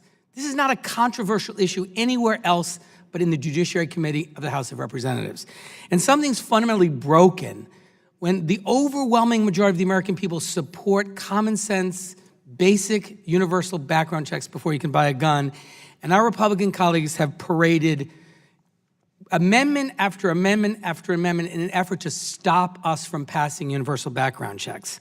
And despite Republican efforts to do that, the hard work of Moms Demand Action, the Brady Campaign, other advocacy groups, and the election of the Democrats to the majority in the House are because the American people are demanding that we enact responsible gun safety legislation and reduce the scourge of gun violence in this country. And we thought, well, let's start with something that everyone agrees with: universal background checks. Not a heavy lift. They work. 3.5 million people have been denied the right to buy a gun because they were disqualified, were not lawful purchasers, so we know background checks work, but 1 out of 5 gun purchases happens without a background check. And to remind folks, the reason we're having this hearing, I want to thank the chairman for this, because this is our first gun violence prevention markup in 8 years, since I first arrived here. And the reason is because we have a gun violence epidemic in this country. On average, the number of Americans murdered by a firearm has risen to approximately 100 every day. The gun death rate hit a nearly 20-year high in 2017 at roughly 40,000 deaths, according to the CDC. Firearms are the second leading cause of death for American children and teens, making the United States the world leader in child gun deaths. In fact, in the face of this increasing gun violence, one of the best tools we have is the NICS background check system, which conducts a background check for anyone buying a gun from a licensed dealer. Since the Brady background checks law was passed in 1993, it has blocked more than 3.5 million attempts to buy guns by people prohibited from having them. And we hear our Republican colleagues all the time say, go after the people who shouldn't have a gun, go after the criminals. That's exactly what this expansion does. At the time that the Brady law was enacted, internet gun sales and sales at gun shows by private sellers did not account for a substantial portion of the gun market. Now, 1 in 5 gun sales are done through a private dealer that is not covered by a background check. That allows millions of guns to exchange hands with no questions asked, including between criminals, domestic abusers, and people prohibited due to mental illness.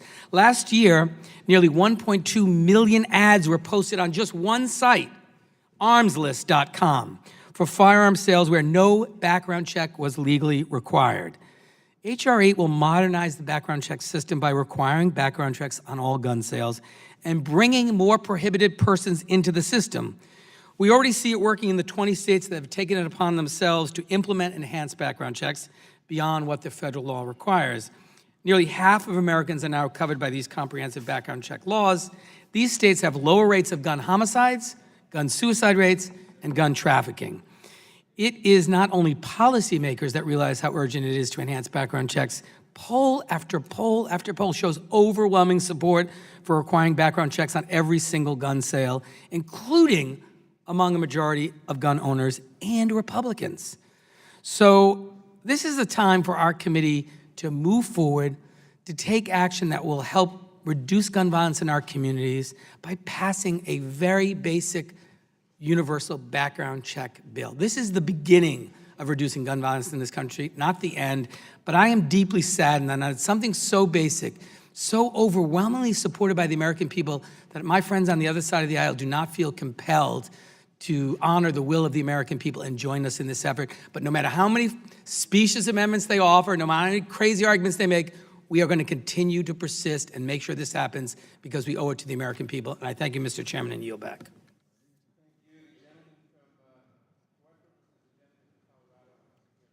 Move to strike the last word. Gentleman is recognized. Thank you, Mr. Chairman. Mr. Chairman, I share the sentiment of Mr. Cicilline from Rhode Island, and I am also deeply saddened. I'm deeply saddened that my friends on the other side of the aisle won't accept reasonable improvements to this bill. 97% of Americans support universal background checks, according to one poll that you've cited. 97% of Americans don't support bad legislation. We're trying to make this bill better so that Americans can support the concept that you talk about. This bill won't reduce gun violence. It won't accomplish the ends to which you claim. And I have to tell you, it discriminates against law-abiding citizens. That's not something. It discriminates against law-abiding citizens on a constitutional right. Mr. Biggs' amendment is a perfect example. Mr. Chairman, I disagree with you when you say that it's like purchasing a house. What Mr. Biggs' amendment says is that a citizen's Second Amendment rights shall not be abridged by burdensome payments.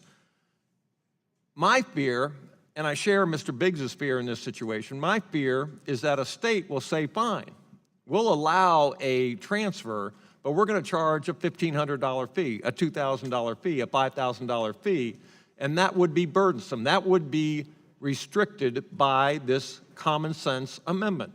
And again, why can't we agree that a burdensome fee like that is not the intent of this law?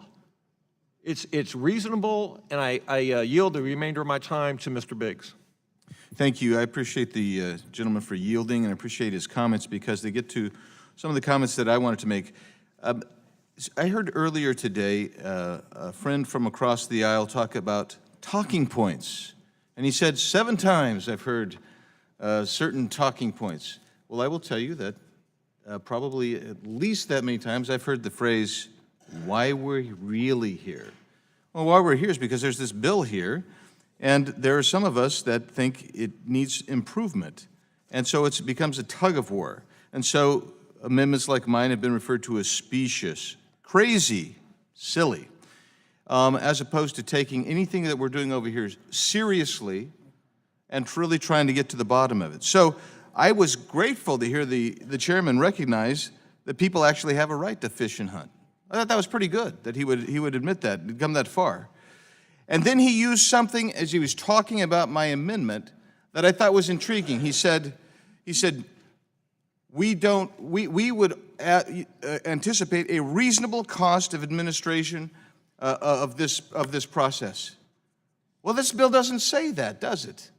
In fact, it says just the opposite. It says there is no cap. You cannot put a cap on it. And so I put an amendment here. I've offered an amendment that says, you know what? Second Amendment rights are important, and they shouldn't be constrained or abridged or shortened or restricted by burdensome payments. Now, not being restricted by burdensome payments sounds an awful lot like having a reasonable cost of administration as your fee. But this bill doesn't say that, does it? No, this bill says there will be no cap. There can be no cap. And if you've seen government in action, and I suppose most of us have, don't be surprised if you see a $1,500 exchange fee, transfer fee, $2,000 transfer fee, $2,500 transfer fee. That would then be a constraint on someone's Second Amendment right, so their ability to own a gun. I don't think that a $2,000 fee would be a reasonable cost of administration. If that were all it was, I actually heard earlier today someone say from the other side of the aisle. Would the gentleman yield on that point? Just 1 minute, let me make the point and then I'll yield. Is that $10 is no big deal. But to some people it is a big deal. Some people it is a big deal. And with that, Mr. Chairman, I'll yield. Thank you. I just want to point out two things. One, because there seems to be a misconception here. One, we've had the background check system for 25 years, and we have heard no complaints of excessive fees. But number two, the state or the city doesn't set the fee. The gun dealer sets the fee. And if the gun dealer sets a fee that's too high, somebody else is a gun dealer, and the free market sets the fee. So it's up to the gun dealers and a market situation. The market, we all fervently believe, will keep fees down to a reasonable level. And in fact, we've heard no complaints about this for 25 years. So there's no discretion on the part of any government official whatsoever to set the fee amount. I'd like to reclaim my time, but there's Yes, no sir. more time to reclaim. The gentleman from Georgia. Gentleman from Georgia is recognized Move to for strike. 1 minute to. I won't claim my 5 minutes. Okay. All right. I'll yield my time to the gentleman from Arizona. Thank you. Thank you. I thank the gentleman from Georgia. The only point I want to make right here is that while the gentleman from New York, our chairman, has not heard complaints of too high fees, I've heard those complaints. I've heard complaints that sometimes fees are high. So I'm also curious to know who the gentleman thinks is promulgating the regulations under subsection 3 on page 5 of this bill. That's who's going to set the fees. And with that, I'll yield back to the gentleman from Georgia. And I thank the gentleman for yielding back. I think it's also an issue, as we've talked about, is going forward, and we've seen the pressures of, especially in ideas like this as we've gone forward, that there could be, and especially when you make the overt statement that there can't be any caps. It is also an interesting issue that, especially in places like the District of Columbia, there is only one FFL. They're a monopoly. And so, you know, they can pretty much do whatever they want to do here, and they're a monopoly. I didn't know that my friends on the other side were in favor of monopolies. That's another issue for another day. But as we move forward, this is an issue, and I think the gentleman is just being reasonable in this. And I'll yield back to the gentleman from Arizona. Yeah, I want to clarify. Thank you. Thank the gentleman for yielding back. When you get to 3D, it's not talking about the private market setting the cap. It says regulations promulgated under this paragraph. If we refer back to the paragraph, we're talking about the Attorney General. Who's setting the regulations? Who is setting the regulations? They're the ones who will promulgate the fee. Mr. Chairman. With that, I yield back to the gentleman for Georgia. With that, I'll yield back my time as well. Mr. Chairman. The gentlelady from Florida, Ms. McCarcel Powell, is recognized. For what purpose does she seek recognition? I move to strike the last word. Gentlelady is recognized for 5 minutes. Mr. Chairman, I have been sitting here throughout the day, and I have to say that time is of the essence. First of all, thank you to our guests that have been sitting through here all day long, hearing amendment after amendment, moving to strike the period and move to a comma. I apologize that this has become such a contentious hearing when it's common sense. And like my colleague— Will the gentlelady yield? Not yet. I'm reclaiming my time. I want to refocus that time is of the essence.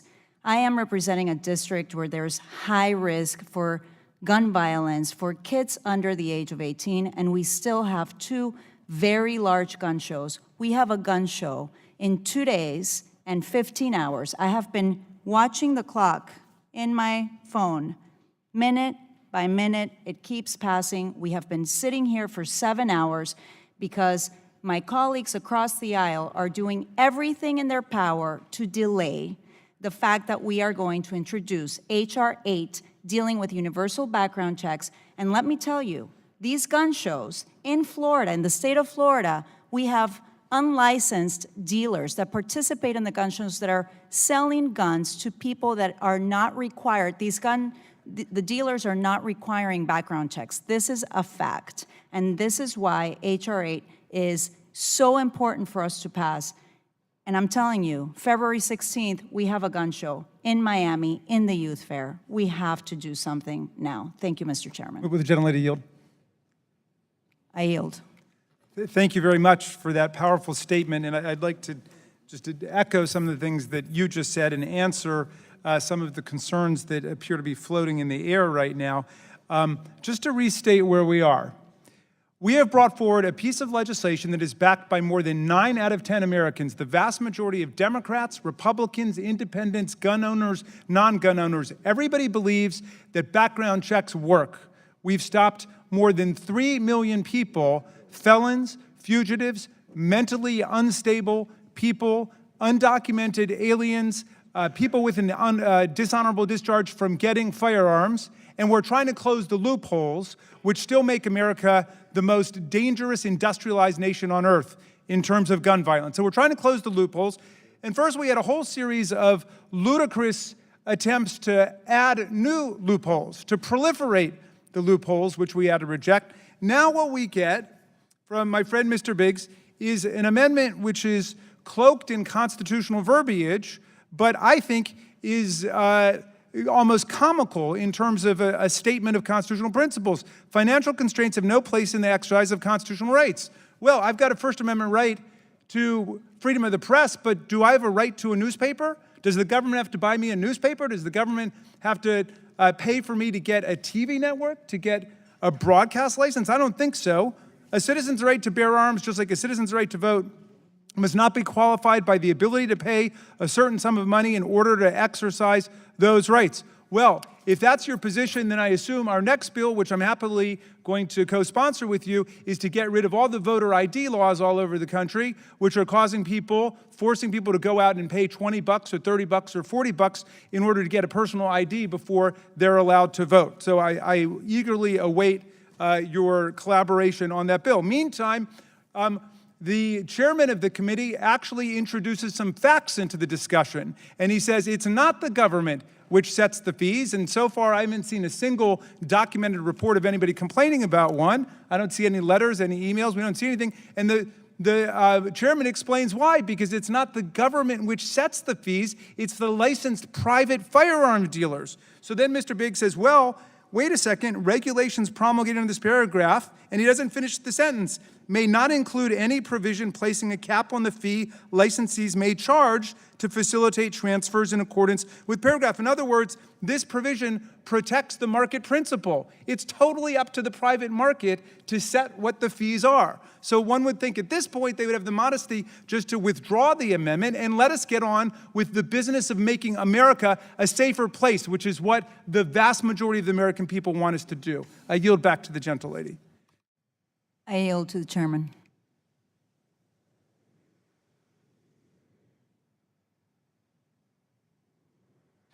Thank you, Mr. Chair.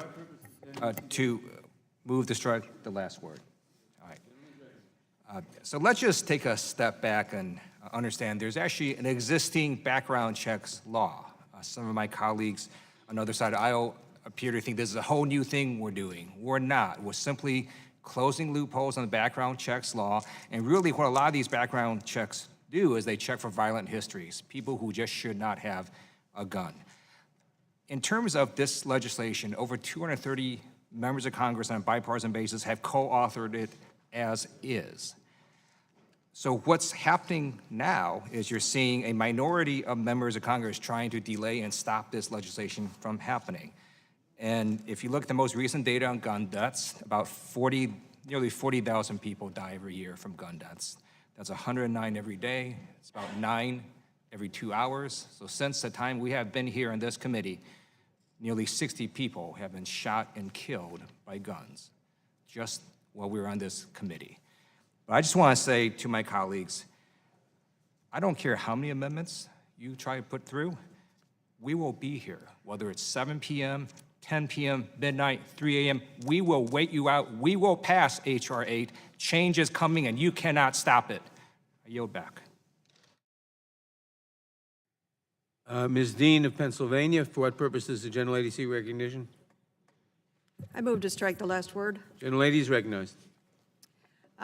Mr. Chairman, I am mindful that we just on the floor of the House observed the one-year anniversary tomorrow of the Parkland shooting. We are on the eve of that anniversary, and here we are discussing H.R. 8. And we're entertaining faux amendment after faux amendment after faux amendment in order to delay, stonewall, and deny what we know that 97% of Americans believe, that background checks work, that they save lives, and that we need to close the loopholes. Instead, what our colleagues on the other side of the aisle do is offer more loopholes. It is shameful. I'm looking here at the advocates, the victim survivors that are here today. And you wait, and you wait, and you wait. I apologize. I believe it is shameful sport that is going on here today, and we should stop it. I have here in front of me just a portion of a stack of 3,200 notes that came to me yesterday urging us to please pass H.R. 8. Keep it clean, get it done. We've been asking you to do this for 20 years. We are on the eve of the Parkland anniversary. We heard from survivors just last week, and yet we have colleagues on the other side of the aisle who say, quote, I am heartbroken over this scourge of gun violence, but we mustn't, quote, unduly burden a constitutional right. Think of that false equation. This is not, H.R. 8 is not going to unduly burden anyone's constitutional rights. Why are we really here? We're here to save lives. H.R. 8 will save lives. In Pennsylvania, in 2017, more than 15,000 people were denied their background check. And upon appeal, 13,500 of them were prohibited purchasers. Bad guys do try to get guns. Background checks prohibited 13,555 people in 2017 in Pennsylvania under our PICS and NICS system from getting their hands on guns. We're here to save lives. We have a constitutional obligation to save lives. And so what I would say is I carry with me my Constitution and related documents like the Declaration of Independence. And you all know that in the second paragraph of the Declaration of Independence, we are guaranteed the right to life, liberty, and the pursuit of happiness. H.R. 8 pursues those rights. These amendments fly in the face of them. I'm a no on the amendment. Would the gentlelady yield? Yes, Chairman. I yield back. Mr. Chairman. Gentlelady yielded back. Chairman. For what purpose does the gentleman seek recognition? Move to strike the last word. Gentleman is recognized. Mr. Chairman, I yield to Ranking Member Mr. Collins. Thank you, the gentleman from Ohio. And look, I agree with probably where we could find agreement with the gentlelady who just spoke. I agree with the issue in Parkland. She brought up Parkland. I would remind that, although she feels that many of these amendments are faux, I respect that opinion. I disagree, but respect that. I offered an amendment earlier today that was ruled non-germane and out of order to start with for a fusion center that would have directly went toward the reporting problems at Parkland. And I think that's something that was ruled out of amendment and could have been accepted as a part of this, but was not, and that's fine. This is the way the hearing is going. But not all of these, amendments could be considered faux in that sense that this would actually be something. And we are going to introduce the bill, and we'd love to have, participation on that part as we look forward. That's the only thing as we go forward. We'll continue to debate the current amendment on the floor, but it is something I need to respond to. I yield back to the gentleman from Ohio. Yield to the gentleman, Mr. Buck. Thank you. The gentlelady on the other side of the aisle mentioned false narratives.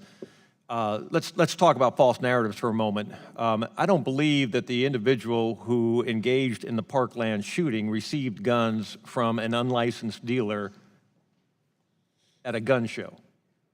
How on earth does this bill prohibit or in any way inhibit that shooting? Number one. Number two, the other side has this misconception that everybody who has been denied a gun as a result of a background check intended to use that gun to go out and commit an act of gun violence.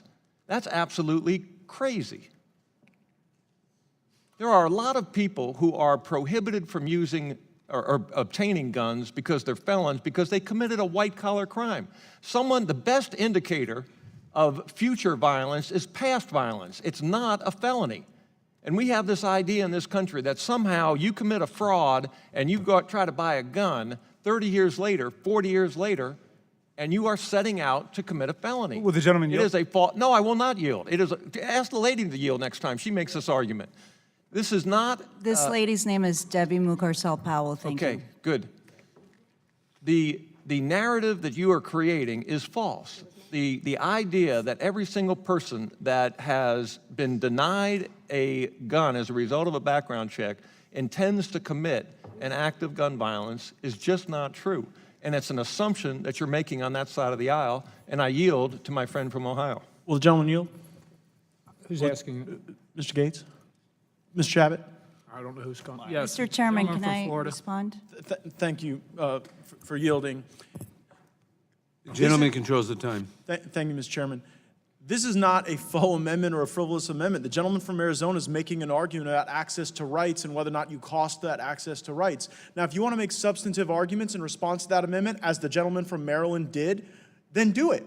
But to sit here and question our motives and integrity, look, it's not our fault that the majority brought a bill here that is a hot mess, and we're doing our best to offer amendments that will allow that bill to serve. Will the gentleman yield? I will happily yield at the conclusion of my time, which, by the way, is a courtesy that the majority hasn't offered. If you're so sure that 9 out of 10 Americans love this bill, then at the conclusion of time and debate, yield for questions and colloquy and back and forth. I do that on amendments I offer. Several of the majority members do. But the last 2 members of the majority that spoke yielded back minutes of time rather than engaging in the substance of the issue. And so it is so rich to criticize us for being insincere when you offer these talking points, these empty remarks, and then you won't even allow them to be tested by us when we want to go back and forth and question. Will the gentleman yield? Will the gentleman yield? You have to be able to appreciate the irony in asking me to yield as I am criticizing your party's inability to accept a request to yield. So, will the gentleman yield so I can criticize your reference to Parkland? The gentleman from Ohio controls the time. Which has been yielded to me, which I control. And so again, I'm always happy, as my colleague from Florida knows, I'm always happy to go back and forth, but maybe that is advice that one should give to those on the lower row, on the majority side of the aisle. And again, I think it's very rich to be critical of that, and it's almost as rich when one cites constitutional principles and then uses as the authority for those principles the Declaration of Independence. I certainly hope that no history class is watching that great display of intellect on the Judiciary Committee, and I will gladly yield to my colleague from well, It's my, hold on, it's my Mr. time, Chairman. and I'll yield to the gentleman from Maryland, although I only have 12 seconds. Well, just first on that last rather ad hominem insinuation against my colleague, I'd have to correct my friend to say that the principal champion on the Supreme Court of the argument that the Declaration of Independence should be read to inform the Constitution is Justice Clarence Thomas, who's made I'm that not arguing argument that it's repeatedly. Reclaiming my time. My well, time's so expired, and I yield back to the chair. The gentleman's time has expired. The question is on the amendment. Those in favor say aye. Aye. Opposed, no. No. In the opinion of the chair, the noes have it, and the amendment is not agreed to. Roll call has been requested. The clerk will call the roll. Mr. Nadler. No. Mr. Nadler votes no. Ms. Lothgren. Ms. Lothgren votes no. Ms. Jackson-Lee. Ms. Jackson-Lee votes no. Mr. Cohen. Mr. Cohen votes no. Mr. Johnson of Georgia. Mr. Deutsch. Mr. Deutsch votes no. Ms. Bass. Mr. Richmond. Mr. Jeffries. Mr. Jeffries votes no. Mr. Cicilline. No. Mr. Cicilline votes no. Mr. Swalwell. Mr. Liu. Mr. Liu votes no. Mr. Raskin. Mr. Raskin votes no. Ms. Jayapal. Ms. Jayapal votes no. Ms. Demings. Ms. Demings votes no. Mr. Criea. Mr. Criea votes no. Ms. Scanlon. Ms. Scanlon votes no. Ms. Garcia. No. Ms. Garcia votes no. Mr. Neguse. Mr. Neguse votes no. Ms. McBath. No. Ms. McBath votes no. Mr. Stanton. No. Mr. Stanton votes no. Ms. Dean. No. Ms. Dean votes no. Ms. McCarcel-Powell. Ms. McCarcel-Powell votes no. Ms. Escobar. Mr. Collins. Mr. Collins votes aye. Mr. Sensenbrenner. Mr. Shabbat. Mr. Shabbat votes aye. Mr. Gomert. Mr. Gomert votes aye. Mr. Jordan. Mr. Jordan votes yes. Mr. Buck. Mr. Buck votes aye. Mr. Ratcliffe. Ms. Roby. Mr. Gates. Mr. Gates votes aye. Mr. Johnson of Louisiana. Mr. Biggs. Mr. Biggs votes aye. Mr. McClintock. Mr. McClintock votes aye. Ms. Lasko. Ms. Lasko votes aye. Mr. Rechtenthaler. Mr. Rechtenthaler votes aye. Mr. Klein. Mr. Klein votes aye. Mr. Armstrong. Mr. Armstrong votes yes. Mr. Stube. Mr. Stube votes yes.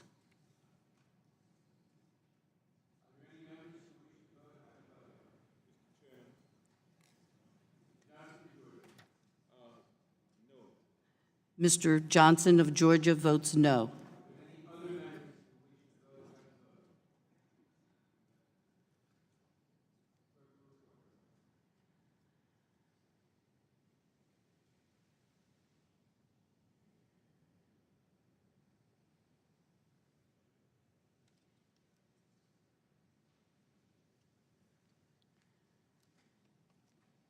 Mr. Chairman, 13 ayes and 20 noes.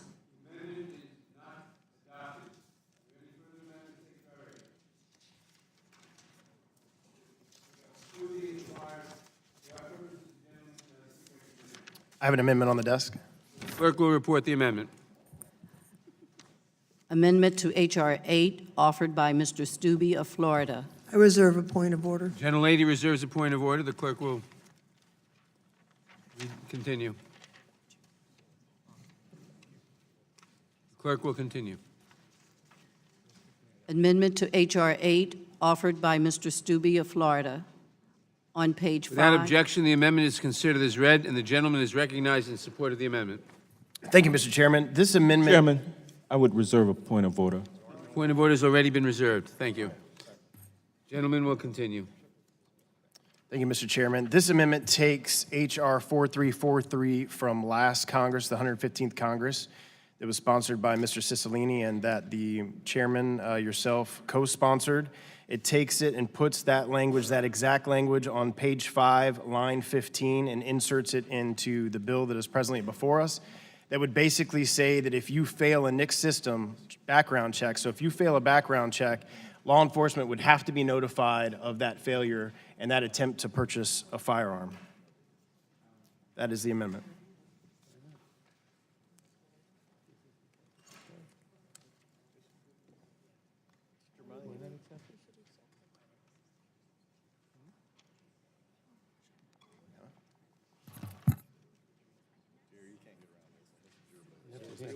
We may accept it. We have to read it.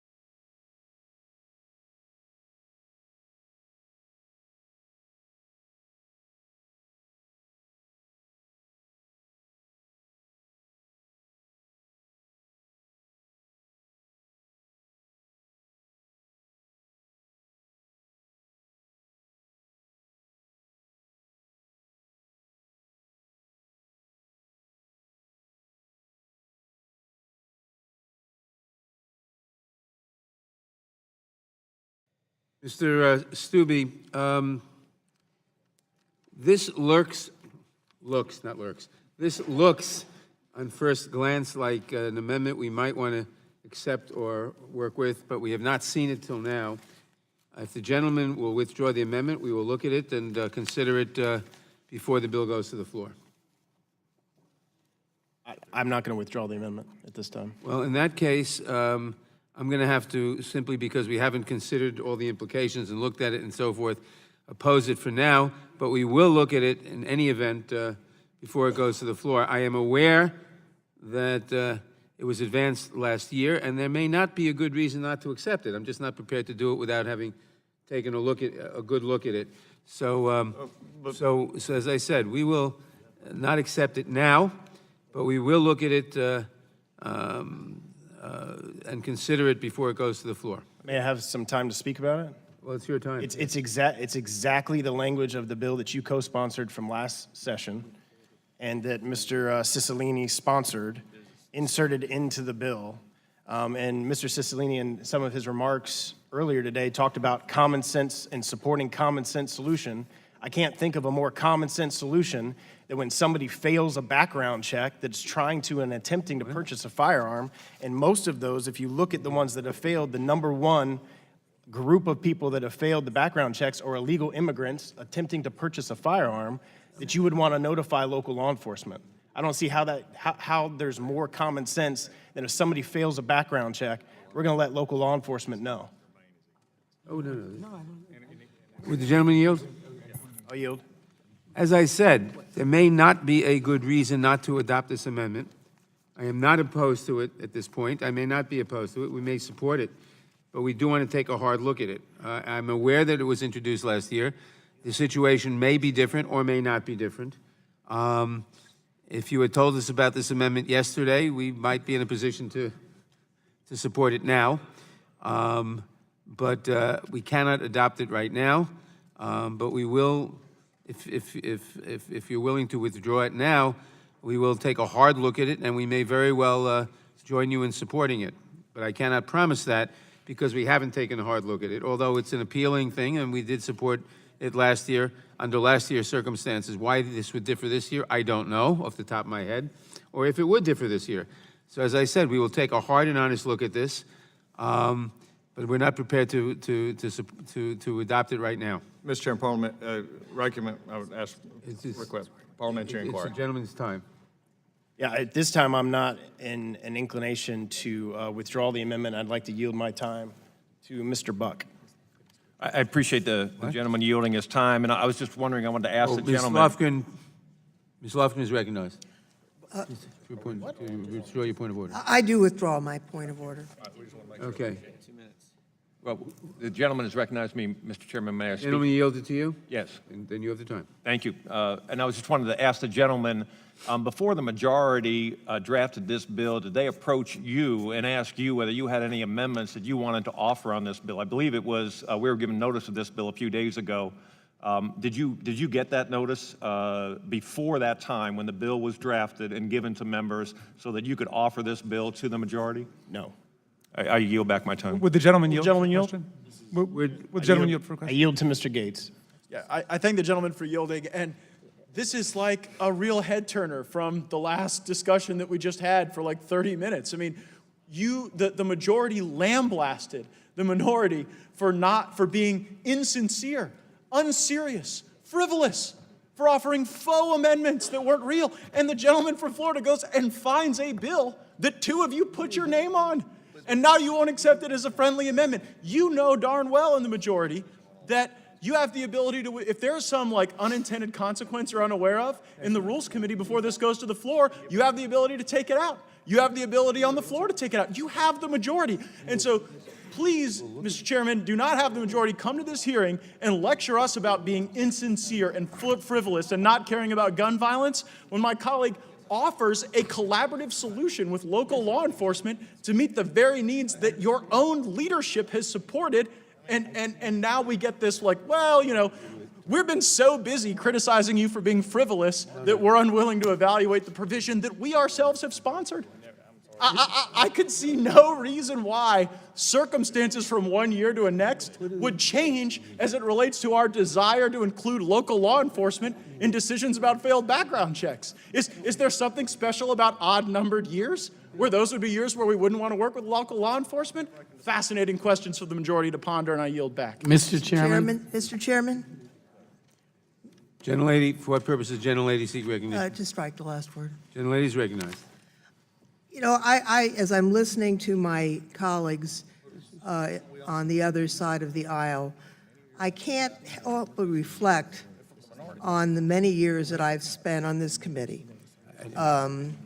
Starting in 1995, Henry Hyde was the chairman, and following Henry, Jim Sensenbrenner was the chairman, and we had Lamar Smith as our chairman. Really, just a short time that Mr. Conyers chaired, and then we went, of course, to Mr. Smith and Mr. Goodlatte. But most of the 24 years that I have served on this committee, I've been in the minority. And throughout that time, chairmen have said, Republican chairmen have said, we're not sure about this because it's been offered at the last minute. We would ask you to withdraw. We promise that we will work with you between now and the floor. And I would say most of the time, 75, 85, 90% of the time, while we were in the minority, we would leap at that opportunity to get our amendment accepted. I think this is exactly the same thing. Now, the minority, and I know this because I was in the minority for so long, is not required to share their amendments in advance. But when you don't, then the majority doesn't have time to actually look at it, think through all the ramifications. Like my initial reaction was, I would like to accept this, but we want to make sure how it fits in the whole scheme of things. That's not unreasonable when we just got a copy, not yet. I think. Would the gentlelady yield? Not yet. It is not easy to be in the minority. And I think it's hard to adjust for members who've only been in the majority. I understand that as someone who spent most of her career in the minority. But I hope you will see that this offer to work with you between now and the floor is offered sincerely. It's not to mess with you or to treat you unfairly, quite the reverse. So I would, the gentleman from Maryland has asked me to yield to him. Thank you very much. I thank the gentlelady for her graciousness. And I'm just following up on your point because this was a very frequent practice of the prior chairman of the committee, Chairman Goodlatte, and several times actually I introduced amendments and he said, I'm not positive yet, it looks good, I want to check it out and I'll talk to you. And a couple of times he ended up integrating it into the bill and a couple of times he didn't. And so I haven't met the gentleman who's the offerer of this amendment, and I'm looking forward to meeting him. But I think that when you are in the minority, as the gentlelady says, you've got to make a decision. You know, do you just want to participate in polemical combat and beat up the majority, which is one way of going? I'm not sure what the public thinks about that. Or do you actually want to try to get some stuff done? So this may very well would have been accepted had it been shown to the chairman yesterday or the day before or what have you, but it can still be accepted, and I certainly don't see any reason why we wouldn't accept it, and maybe it's just a question of building some trust with the chairman. Reclaiming my time, I would like to yield to the gentleman from Rhode Island.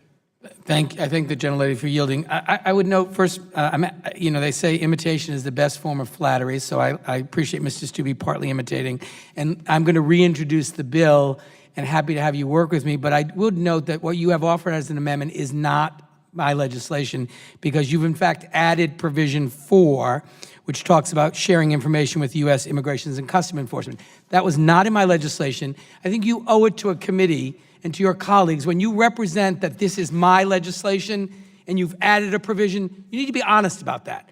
That is not my legislation. And so I would object to this. I'm going to introduce the legislation, the Unlawful Buyer Alert Act, which I'm happy to have you work on, But it's hard to take the Republicans on this committee seriously that you're actually trying to improve this bill after we spent the last 7 hours beating back ridiculous amendments. And now you've Will the gentleman misrepresent. No, I will not. It's my time. And now you misrepresent what's in this. It's misleading. I urge my colleagues to oppose this amendment. Why is the gentleman? And I yield back to the gentlelady and thank her for yielding. My time is almost expired, so I know Mr. Johnson can get his own time. I would just like to say that, one of the provisions that we've often looked at is what encourages people to comply with the regulatory scheme. Section 4 that Mr. Cicilline has just pointed out would need to be examined with that in mind. But I hope that our friends on the other side of the aisle can learn to enjoy being in the minority as much as we did for those many decades. And I yield back, Mr. Chairman. Mr. Chairman? Mr. Armstrong? Thank you, Mr. Chairman. I yield my time to the gentleman from Florida. Or move to strike the last word, then I'll yield my time to the gentleman from Florida. Last word is struck and the time is yielded. Thank you. I've heard a lot of discussion today about, from the other side of this dais, about not allowing illegal immigrants who illegally come to this country illegally obtaining firearms. And you're correct, I should have clarified that one piece wasn't in there. But are you saying, and I will yield to you to answer this question, so are you saying that if somebody is illegally trying to purchase a firearm, that you do not want ICE to be notified of that attempt of an illegal purchase of a firearm by an illegal immigrant? Oh, I'm not saying that. What I'm saying is you ought not represent that I've introduced a piece of legislation, then you add a provision, you don't share it with the committee, and you represent that it's the bill we've already passed. It is not. Facts matter. No, The gentleman Florida yield. Yeah, I'll yield to you. I would agree that facts matter also when the chairman of the committee also puts out that a certain acting attorney general was coming on a 5 o'clock letter that said that he would take it on a case by cases and not a full pardon or basically a full immunity on from being subpoenaed. I think there is an issue there, and I agree with Mr. Cicilline, but I think the question the gentleman raises is a valid question. Is it illegal for someone illegally here to buy a firearm? If so, why or why not would they not be allowed to purchase? Would the gentleman yield? Would the gentleman yield? Would the gentleman yield? Gentleman, Florida. Yeah, I'll yield to Mr. Jordan. I thank the gentleman. So I just want to get this straight. An American citizen fails a background check, and under Mr. Cicilline's legislation and the gentleman from Florida's now amendment, the field office of the Federal Bureau of Investigation would be notified, local law enforcement agency would be notified, and state law enforcement agency would be notified. But an illegal alien fails a background check, we're not going to tell anyone.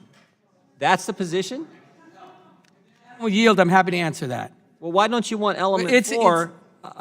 So here's my question. Why don't you want element 4 in the amendment? You asked a question, I'm happy to answer. It is not the case. Every single person who illegally purchases a gun would be notified. Not my time, but I'll be happy to yield to Florida, and the gentleman from Florida can yield to Mr. Cicilline.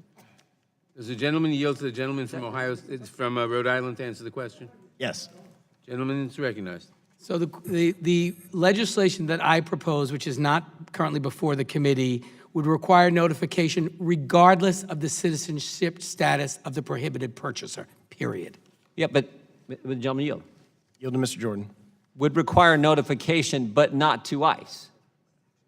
Notification to the field office of the Federal Bureau of Investigation, to the local law enforcement agency, and to the state law enforcement agency, all the agencies charged with enforcing the criminal law. Okay, which still begs the question. Why doesn't the gentleman want ICE notified when an illegal alien attempts to purchase a firearm and they're denied? Would the gentleman yield for a question? Sure. Could I pose the question? Yeah, you can. I yield. Thank you.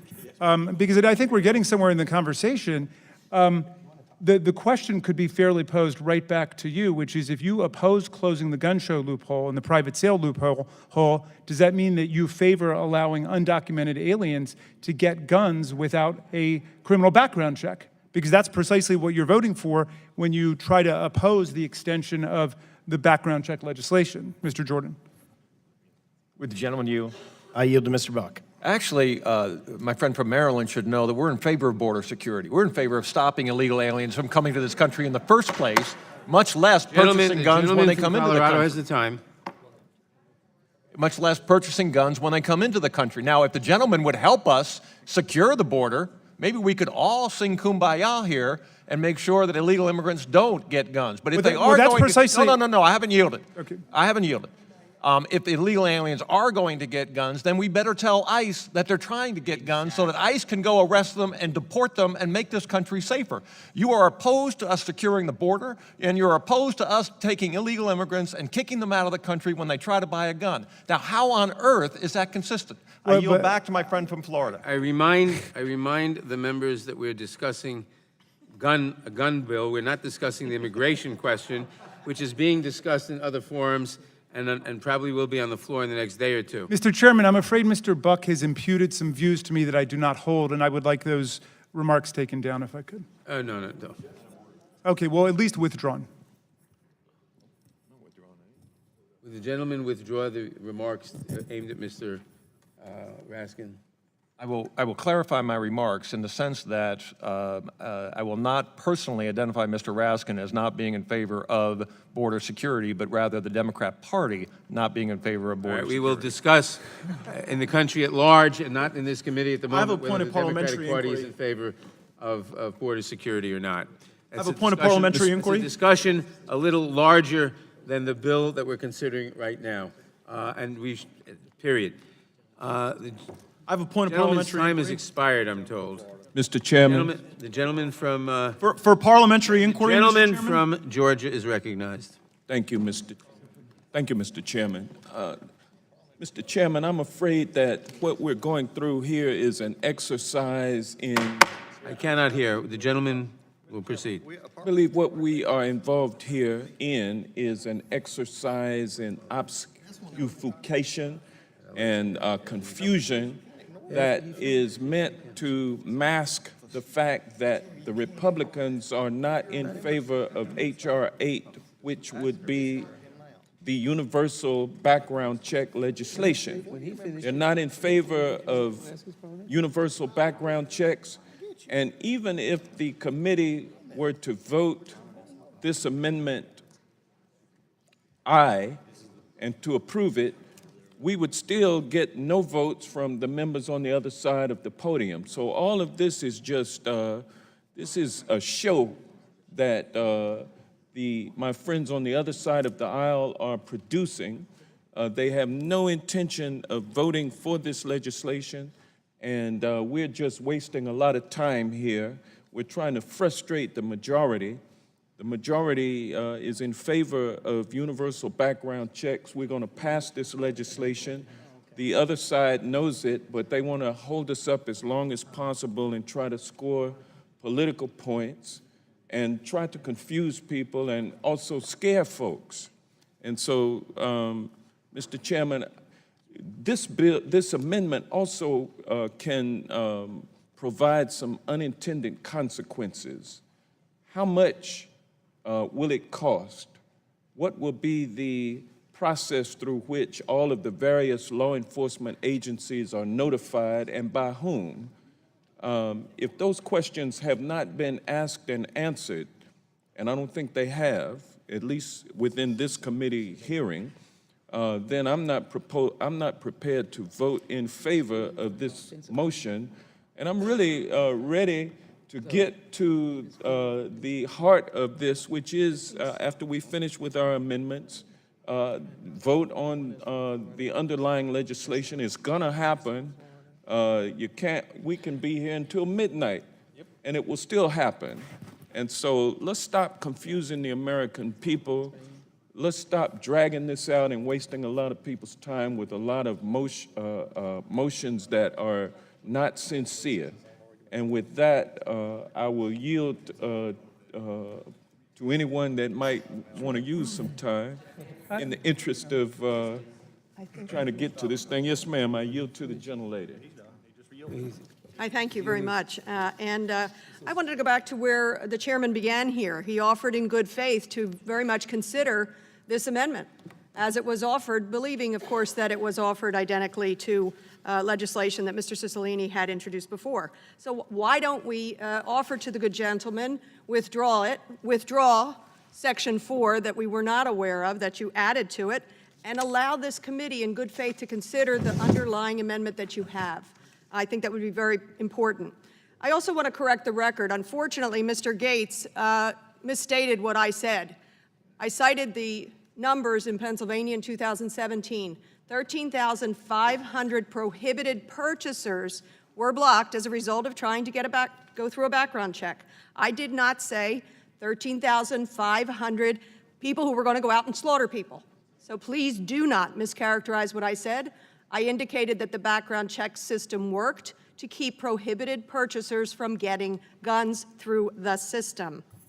And the other thing I do want to observe, the ad hominem attacks from the other side reveal the underlying problem on the other side. Thank you, Mr. Chairman. And with that, I will reclaim my time. I would like for someone to answer me about how much will this legislation cost? This What would be the amendment, you mean? cost? And I would yield to anyone on the other side who can answer that question. Now, cost, ladies and gentlemen, is something that the Republicans seem to always be mindful of. Is the offer still open? Yes. Okay, please. well, I'd ask this, Mr. Cicilline. It's his, except section Well, 4, no, it's no, his. no. Look. This is not his legislation. Well, it is This when he introduced it last Congress, and we this accepted it under well, fixed head. this is the amendment offered by the gentleman from Florida, and I'd like to know whether or not there's any financial study that is incorporated with this amendment, whether or not it's going to cost, and if so, how much? I'd ask my friends on the other side of the aisle for an answer to that question. Gentleman's time has expired. Mr. Point of Gates- parliamentary inquiry. Mr. Gates had a point of parliamentary inquiry. The gentleman will state his point of parliamentary inquiry. Thank you, Mr. Chairman. What provision of the House rules allow the chairman to repeatedly ignore parliamentary inquiry when I repeatedly seek recognition? That is not a parliamentary inquiry. For further inquiry, Mr. Chairman? The gentleman will state his further inquiry. Mr. Chairman, in response to Mr. Buck's comments, you sought time and said that since this was a... Sorry, say again? Yeah, Mr. Chairman, the inquiry is this. At the conclusion of Mr. Buck's time, the chairman said that this was a hearing on guns, not immigration. What provision of House rules prevents us from being able to reference the gun crimes committed by illegal aliens during a hearing on gun crimes? It is not a parliamentary inquiry, but I will say no provision prevents you from referencing it. You did reference it. I didn't stop you from referencing it. I simply said it's not a good idea at this point to reference it since there's a bigger debate going on. I move to adjourn. And we have a bill before us. I move to adjourn. Move the table. The gentleman was not recognized for the purpose of making a motion. Seek recognition. The gentleman was recognized for parliamentary inquiry only. I seek recognition to make a motion. The gentleman, does anyone else have an amendment? Oh, no, wait a minute, we're on this amendment. Still on Mr. Yes. Stibbe's amendment. Privilege motion has to be. Mr. Chairman, The motion is to adjourn, I'm told, is a privileged motion, has to be dealt with. All in favor of the motion to adjourn? Aye. Aye. Should we? All opposed? No. No. I seek a roll call. The noes have it, a roll call is asked. The clerk will call the roll. Mr. Nadler. No. Mr. Nadler votes no. Ms. Lofgren. No. Ms. Lofgren votes no. Ms. Jackson Lee. no. Ms. Jackson Lee votes no. Mr. Cohen. He's out of order.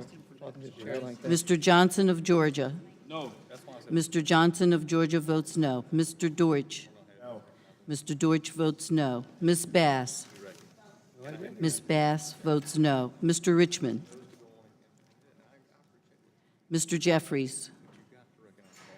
Mr. Cicilline. Because the American people demand we pass universal background checks, I vote no on a motion to adjourn. Mr. Cicilline votes no. Mr. Swaldwell. Mr. Liu.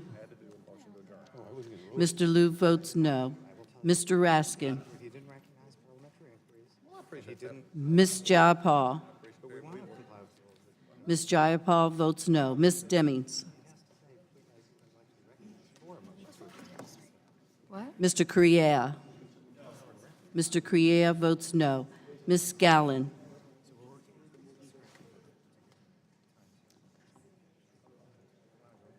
Mr. Raskin?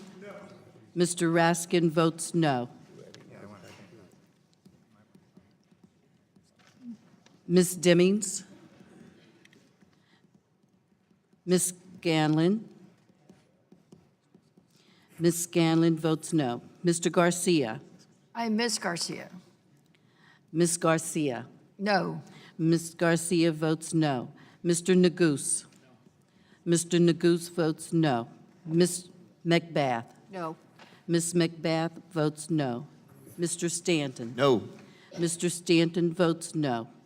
Ms. Dean? No. Ms. Dean votes no.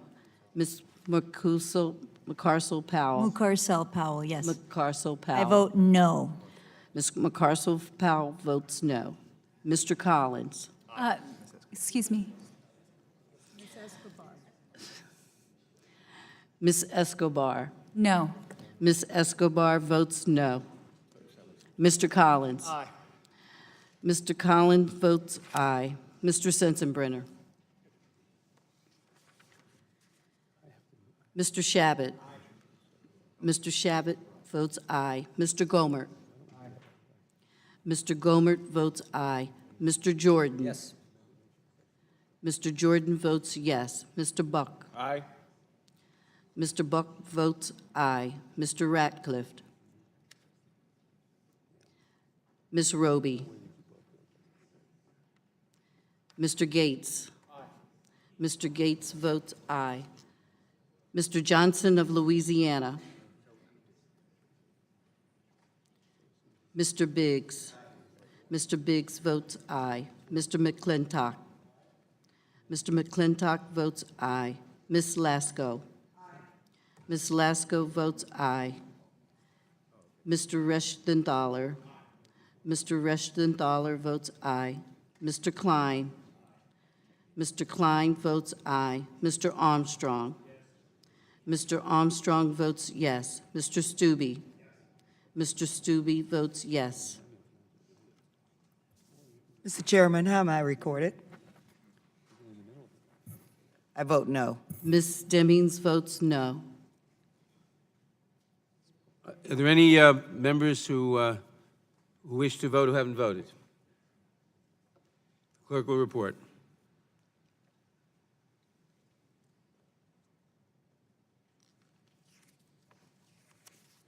We still have to vote on this amendment,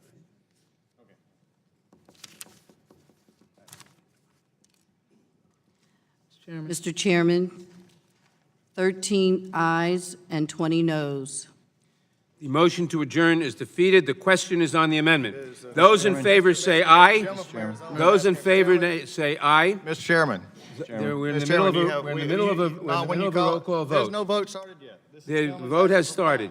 The question is on the amendment. I had already started it. Those in favor say aye. You cannot. Those opposed, no? No. In the opinion of the chair, the noes have it, and the amendment is not agreed to. Roll call. Roll call is asked for. The clerk will call the roll. Mr. Nadler? We had people asking to speak no. on the amendment. We had people asking to speak on the amendment. We're starting that. Ms. Lofgren? And I'm not sure where we're at. Ms. Lofgren votes no. Ms. Jackson Lee? No. Ms. Jackson Lee votes no. Mr. Cohen? Mr. Johnson of Georgia? No. Mr. Johnson of Georgia votes no. Mr. Deutsch? Mr. Deutsch votes no. Ms. Bass? Mr. Richmond? Mr. Jeffries? Mr. Cicilline? Is this on the amendment? No. Mr. Cicilline votes no. Mr. Swaldwell? Mr. Liu? Mr. Liu votes no. Mr. Raskin? No. Mr. Raskin votes no. Ms. Jayapal? Ms. Jayapal votes no. Ms. Demings? Ms. Demings votes no. Mr. Criea? Mr. Criea votes no. Ms. Scallon? No. Ms. Scallon votes no. Ms. Garcia? No. Ms. Garcia votes no. Mr. Neguse? No. Mr. Neguse votes no. Ms. Macbeth? Ms. Macbeth votes no. Mr. Stanton. No. Mr. Stanton votes no. Ms. Dean. No. Ms. Dean votes no. Ms. McCarcel-Powell. No. Ms. McCarcel-Powell votes no. Ms. Escobar. No. Ms. Escobar votes no. Mr. Collins. Mr. Collins votes aye. Mr. Sensenbrenner. Mr. Shabbat. Mr. Shabbat votes aye. Mr. Gomert. Really trying to improve him. Mr. Gomert votes aye. Mr. Jordan. Yes. Mr. Jordan votes yes. Mr. Buck. Aye. Mr. Buck votes aye. Mr. Ratcliffe. Ms. Roby. Mr. Gates. Mr. Gates votes aye. Mr. Johnson of Louisiana. Mr. Biggs. Because 3,300 illegal immigrants were denied firearms in 2017, I vote aye. Mr. Biggs. Mr. Biggs votes aye. Mr. McClintock. Mr. McClintock votes aye. Ms. Lasko. Ms. Lasko votes aye. Mr. Reschenthaler. Mr. Reschenthaler votes aye. Mr. Klein. Mr. Klein votes aye. Mr. Armstrong. Mr. Armstrong votes yes. Mr. Stube. Mr. Stube votes yes. They missed me.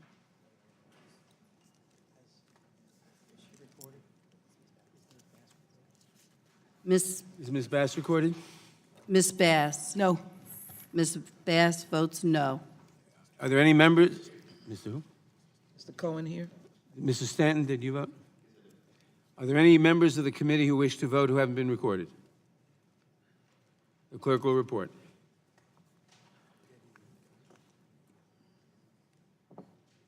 Yeah.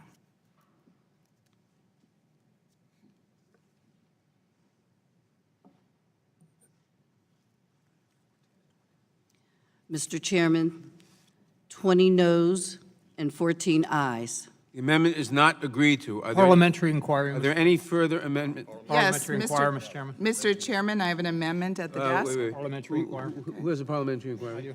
Gentleman from Ohio is recognized for parliamentary inquiry. Thank you, Mr. Chairman. Is it the rules of this committee when we have a vote that members are not to give speeches during that? And if so, is the chair going to enforce it against Mr. Biggs, for example, but not against Mr. Cicilline?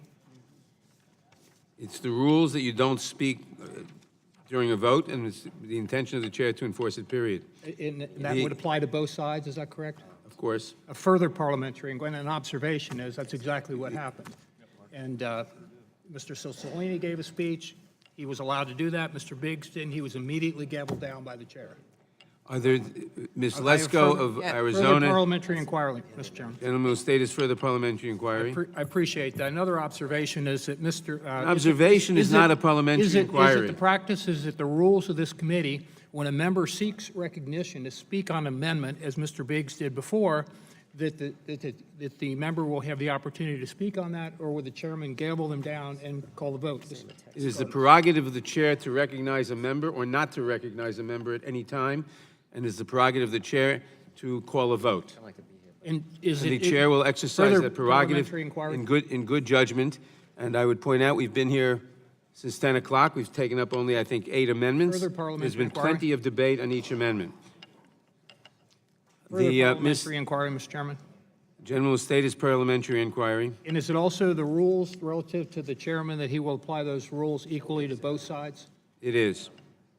Thank you, Mr. Chairman. The gentlelady from Arizona, Ms. Lesko, is, for what purpose do you seek recognition? Thank you, Mr. Chair. I have an amendment at the desk. The clerk will report the amendment. Amendment to H.R. 8, offered by Ms. Lasko. Page 4, line 3, strike or. Page 4, line 24, strike the period and insert Without objection, the amendment was considered as read, and the gentlelady is recognized in support of the amendment. Thank you, Mr. Chairman. I think each one of us here wants to reduce gun violence. I think we just differ on how to get there. I'm the co-chairwoman of the Women's Bipartisan Women's Caucus in Congress, and I've talked to my co-chair about ways that we can reduce gun violence in a bipartisan manner, such as addressing mental health issues. Unfortunately, I don't believe H.R. 8 is going to do the trick. First of all, it would not have prevented any of the mass shootings that have recently happened.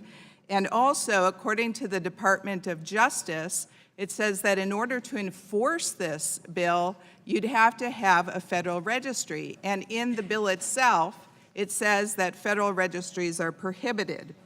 Last week, we heard from Savannah Lindquist in her testimony.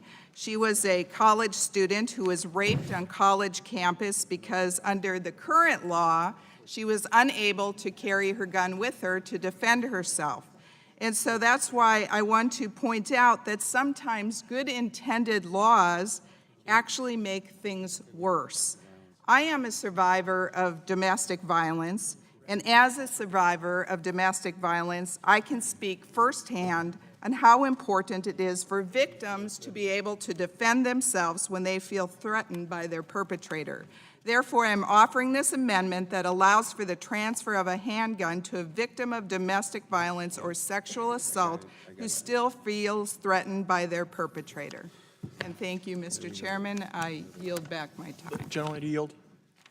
Yes, The I gentlelady is- yield my time to Mr. Gates. I thank the gentlelady for yielding. I have a similar amendment, and my hope would be that if someone is under a protective order, that we would be able to give them a firearm in the absence of a background check.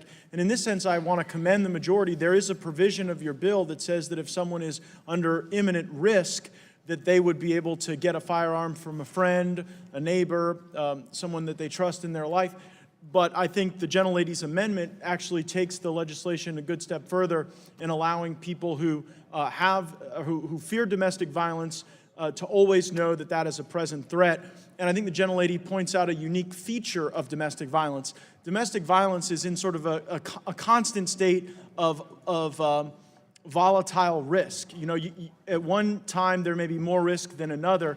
And so the existing language, while very well intentioned in the legislation, I think could be dramatically improved. And I am certain that there is no member, Republican or Democrat, on this committee that wants the victim of domestic violence to not be able to have access to every form of protection. And so I would implore the majority to accept the gentlelady's good amendment, and I'd yield back to the gentlelady from Arizona. I will recognize myself in opposition to the... The gentlelady controls the time. I yield back my time. I recognize myself in opposition to the amendment. There are several problems with this amendment. It says a transfer to a victim of domestic violence or sexual assault who still feels threatened.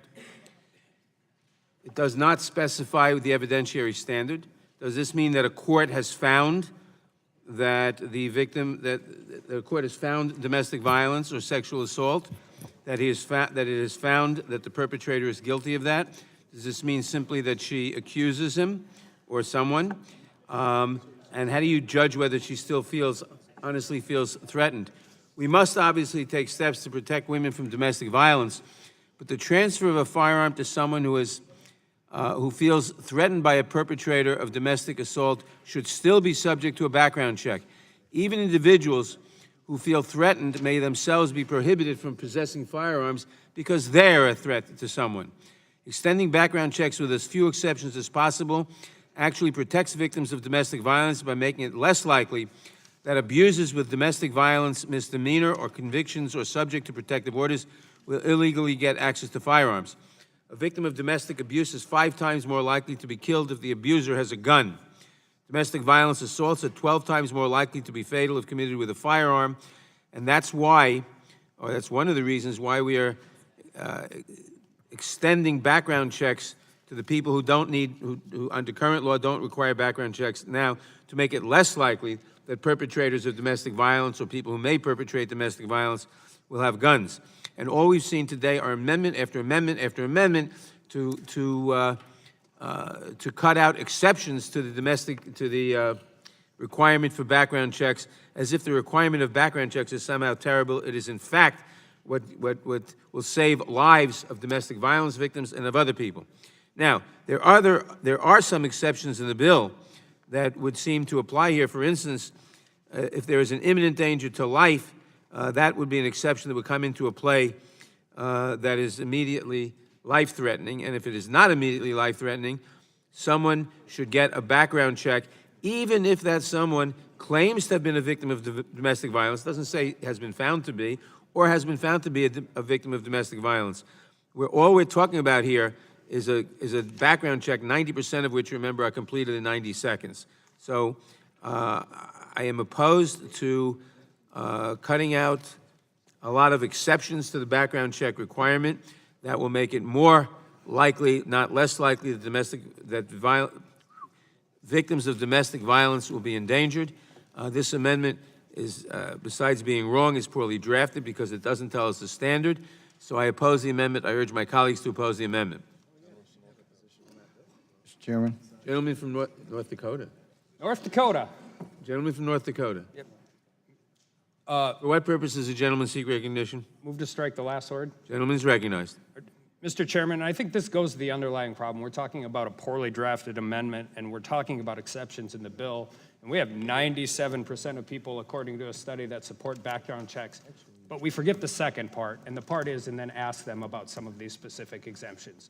And the exemption in this law looks to be in order to protect people who are in danger. And we have drafted those exceptions.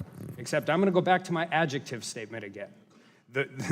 While reading it, it seems to be that it's apparent and there's a ways in to do it. But when you use words like imminent, great, immediately, imminent, great, those words are such narrowly tailored in the law that there is almost no place where this exception actually applies. More importantly, when you're going for a transfer of a gun in these types of situations, the person who is giving that person the gun is committing a federal crime.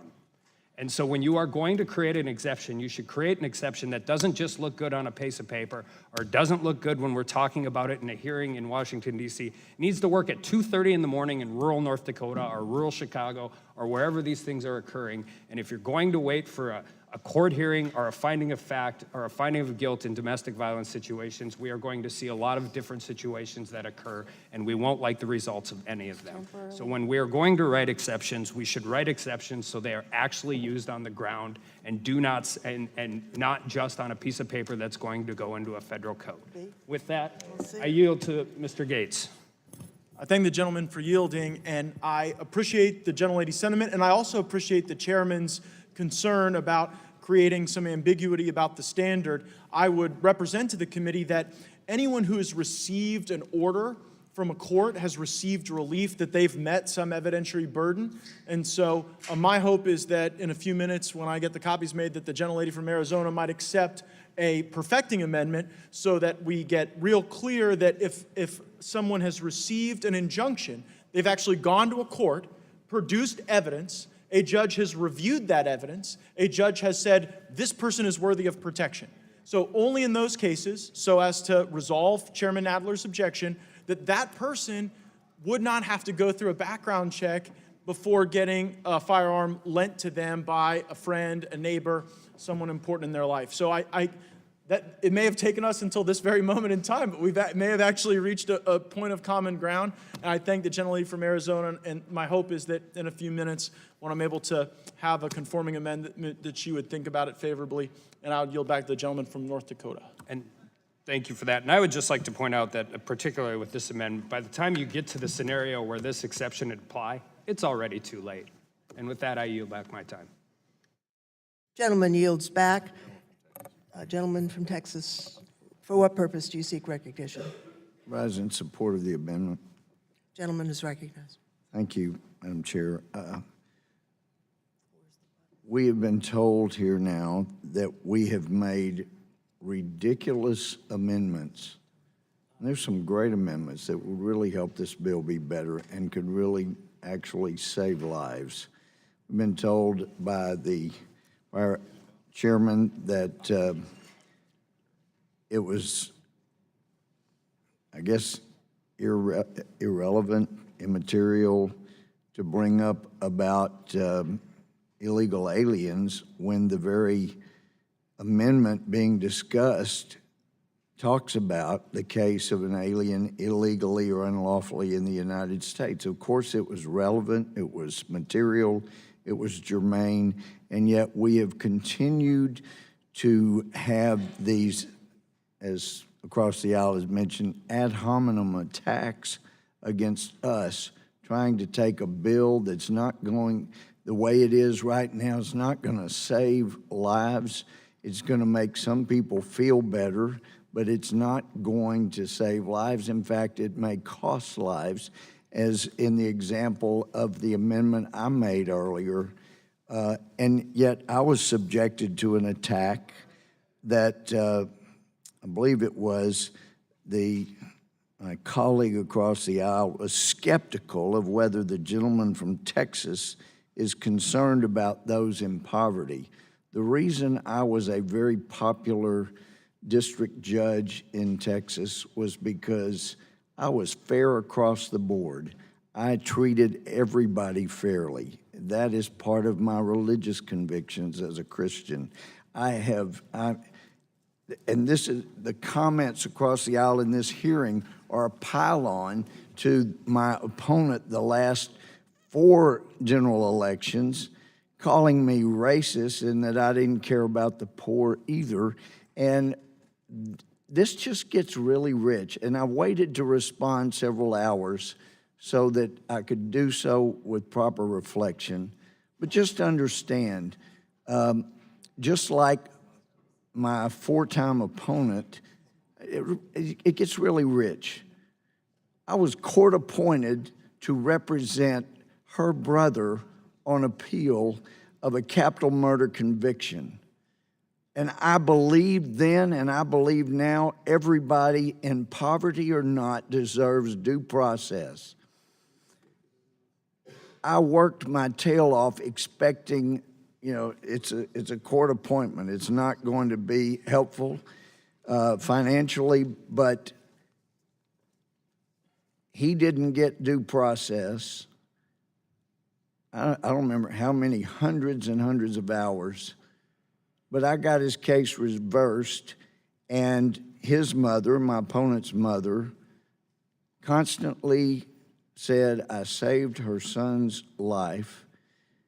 She constantly came to visit me. We talked often. I would call her. She came to visit. She would bring me things. I spoke favorably, wonderfully, because she was an incredible woman at her funeral, and yet I get attacked for being racist, and today I don't care about people in poverty.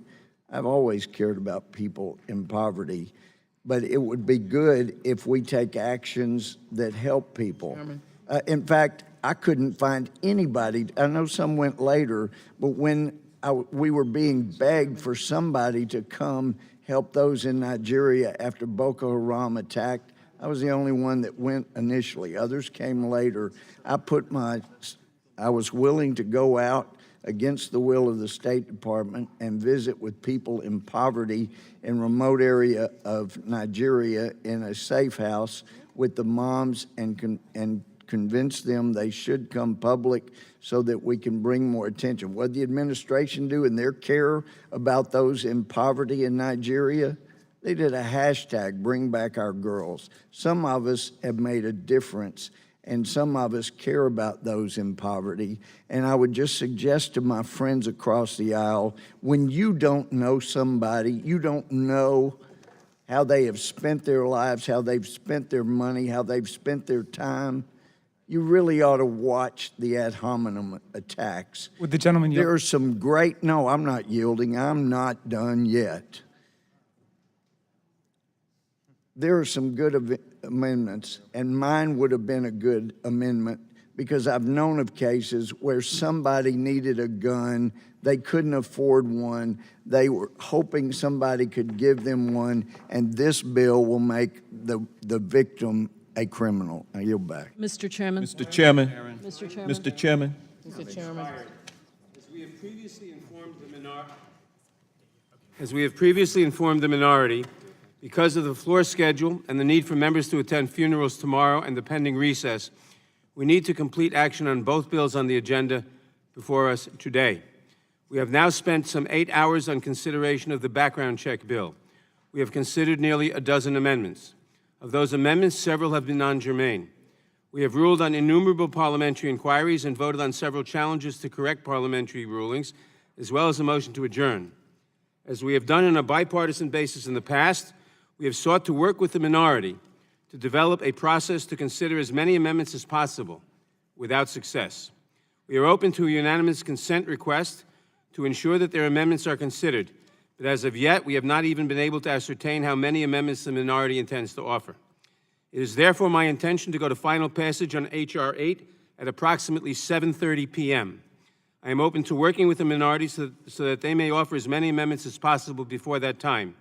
I would encourage them to offer their amendments on an en bloc process, as we have done in the past, to ensure that every proposal they desire gets an up or down vote. Now, of course, the minority is welcome to discuss what I just said, but we will go to a final vote at about 7:30 p.m. Does anyone? Mr. Chairman. Gentleman from... Mr. Chairman, you asked... The gentleman...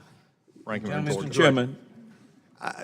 So now we have found what the majority is having to deal with the majority. We have been overrun on parliamentary inquiries. We have been held to different standards when it comes to talking on a vote. We have had our members ignored when an amendment was being offered, and an amendment was wanting to somebody actually to talk on the amendment. So now we have seen what the chairman has decided is more important than parliamentary procedure. We now see that it's funeral schedules, floor schedules, the speaker breathing down their neck, doing whatever to get a bill on the floor, or, by the way, the recess next week. This is the problem that we're having today. These amendments have been offered, and many, all are in good faith. They're asking to look at a bill in which we feel vehemently the bill is not ready for prime time. We understand the majority does. We understand the majority has the votes to do it. We have been told by even some of the members that are here, we'll go to midnight, we'll go to 1 in the morning. No, you won't. Because right now you've determined that your dinner schedule and the floor schedule is more important. This is not the way you do it. You brought the bill to the floor without the proper way, if you wanted to call a previous question. That was not my problem, Mr. Chairman. That was yours. Now, this is the way it works. You may not like the amendments. You may not want to deal with the amendments. You may question our motives on our amendments. You may not like the way it goes about. But just simply to shut this down, we now know what the value of being in the majority is for the majority. It's do whatever the hell we want to do at the time we want to do it because we don't care. Now, if this is the way it is, and I sat through hearing after hearing for the freshman members on your committee, I sat here while we did over 7 hours plus on the rules of the committee in the previous Congress. Over 7 hours on the rules of the committee. If this is what the chairman wants to do, he has, look, you're going to outvote us. You can get that done. We've got a ton of stuff left to do in this year. There's a ton of stuff that we can actually agree on, that we can pass, the president can sign, and we can move forward. It is disturbing to me, though, that with this and with, again, laying the debate feature of this committee that has such a storied history of debate, whether you agree with the amendments or not, whether you think the minority is stalling or not, that is not the background for this amendment. This is not the background to stop it at 7:30.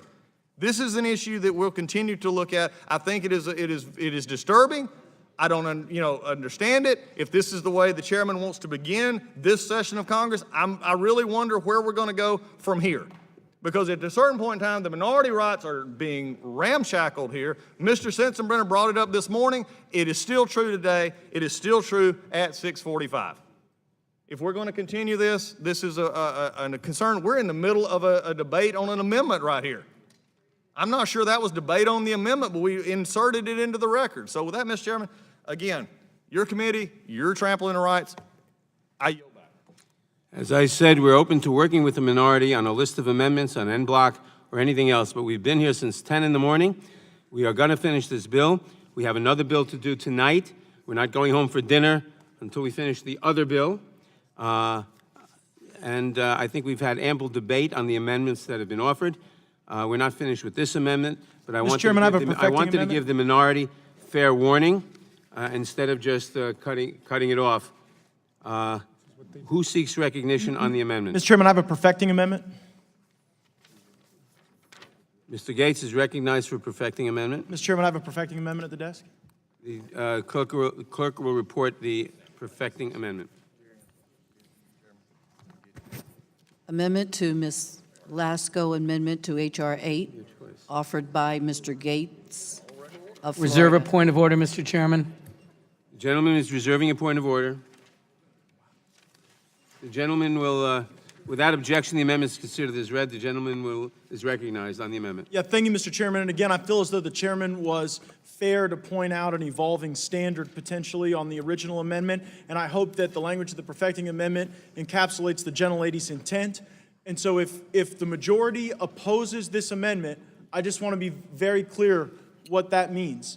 What you're saying is that if someone goes to court, gets a judge to say that you deserve protection from an abuser, what this amendment would say that then you would be eligible to receive a firearm transfer under the exception that the majority created. And so it's my hope that you wouldn't vote to disarm people who've already gone before a court and been granted relief.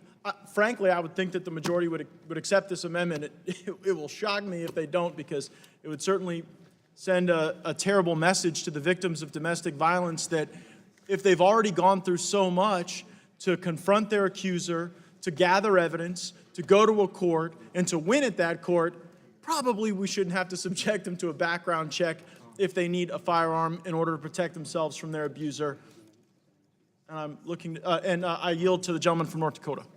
Thank you. And I would also point out that this protects the person who is transferring the gun as well, because there would be an actual court order in place, so there would be no discretion upon a prosecution or criminal activity at the federal level. With that, I yield back to the gentleman from Florida. And Mr. Chairman, I yield to the gentlelady from Arizona. Thank you. And Mr. Chairman, I agree with this amendment. I think, as you said, Mr. Chairman, that it needs to be more specific. This is very specific. This would be women or men who get an order of protection. They should be able to protect themselves. So I agree. And I yield back to Mr. Gates. Thank you. And I'll yield to the gentleman from Arizona. Thanks, Mr. Gates, and thank you, Mr. Chairman. The amendment and Mr. Gates' amendment to the amendment, I think, are really important. And the reason I think they're so important is because when someone has an ongoing fear of a perpetrator and proceeds to find an injunction or a temporary restraining order of some kind or an order of protection of some kind, that provides some additional adjudicatory impact on behalf of the citizens who we're professing to be concerned about today, because the victim is needing to protect themselves. And the reason that that's so important is because the exemption in paragraph 2D on page 3 of this allows this only to prevent imminent, for someone who has an imminent death, a fear of imminent death or great bodily harm. I don't mean fear, but to prevent imminent death or great bodily harm. Now, what that implies to me is, and if you read on, it says, if the possession by the transferee lasts only as long as immediately necessary to prevent the imminent death or great bodily harm. That means they can only have a transfer while there is an imminent threat. And that imminent threat is going to be very hard to define, but it sounds like it's if somebody's actually there with a bat, with a gun, something, and somebody says, here, take this gun. That is what D seems to say. And it would preclude the victim of domestic violence, and if Mr. Gates' amendment comes on, somebody with an order of protection, of being protected. They can't get a gun. They're going to have to go through the background check. This D is a big problem because it does nothing, because the term imminent death or great bodily harm is so vague as to render this nugatory. So what I would tell you is that you actually need this amendment. It would make this bill better. It would protect victims. D is not going to protect anybody. Unless somebody next to you happens to give you a gun while someone else is holding a gun on you. And I'm not sure how many times we're going to see that scenario play out, but I would suggest that this D is not going to help victims of domestic violence or other crimes. With that, I yield back to the gentleman from Florida. I thank the gentleman for yielding, and the gentleman's comments sort of ripened this question before me. If a friend of mine was the victim of domestic violence and had gotten this order, I guess I would wonder what would have to happen for her to meet the standard of immediacy under the existing language. And so I think an objective standard is right. The chairman was right to point out the need for an objective standard, and I hope the majority will accept the amendment. I appreciate the indulgence, and I yield back. Mr. Chairman. The chair recognized himself on the perfecting amendment. The perfecting amendment is well-intentioned. I do think it somewhat improves the underlying amendment. It may, there's some questions of drafting, but it may solve one of the problems, one of the objections to the underlying amendment. However, there are many other objections to the underlying amendment, which we have stated. I'm not going to state them again. So we will still oppose the underlying amendment, but I would ask unanimous consent that the perfecting amendment be adopted. Any objections? Hearing none, the perfecting amendment is adopted. We are still, I'm still urging opposition to the amendment. The question occurs on the amendment. Mr. Chairman. Mr. Chairman. Mr. Klein. Move to strike last word. The gentleman is recognized. Mr. Chairman, I'm trying to get wrap my head around what's happening here. We are about to consider an amendment designed to protect victims of domestic violence. And as a prosecutor of domestic violence for many years, there are many ways that you can provide that protection.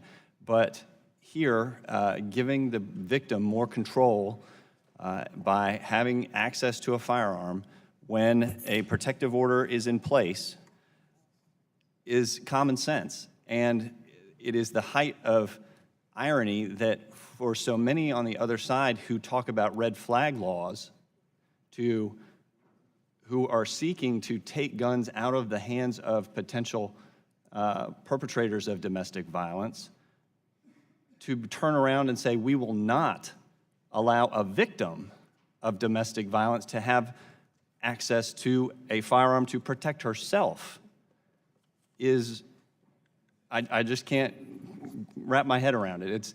It is mind-boggling. So I hope that we would have faith in these victims of domestic violence, have confidence in their ability to protect themselves as much as we have confidence in government's ability to take away the rights of potential domestic abusers. So I hope that my colleagues will agree with this amendment and protect victims of domestic violence. Would the gentleman yield? I yield.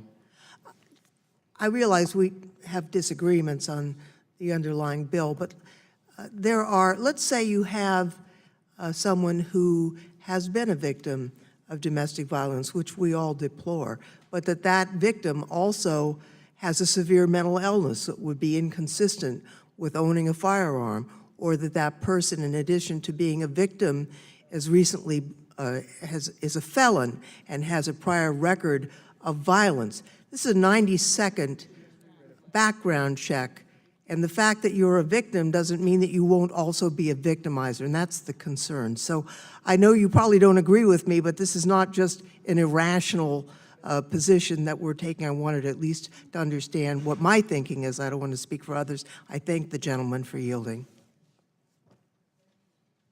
Does the gentleman yield back? Mr. Chairman, I'd yield my time to Congressman Buck.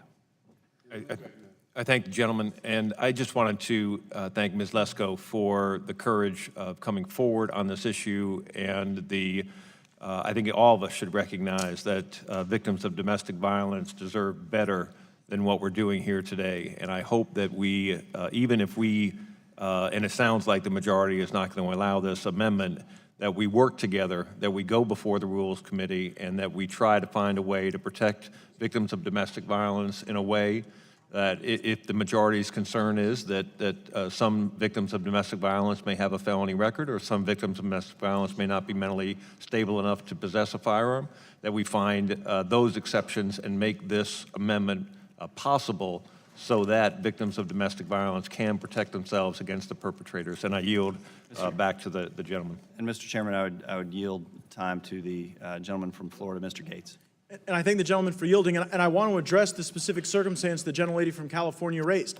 Let's assume we have a circumstance where a woman has been abused, and let's assume she has a drug felony on her record. Well, this committee took the position that through the First Step Act, that someone's past felonies don't necessarily dictate their future conduct. And so in an event where someone had something on their record, but a court said they were worthy of protection, at least I'm grateful that the majority is willing to ripen this question. So we believe that if a court said you're worthy of protection, the federal government should not stop a neighbor or a friend from loaning you a gun to protect yourself.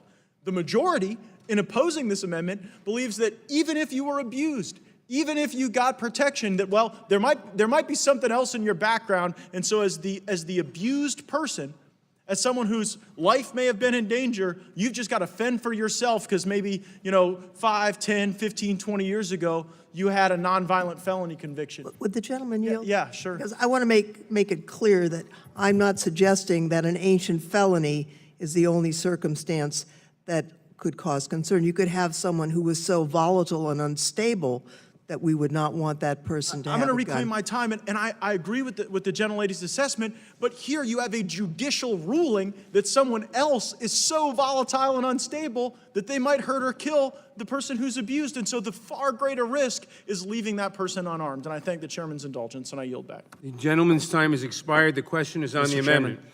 Those in favor say aye. Aye. Opposed, no. No. The opinion of the chair, the noes have it, and the amendment is not agreed to. Request a roll call. Roll call is requested. The clerk will call the roll. The clerk will call the roll on the Lesko amendment as amended by the Gates amendment. Mr. Nadler? No. Mr. Nadler votes no. Ms. Lofgren? No. Ms. Lofgren votes no. Ms. Jackson Lee? Ms. Jackson Lee votes no. Mr. Cohen? Mr. Johnson of Georgia? Mr. Deutsch? Mr. Deutsch votes no. Ms. Bass? Mr. Richmond? Mr. Jeffries? Mr. Sensalini? Mr. Swaldwell? Mr. Swaldwell votes no. Mr. Liu? Mr. Liu votes no. Mr. Raskin? Ms. Jayapal? Ms. Jayapal votes no. Ms. Demings? Ms. Demings votes no. Mr. Correa? Mr. Correa votes no. Ms. Scanlon? Ms. Scanlon? Ms. Scanlon votes no. Ms. Garcia? No. Ms. Garcia votes no. Mr. Neguse? Mr. Neguse votes no. Ms. McBath? No. Ms. McBath votes no. Mr. Stanton? No. Mr. Stanton votes no. Ms. Dean? No. Ms. Dean votes no. Ms. McCarcel-Powell? No. Ms. McCarcel-Powell votes no. Ms. Escobar? No. Ms. Escobar votes no. Mr. Collins? Aye. Mr. Collins votes aye. Mr. Sensenbrenner? Mr. Shabbat? Mr. Shabbat votes aye. Mr. Gomert? Mr. Gomert votes aye. Mr. Jordan? Mr. Jordan votes yes. Mr. Buck? Mr. Buck votes aye. Mr. Ratcliffe? Ms. Roby? Ms. Roby votes aye. Mr. Gates? Mr. Gates votes aye. Mr. Johnson of Louisiana? Mr. Johnson of Louisiana votes aye. Mr. Biggs? Mr. Biggs votes aye. Mr. McClintock? Mr. McClintock votes aye. Ms. Lasko? Ms. Lasko votes aye. Mr. Rushtenthaler? Mr. Rushtenthaler votes aye. Mr. Klein? Mr. Klein votes aye. Mr. Armstrong? Mr. Armstrong votes yes. Mr. Stube? Mr. Stube votes yes. Are there any members who wish to vote who haven't voted? Yes. Ms. Bass? No. Ms.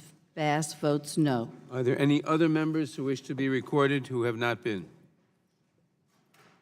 The clerk will report. Mr. Johnson of Georgia. Mr. Johnson of Georgia votes no. Clerk will report. Mr. Chairman, I have an amendment. Thanks.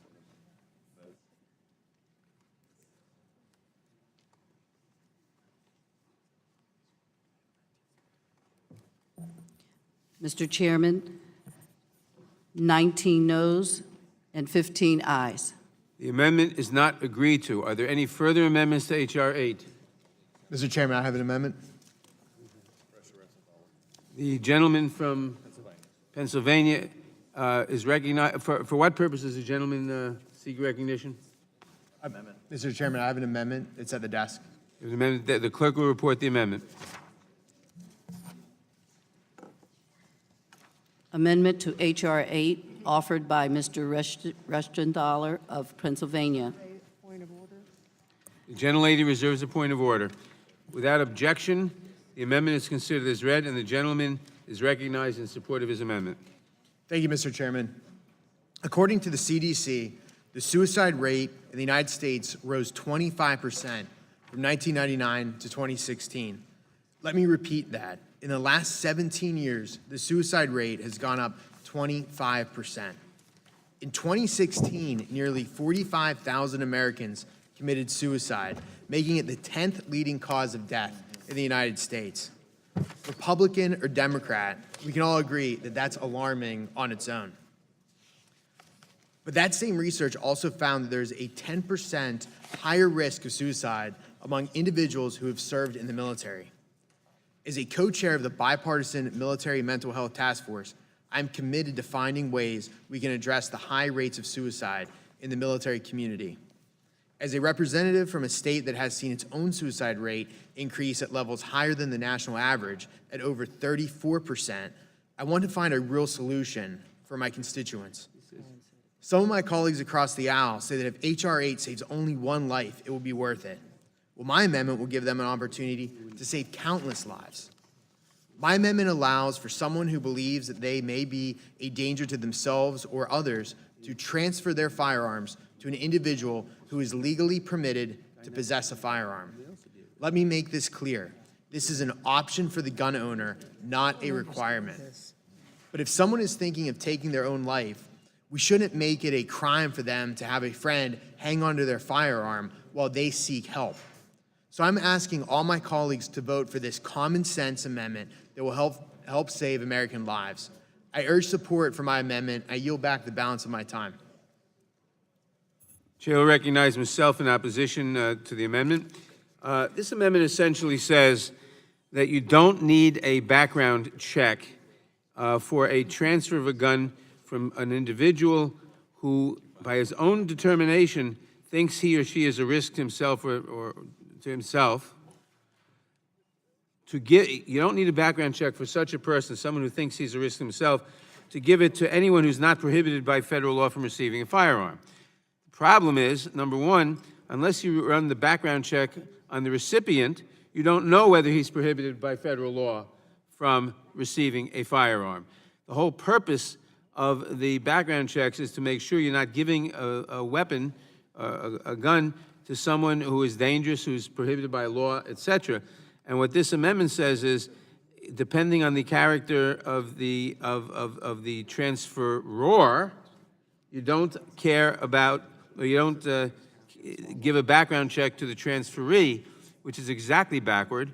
The transferee is the person who needs the background check because you're giving him the gun.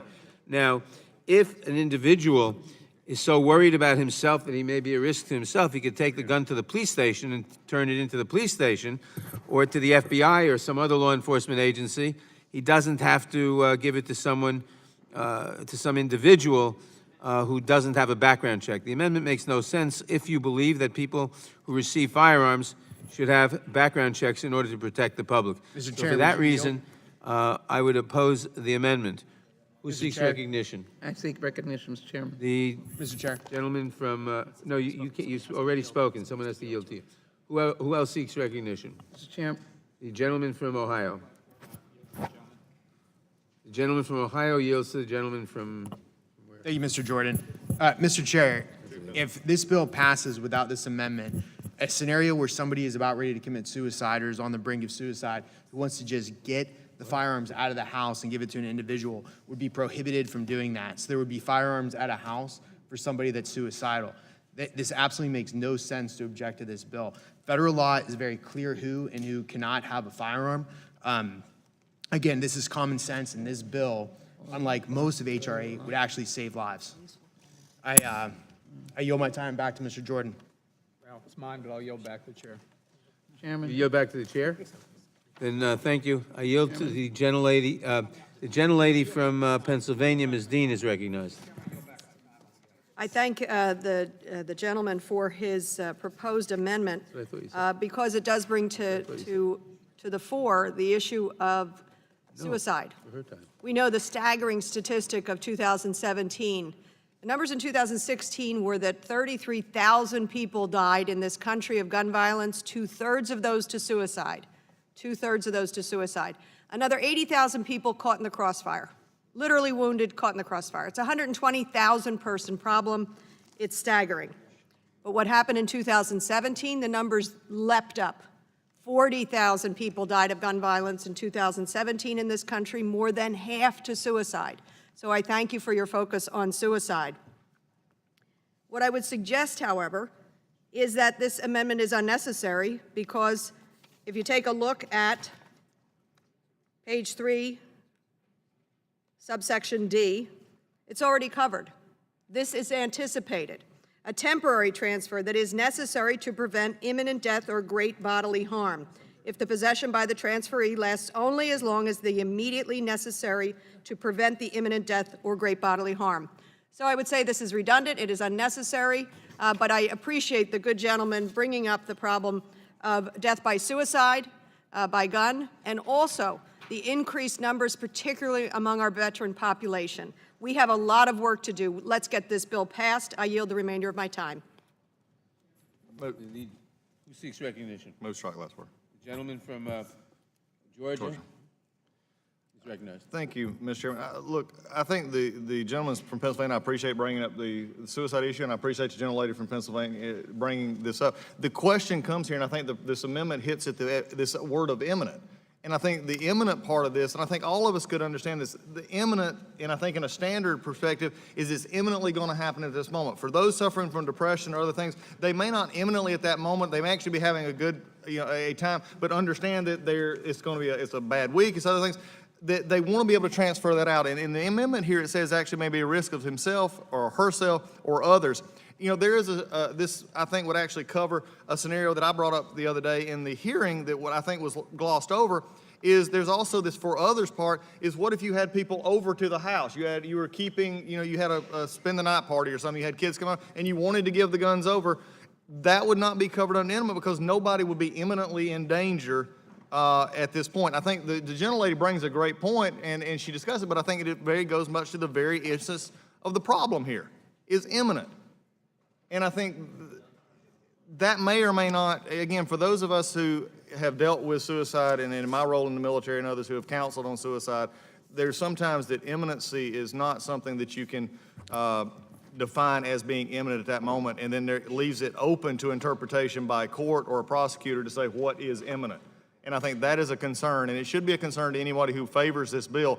Imminent is a concern because if it is left to others to decide, then someone who legitimately is trying to help themselves or protect others inside their home is then having to have their self at a disadvantage to those who may or may not believe that that was an imminent transfer for whatever purposes.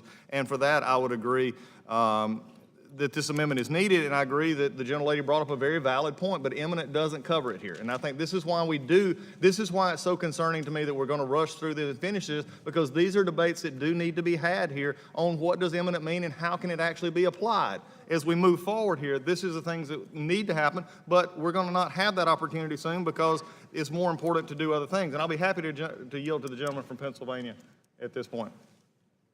Would the gentleman yield? I yield back then. Would, Mr.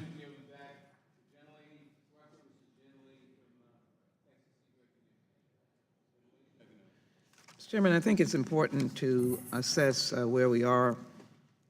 Listening to a number of discussions, let me first of all clear the air and indicate that I've heard none of my colleagues undermine or underestimate the views of members who have a different view. In particular, the gentlelady from Florida and the gentlelady from Pennsylvania have commended themselves with dignity on their views and those of the opposition's views. So it's important to take note of the fact that, first of all, to protect domestic violence victims, the gentleman from Florida's amendment was accepted as it qualified and indicated that a person under a protected order and an order of protection issued by a court of law could have a transfer of a weapon. That was done by unanimous consent. The gentleman's amendment, the underlying amendment that speaks about suicide, none of us would have any disagreement with the intensity behind suicide or the numbers of individuals who use guns for suicide. I have a bill introduced dealing with resources for mental health concerns and also the submission of these individuals into, with restrictions and with review, the database. But I think the underlying point that should be made is that millions of guns change hands every year through sales by unlicensed sellers. And a recent survey found that nearly a quarter of Americans, 22%, acquired a firearm within the previous 2 years, did so without a background check. This is not the only approach to saving lives. Recognizing people use guns who then attempt suicide or attempt to do harm is a given.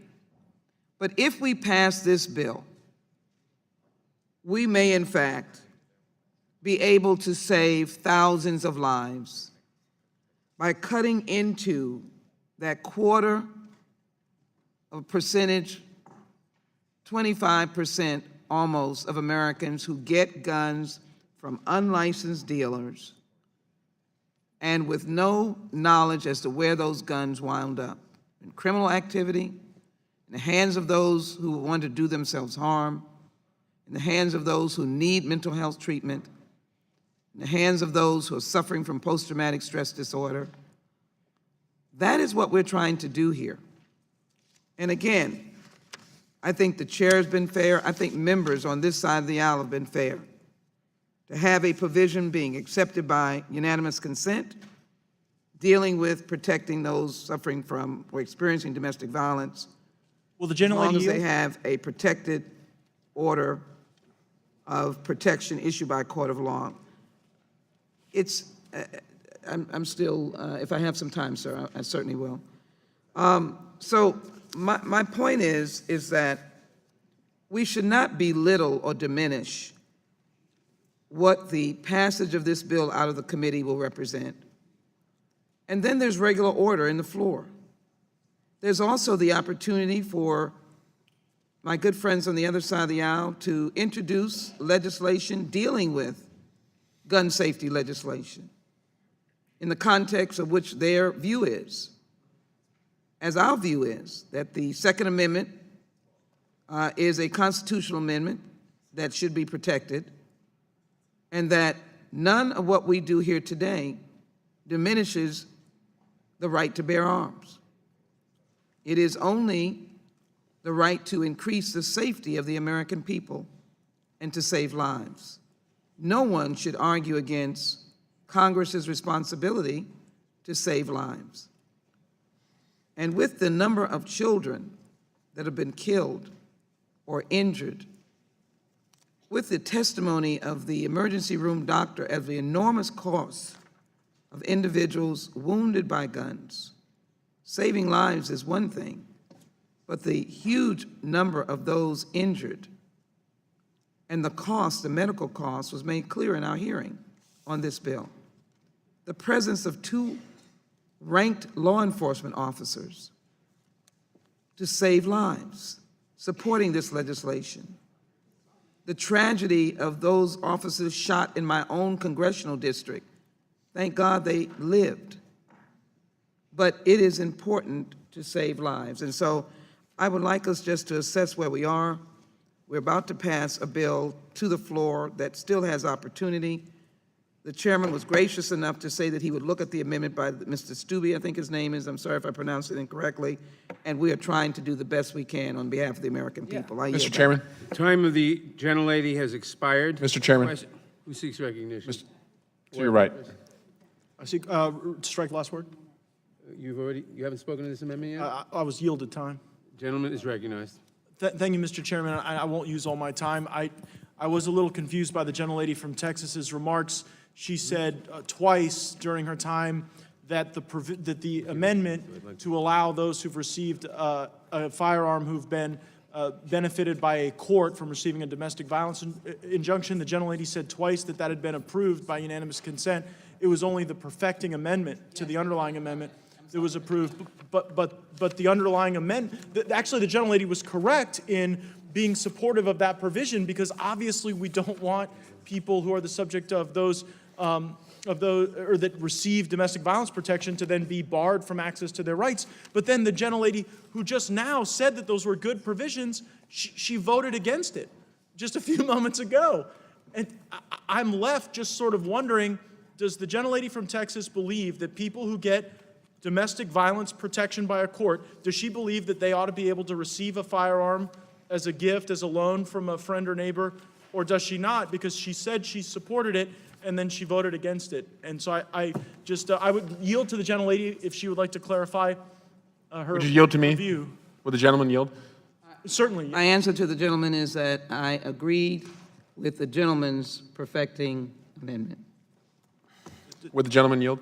In just a moment. But does the gentlelady believe that people who get the protective violence injunction protection, that they should be able to receive a firearm? Your language is the language accepted and the language that I support, and that speaks to what you just said. Thank you.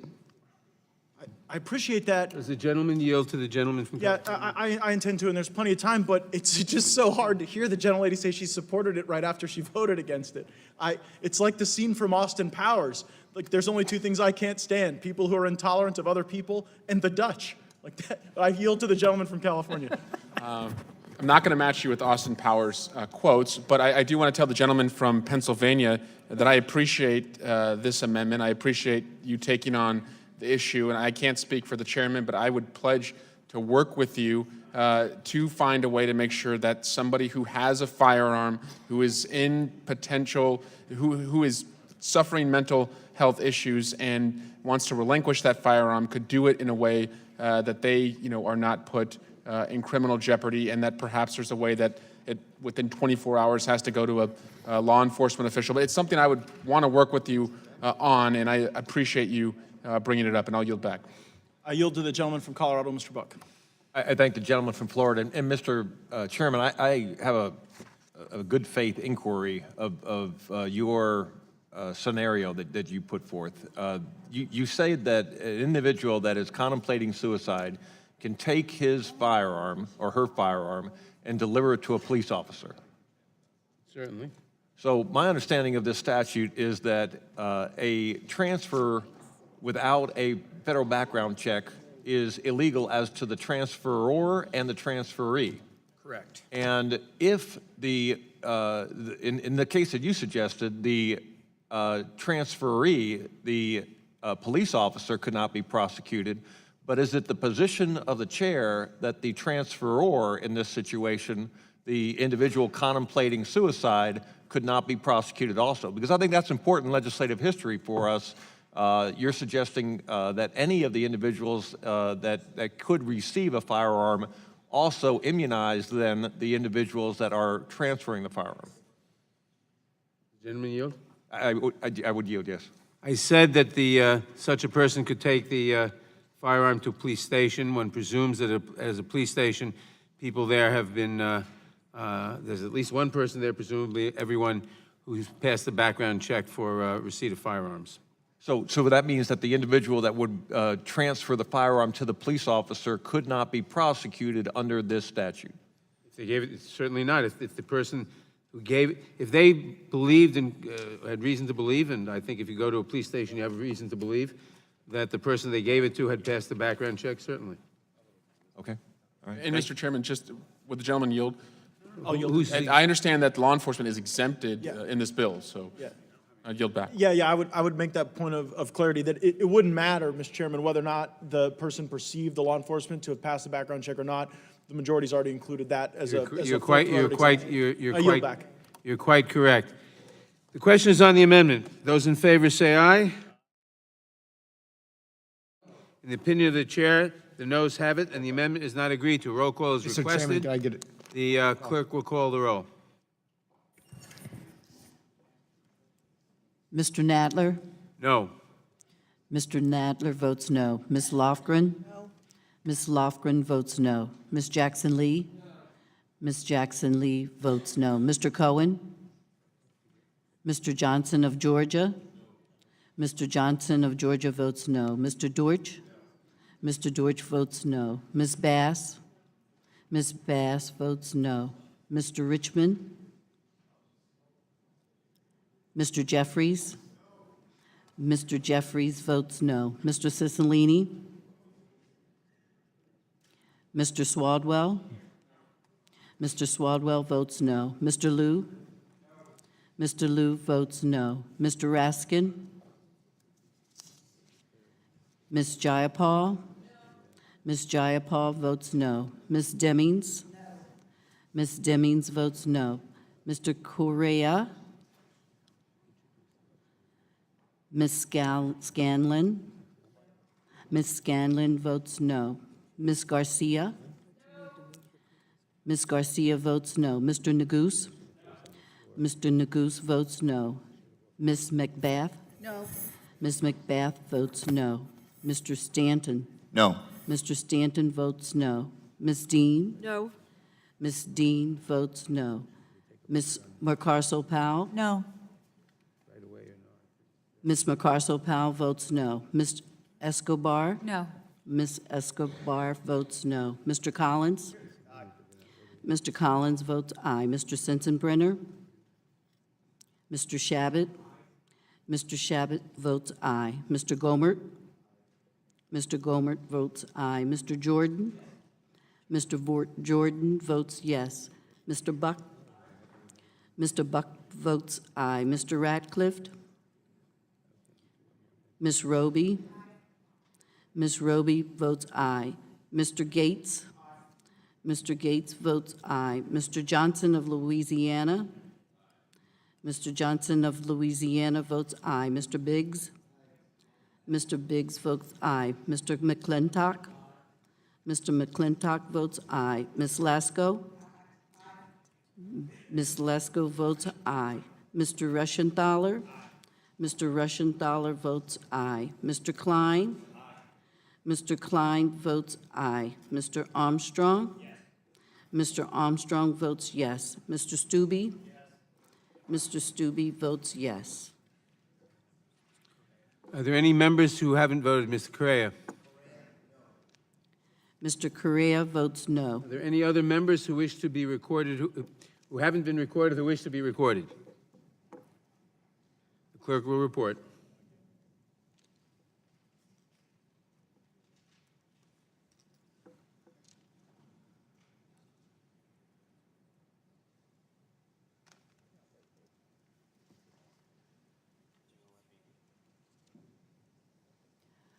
Mr. Chairman, 20 noes and 15 ayes. The amendment is not agreed to. Are there any further amendments to? Mr. Chairman. Are there any further amendments to H.R. 8? The gentleman from North Dakota, for what purpose do you seek recognition? Mr. Chairman, I have an amendment at the desk. Clerk will report the amendment. Amendment to H.R. 8, offered by Mr. Armstrong of North Dakota. Page 4, line 12, insert "or" after the semicolon. Page 4. Without objection, the amendment is considered as read, and the gentleman is recognized in support of his amendment. Thank you, Mr. Chairman. Prior to this, I would just like to point out, I think the last two amendments that have been offered on our side have actually could be construed as being more narrowly tailored than the underlying language in the bill.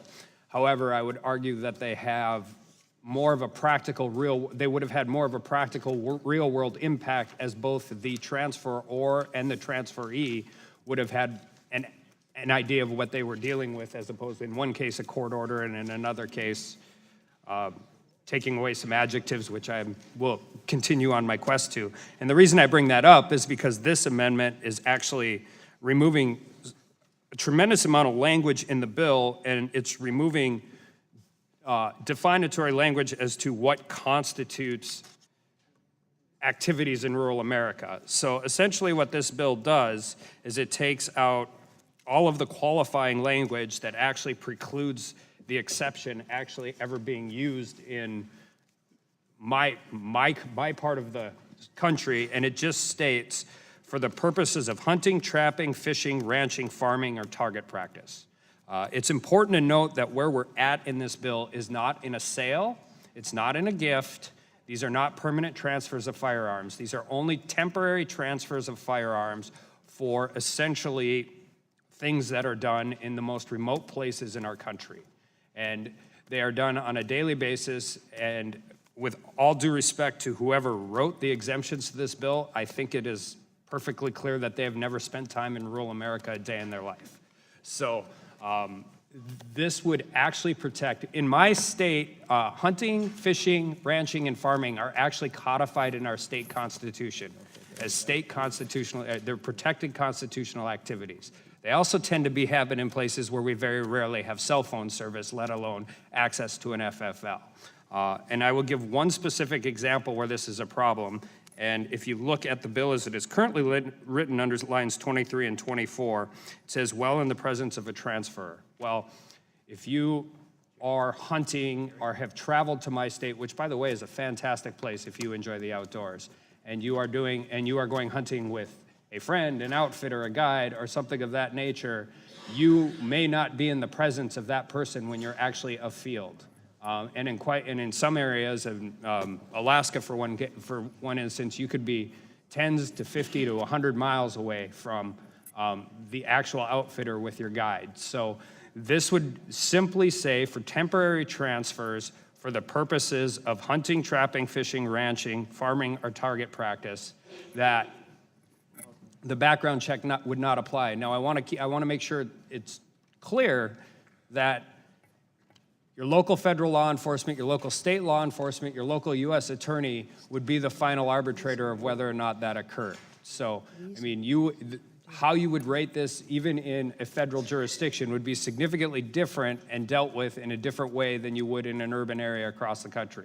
And what I mean by that is we tend to understand what these activities mean very well in North Dakota. I fully understand other people do not.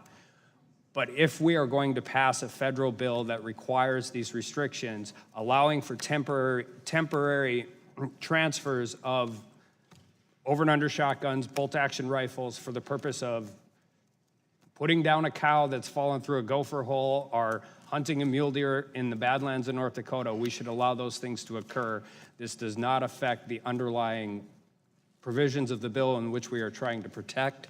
And so with Would the gentleman yield? I would. I'm trying to understand how this amendment would work. Now, am I correct that it would eliminate the reason to believe that the transferee intends to use the firearm in a place where it's illegal, and the other provision that the reason to believe that the licensing and permit requirements will be met and in the presence of. And I think the other thing is, it seems to be reasonably necessary. And so I'm trying to understand how this would work. I mean, and part of my district, is remote, and, there's wild boar out there, and, they're dangerous, and people shoot them as they should. So I'm not hostile to the need to do that, but I've always thought, the need to have a firearm while fishing is a different issue. And the reasonably necessary, I thought, was pretty important, because you don't shoot the fish, but you might need it if you were in an area that was incredibly remote and there were wild boar coming after you. If you eliminate the reasonably necessary, I'm not sure how that would work. We're out of time, but I could answer that. I'd ask unanimous consent for an additional minute so the gentleman could answer the Without question. objection. Well, and my argument would be very simple. All of these activities are purported to be legal activities. Whether you're hunting, fishing, ranching, farming, trapping, target practice, those are purported to be legal activities. To infer intent as to the reasonable necessary, I agree with you. I actually had the same questions on fishing, and then it was pointed out to me by a colleague of mine who is more remote than North Dakota that if you are fishing in bear country, it's not necessarily a terrible idea to have an 870 shotgun with you. So I asked that same question, but I would just argue that these are purported to be legal activities, and and I will still contend that this bill, as written with this amendment, would capture the illegal activities my friends on the other side of the aisle are trying to encompass. What you would do is allow for a defense of this bill under the guise of that activity. Time of the gentlelady has expired. It's his The time. chair- I'm sorry, the time of the gentleman has expired. The chair now recognizes himself for the purpose of opposing the amendment. The amendment, aside from getting rid of the word reasonably necessary, I'm not sure why you would want to do that, and frankly, I'm not sure what the impact of that is. Essentially duplicates clause sub 2 of the underlying bill, which is on page 4, lines 13 to 15, but then it eliminates 3 provisions. It says, the underlying bill says that there's an exception to the background requirement if, while reasonably necessary for the purposes of hunting, trapping, or fishing, if the transferor has no reason to believe that the transferee intends to use the firearm in a place where it is illegal. The amendment eliminates that language, so presumably you don't need a background check even if you have a reason to believe that the transferee intends to use the firearm in a place where it's illegal. That would seem perverse. And it has reason to believe, that is, the transferor has reason to believe that the transferee will comply with all licensing and permit requirements for such hunting, trapping, or fishing. So now, with this amendment, you don't have to have a reason to believe that the transferee will comply with the legal requirements for licensing and hunting. And the current language says that you can transfer for reasonably necessary for hunting, trapping, etc., while in the presence of the transferor. In other words, if someone's going to go with you hunting, and that is also eliminated. So you've taken out the safeguards in this exception. You've expanded the exception to the background requirement. You've taken out the reasonably necessary for no apparent reason. You've removed the safeguards about intending, so you can transfer it even if you believe that the person is going to use it for illegal purposes or for purposes without a license and not in your presence. So you can give it to the person without a background check, expecting him to use it for an illegal purpose, and leave the scene so you're okay. That doesn't make a heck of a lot of sense, so I would oppose the amendment. Mr. Chairman.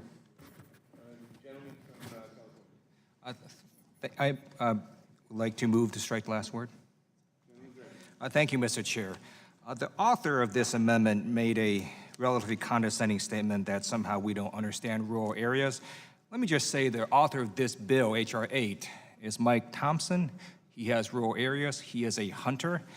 And there's this strain I sort of get from NRA members and even some of my colleagues on the other side that somehow those of us who want common sense gun rights, common sense gun safety bills don't understand guns. That's just false. I have fired guns, I've cleaned guns, I've taken guns apart. I have 2 marksmanship awards from the United States military. My colleague to my right, Congresswoman Val Demings, spent her entire career in law enforcement. Do not condescend towards us. We understand guns. That's why we support this legislation. We understand how dangerous guns can be. And second, I just want to debunk the myth that somehow, background checks don't stop mass shootings. Well, let's just do a logic experiment here, because if it stopped a mass shooting, we wouldn't hear about it, right? You don't know all the shootings background checks have stopped. There's no way empirically to know that, but we do know that states that have stronger gun safety laws have lower incidence of gun violence. And then let me conclude by saying the Moms Demand Action members here, as we get later in the evening, they've grown. More power to you. That's awesome. With that, I yield back. Mr. Chairman? The gentleman yield. Did you yield? Order parliamentary inquiry. The gentleman will state his parliamentary inquiry. Is it the practice of this committee, Mr. Chairman, for the chair to go back and forth between members on each Yes. side? Because you went from the gentleman here to yourself. Mr. Jordan was trying to... I apologize then. And- I didn't realize that. I apologize. Who seeks recognition? The gentleman from Ohio?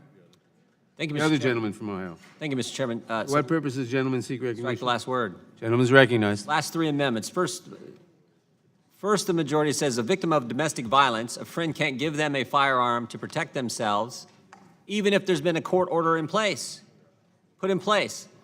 Then the majority says a person who by his or her own determination may be a risk to himself or herself or others can't turn their firearm over to a friend so they don't harm anyone.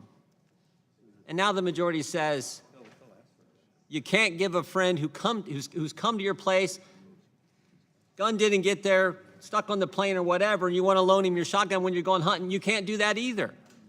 3 just basic, simple, I support the gentleman's amendment. I've supported every one we've offered because they've all been common sense, good amendments, and yet the majority continues to say they're not going to allow them to be, continues to oppose them. And the chairman just said a few minutes ago, sometime around 7:30, we're going to stop all debate. Stop all debate. Even though this is the Judiciary Committee, and we're talking about the Bill of Rights, we're talking about the Second Amendment. 10 amendments from the minority is all we can take. This is Congress. We worked too hard today. We can't stay here any longer and debate. I think the count I had, there were like 104 amendments, and we've done, what, 11? 10? And all have been good ones. Some have been so common sense, and yes, the majority says, nope, we're not going to take those common sense amendments. We're not going to let a lady who's the victim of domestic abuse, even when a court order is in place, we're not going to let a friend give her a firearm to protect herself. We're not going to let people who live in hunting and ranching area, we're not going to let them transfer a firearm there either. And by golly, we're going to cut off debate, even though this is the Judiciary Committee and we're talking about Second Amendment rights for American citizens. What does it come to? Oh, because it's 20 till 8. Congress can't work, we can't work too hard. Can't do that, even if it's the Judiciary Committee, even if we're talking about the Bill of Rights. I would yield to the gentleman first from Florida, and then I'll go to North Dakota. I appreciate the gentleman's monologue. I also am thinking back to just a few hours ago when our colleague said, this is so important. We're going to stay till 10. We'll stay till midnight. I was ready to do that. We're all ready to do One would think that in the Judiciary Committee discussing constitutional rights, like we wouldn't have to go get our beauty rest. But I guess those offers from the majority to stay, to roll up our sleeves, to work through these amendments, they weren't serious. I Just said like that. this- Would the gentleman yield? Well, it's the gentleman from Ohio's time, but I'll yield to him. I'm going to yield first to the gentleman from North Dakota because we're debating his amendment, his good common sense amendment, like the previous 9 and the other 90-some that we'd like to get to if we're not leaving early. I would yield first to the gentleman from North Dakota. There's a lot to unpack here. First of all, I would start with the chairman's comments, and just to respond briefly in that when you're talking about game and fish violations, reasonably allowed to do that, you are talking about state law. all of these activities that are mentioned in here under this bill, and I want to be clear again, this is about temporary transfers. This is not about sales. This is not about gifts. But all of the things that are mentioned here are already illegal in every state in the country if you are doing it without a license or in an area where it's barred. So you are applying federal language to state law. And secondly, I would say I am only condescending to the people. I'm not condescending to any person in general, but I will say that farming and ranching is not mentioned once in this bill, and also that the language as it applies to this amendment and the other restrictions that are in this, or the exceptions in this bill, is so restrictive in the way that it's worded that I hope the majority, if they're going, when they go through the Rules Committee and get to this, they're at least honest about it and just take them away, because they are not applicable in real-world settings. They just are not. So we shouldn't have them in there if they can't actually be used anyway. So with that, I yield back to the gentleman. I thank the gentleman. I would urge the adoption of the gentleman's amendment. It is common sense, as I've said. And I would also urge the chairman not to cut off debate, but to allow the Judiciary Committee to do our job, particularly when we're talking about something as important as the Second Amendment. With that, I'd yield back.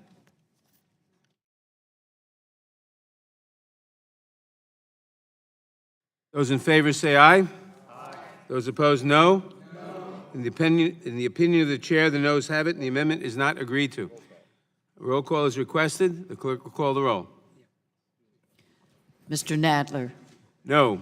Mr. Nadler votes no. Ms. Lofgren. No. Ms. Lofgren votes no. Ms. Jackson Lee. Ms. Jackson Lee votes no. Mr. Cohen. Mr. Johnson of Georgia. Mr. Johnson of Georgia votes no. Mr. Deutsch. Mr. Deutsch votes no. Ms. Bass. Ms. Bass votes no. Mr. Richmond. Mr. Jeffries. Mr. Jeffries votes no. Mr. Cicilline. Mr. Cicilline votes no. Mr. Swadwell. Mr. Swadwell votes no. Mr. Liu. Mr. Liu votes no. Mr. Raskin. Mr. Raskin votes no. Ms. Jayapal. Ms. Jayapal votes no. Ms. Demings. Ms. Demings votes no. Mr. Correa. Mr. Correa votes no. Ms. Scanlon. Ms. Scanlon votes no. Ms. Garcia. No. Ms. Garcia votes no. Mr. Neguse. Mr. Neguse votes no. Ms. McBath. Ms. McBath votes no. Mr. Stanton. No. Mr. Stanton votes no. Ms. Dean. No. Ms. Dean votes no. Ms. McCarcel-Powell. No. Ms. McCarcel-Powell votes no. Ms. Escobar. Mr. Collins. Mr. Collins votes aye. Mr. Sensenbrenner. Mr. Shabbat. Mr. Shabbat votes aye. Mr. Gomert. Mr. Gomert votes aye. Mr. Jordan. Mr. Jordan votes yes. Mr. Buck.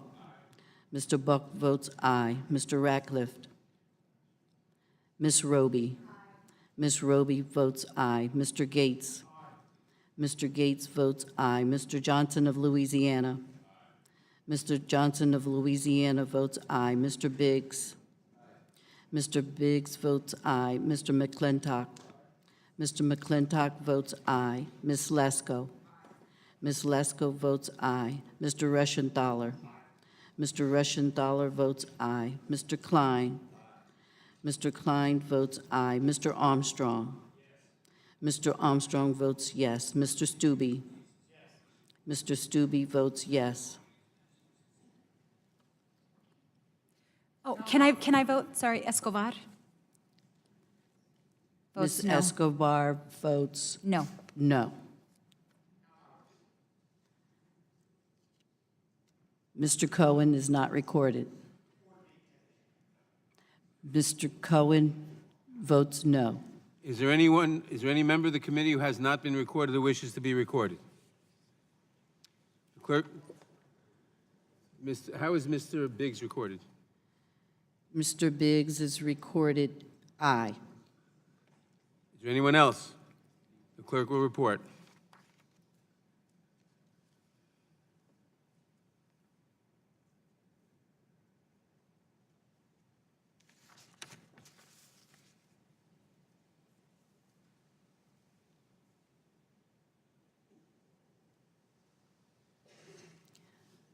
Mr. Chairman, 23 noes and 15 ayes. The amendment is not agreed to. For what purpose does the gentleman from Florida seek recognition? I have an amendment in the nature of a substitute at the desk, Mr. Chairman. The clerk shall report the amendment in the nature of a substitute. Mr. Chairman, I reserve a point of order. Point of order is reserved.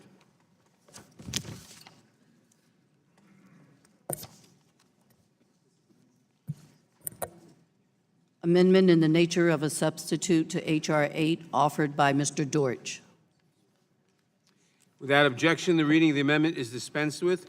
The gentleman from Florida is recognized in support of his amendment for 5 minutes. Thank you, Mr. Chairman. I appreciate it. My amendment makes substitutes to the text of the bill. Mr. Chairman. With the, The gentleman from Florida has the time. my amendment makes substitutes to the text of the bill with identical text of H.R. 8 with one change. Section 6 of the bill presently provides that the amendments made by H.R. 6 take effect 180 days. H.R. 8 take effect 180 days after the date of the Act's enactment. My substitute amendment changes the effective date from 180 days to 210 days. The amendment is in the nature of a substitute is before the House, is before the committee. The gentleman from Georgia is recognized. For what purpose does the gentleman from Georgia seek recognition? To make my point of order. Gentleman will state his point of order. Mr. Chairman, I make a point of order that consideration of the legislation before us violates Rule 2 of the committee rules, as well as Rule 11, Clause 2. An amendment in the nature of the substitute, when offered by the chairman or another majority member at the direction of the chairman, constitutes the text that the committee intends to mark up. The committee, the amendment, and I'm sorry, Mr. Chairman. the point of order is not well taken because the text of the amendment in the nature of a substitute, including the effective date at 210 days, is the text that the amendment will, is the text that the committee will consider. Is there any? Parliamentary inquiry, Mr. Chairman. Gentleman will state his parliamentary inquiry. It is in the exact requirement of the rule, this is it, but also the question, is it the intent of the chair? Excuse me, you're speaking a little too fast, I can't hear you. I'm used to getting us out on votes, so. Is it the intent of the chairman to, whenever the debate goes too long, can the chairman point to me in the rules where it allows the chairman, for the sole purpose of ending debate, to offer an amendment in the nature Not a of a proper substitute? parliamentary inquiry. Does anyone wish to be recognized in opposition to the amendment in the nature of a substitute? Mr. Chairman, Does any, move to strike the last word. I need a roll call vote on the point of order, Mr. Chairman. I repeal the ruling of the chair. appeals the ruling of the chair? Mr. Chairman, I move to table. The motion of the, excuse me, the ruling of the chair, which ruling of the chair? Oh, the ruling of the chair is appealed. Motion to table is made. A motion to table is undebatable. The clerk will call the roll on the motion to table the appeal of the ruling of the chair. Mr. Nadler. Aye. Mr. Nadler votes aye. Ms. Lofgren. Yes. Ms. Lofgren votes yes. Ms. Jackson Lee. Mr. Cohen.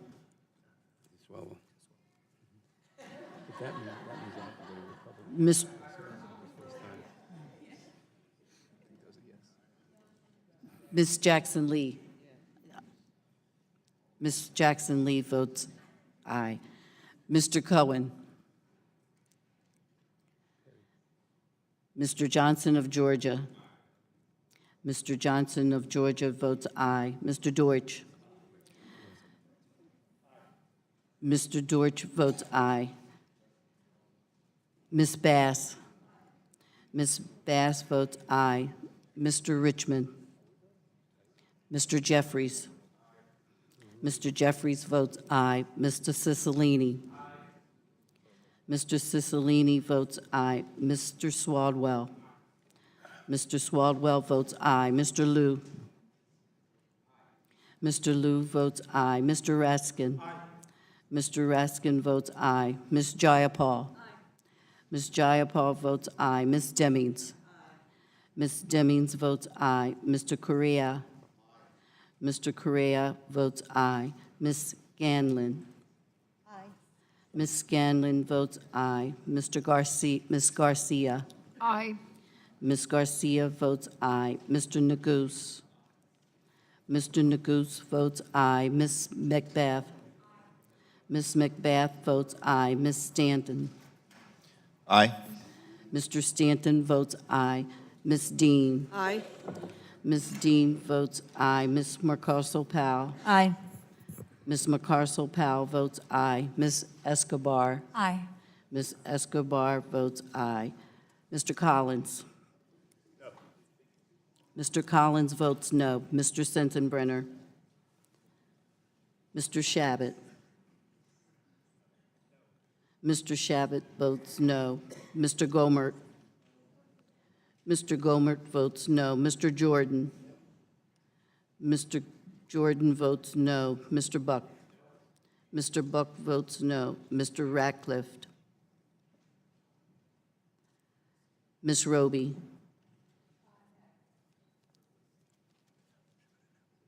Ms. Roby votes no. Mr. Gates. Mr. Gates votes no. Mr. Johnson of Louisiana. Mr. Johnson of Louisiana votes no. Mr. Biggs. Mr. Biggs votes no. Mr. McClintock. Mr. McClintock votes no. Ms. Lasko.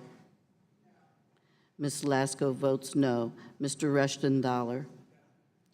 Mr. Rushdenthaler votes no. Mr. Klein. Mr. Klein votes no. Mr. Armstrong. Mr. Armstrong votes no. Mr. Stube. Mr. Stube votes no.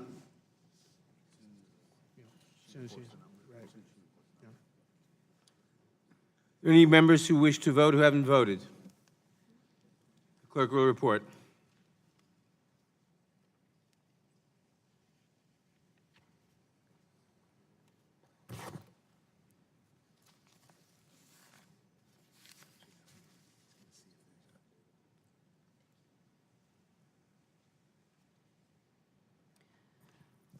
Mr. Chairman, 22 ayes and 15 noes. Mr. Chairman. Motion to table is adopted. Mr. Chairman. For what purpose does the gentleman from Ohio seek recognition? Mr. Chairman, I have an amendment at the desk. We're still on the substitute amendment, and the amendment is not in order yet. An Someone amendment, wish the to- amendment in the nature of a substitute. Mr. Chairman, Does anyone wish to speak on the amendment in the nature of a substitute? Gentleman from Ohio, from Georgia. I move to strike the last word. Gentleman is recognized. I'll yield my time to Mr. Deutsch. I thank my friend from Georgia. Mr. Chairman, tomorrow, 24 hours from now, exactly, I'll be in a park in Parkland. It's the same park that we gathered in 1 year ago when 17 people were gunned down at Stoneman Douglas.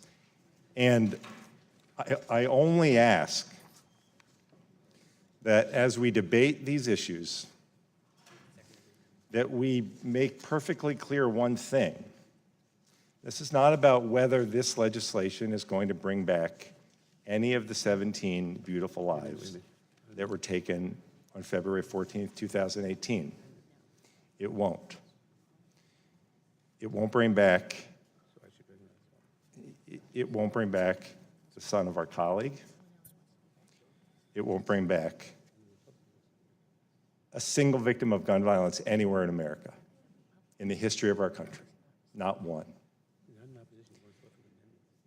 But, Mr. Chairman, if this legislation prevents one person who wishes to do harm to others from getting a gun, and because of that, that person can't use the gun he doesn't have to kill even one person in our country, then what we're doing here tonight at 8 o'clock, 24 hours before tomorrow's memorial service in Parkland will be something that we can be proud of.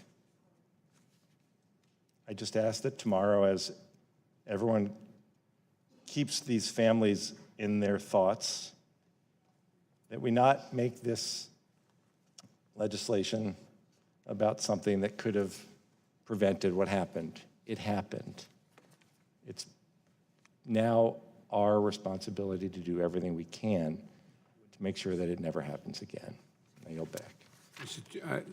Thank you. I now recognize the gentleman from California, Mr. Swalwell.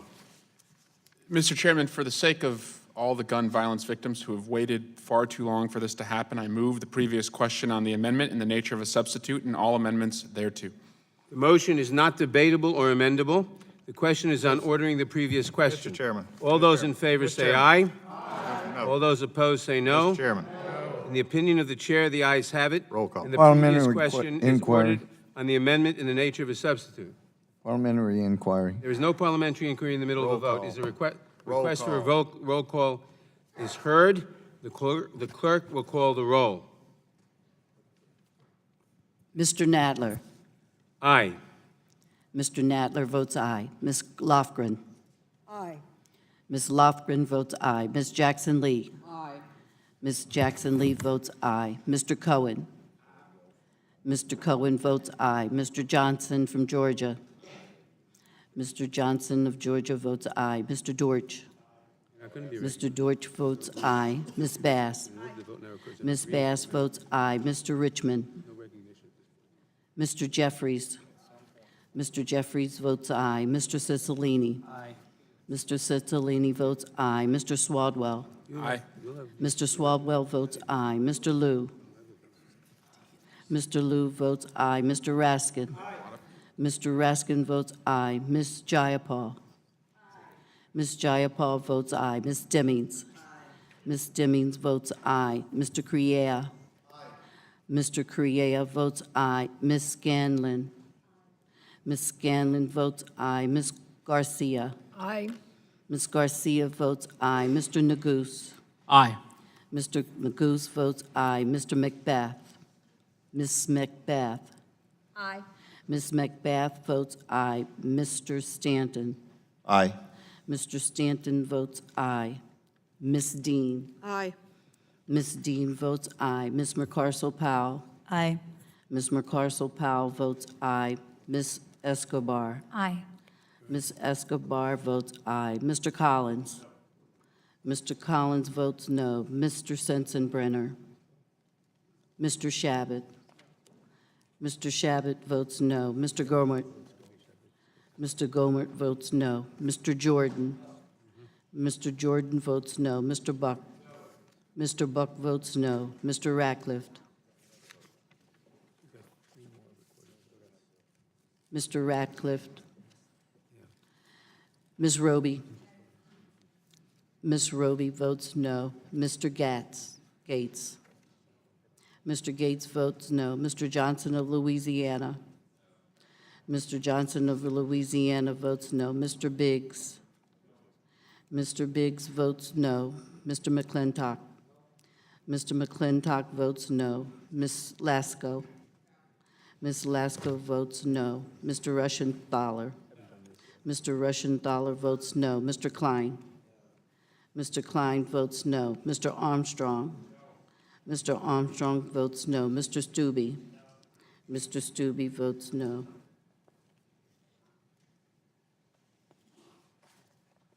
Is there any member who wishes to be recorded who has not been recorded? The clerk will report.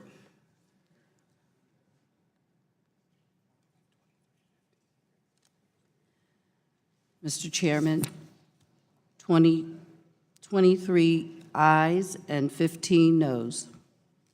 The previous question is ordered on the amendment in the nature of a substitute. The previous question having been ordered on the amendment in the nature of a substitute, the vote now occurs on agreeing to the amendment in the nature of a substitute. All those in favor say aye. Aye. Opposed? No. In the opinion of the chair, the ayes have it, and the amendment is agreed to. Roll call. The roll call is requested. The clerk will call the roll. Mr. Nadler. Aye. Mr. Nadler votes aye. Ms. Lofgren. Aye. Ms. Lofgren votes aye. Ms. Jackson Lee. Aye. Ms. Jackson Lee votes aye. Mr. Cohen. Mr. Cohen votes aye. Mr. Johnson of Georgia. Mr. Johnson of Georgia votes aye. Mr. Dortch. Mr. Dortch votes aye. Ms. Bass. Ms. Bass votes aye. Mr. Richmond. Mr. Jeffries. Mr. Jeffries votes aye. Mr. Cicilline.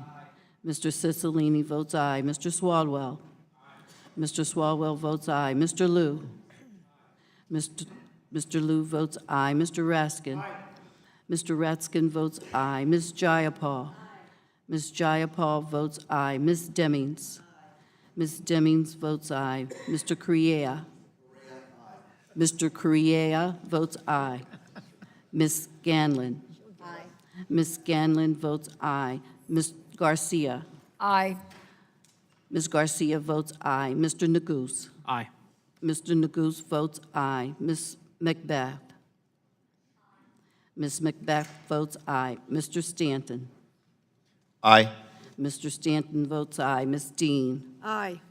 Ms. Dean votes aye. Ms. McCarcel-Powell. Aye. Ms. McCarcel-Powell votes aye. Ms. Escobar. Aye.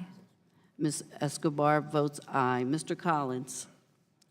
Mr. Collins votes no. Mr. Sensenbrenner. Mr. Shabbat. Mr. Shabbat votes no. Mr. Gomert. Mr. Gomert votes no. Mr. Jordan. Mr. Jordan votes no. Mr. Buck. Mr. Buck votes no. Mr. Ratcliffe. Ms. Roby. Ms. Roby votes no. Mr. Gates. Mr. Gates votes no. Mr. Johnson of Louisiana. Mr. Johnson of Louisiana votes no. Mr. Biggs. Mr. Biggs votes no. Mr. McClintock. Mr. McClintock votes no. Ms. Lasko. Ms. Lasko votes no. Mr. Rushenthaler. Mr. Rushenthaler votes no. Mr. Klein. Mr. Klein votes no. Mr. Armstrong. Mr. Armstrong votes no. Mr. Stube. Mr. Stube votes no. Has everyone who wishes to be recorded been recorded? The clerk will report.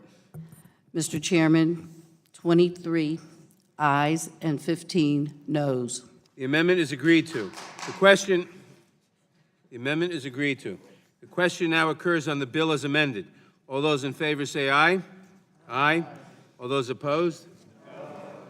In the opinion of the chair, the ayes have it, and the amendment is agreed to. Roll call. The bill is agreed to, I should say. I want roll call on this. Roll call is requested. The clerk will call the roll. Mr. Nadler. Aye. Mr. Nadler votes aye. Ms. Lofgren. Aye. Ms. Lofgren votes aye. Ms. Jackson Lee. Aye. Ms. Jackson Lee votes aye. Mr. Cohen. Mr. Cohen votes aye. Mr. Johnson of Georgia. Mr. Johnson of Georgia votes aye. Mr. Deutsch. Mr. Deutsch votes aye. Ms. Bass. Ms. Bass votes aye. Mr. Richmond. The other bill, yes. Mr. Jeffries. Mr. Cicilline. Aye.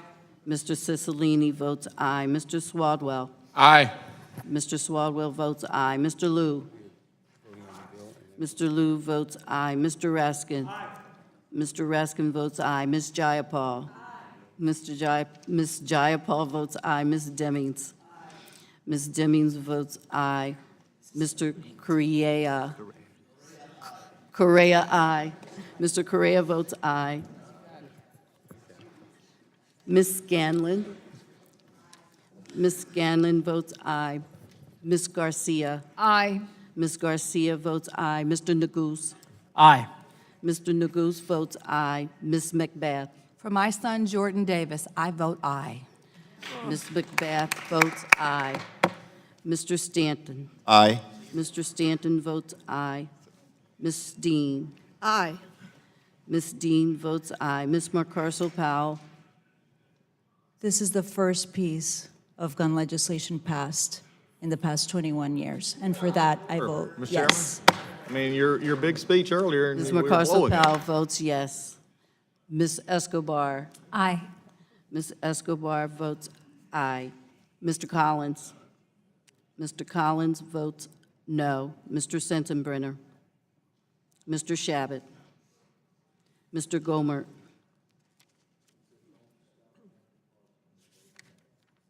Mr. Gomer votes no. Mr. Jordan? Mr. Jordan votes no. Mr. Buck? Mr. Buck votes no. Mr. Ratcliffe? Ms. Roby? Ms. Roby votes no. Mr. Gates? Mr. Gates votes no. Mr. Johnson of Louisiana? Mr. Johnson of Louisiana votes no. Mr. Biggs? Mr. Biggs votes no. Mr. McClintock? Mr. McClintock votes no. Ms. Lasko? Ms. Lasko votes no. Mr. Reschenthaler? Mr. Reschenthaler votes no. Mr. Klein? Mr. Klein votes no. Mr. Armstrong? Mr. Armstrong votes no. Mr. Stube? Mr. Stube votes no. Are there any members of the committee who wish to be recorded who haven't been recorded? The gentleman from Ohio. How is the gentleman from Ohio recorded? Mr. Shabbat. How is Mr. Shabbat recorded? Mr. Shabbat votes no. Are there any members of the committee who haven't voted who wish to be recorded? The clerk will report.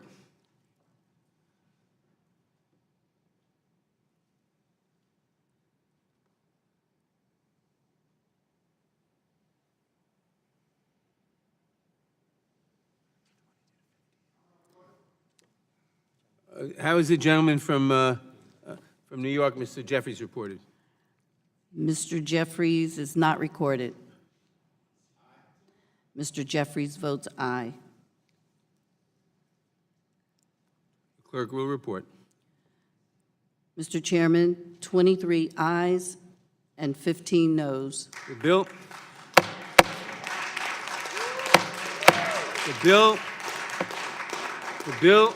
bill is agreed to. The question is now on the motion to report the bill favorably to the House as amended, with the recommendation that the amendment be agreed to and the bill to pass. All those in favor say aye. Aye. Opposed say no. No. In the opinion of the chair, the ayes have it, and the amendment is call. agreed to. Roll Roll call. call is requested. The clerk will call the roll.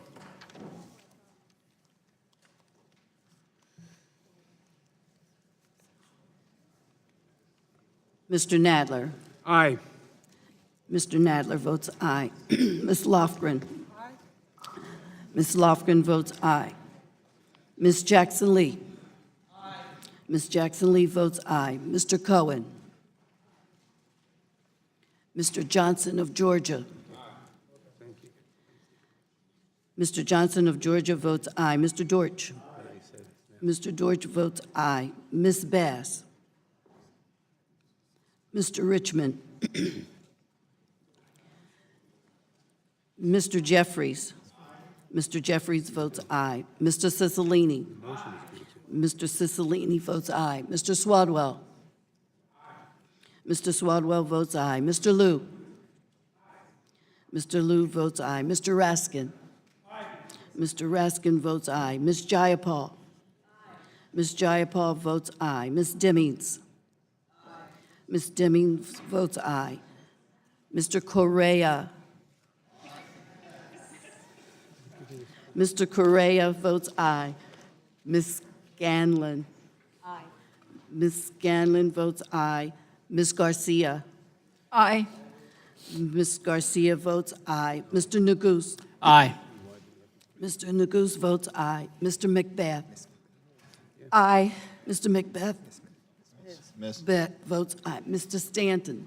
Aye. Mr. Stanton votes aye. Ms. Dean? Aye. Ms. Dean votes aye. Ms. Mercarso-Powell? Aye. Ms. Mercarso-Powell votes aye. Ms. Escobar? Aye. Ms. Escobar votes aye. Mr. Collins? Mr. Collins votes no. Mr. Sensenbrenner? Mr. Shabbat? Mr. Shabbat votes no. Mr. Gomer?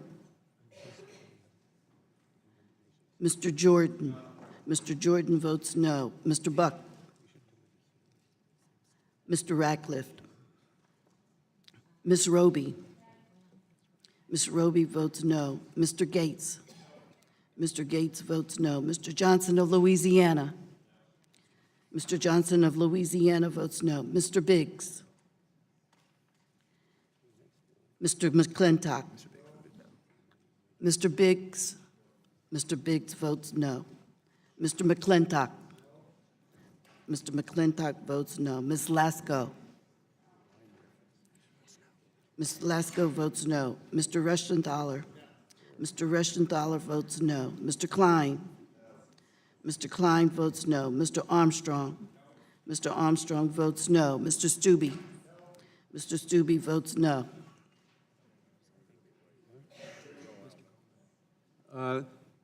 Mr. Gomer? Mr. Buck? Wait. Mr. Gomer? Mr. Gomer votes no. Mr. Buck? Mr. Cohen? Mr. Buck votes no. Mr. Cohen? Mr. Cohen votes aye. Are there any other? Ms. Bass? Ms. Bass votes aye. Are there any other members who wish to be recorded who haven't been recorded?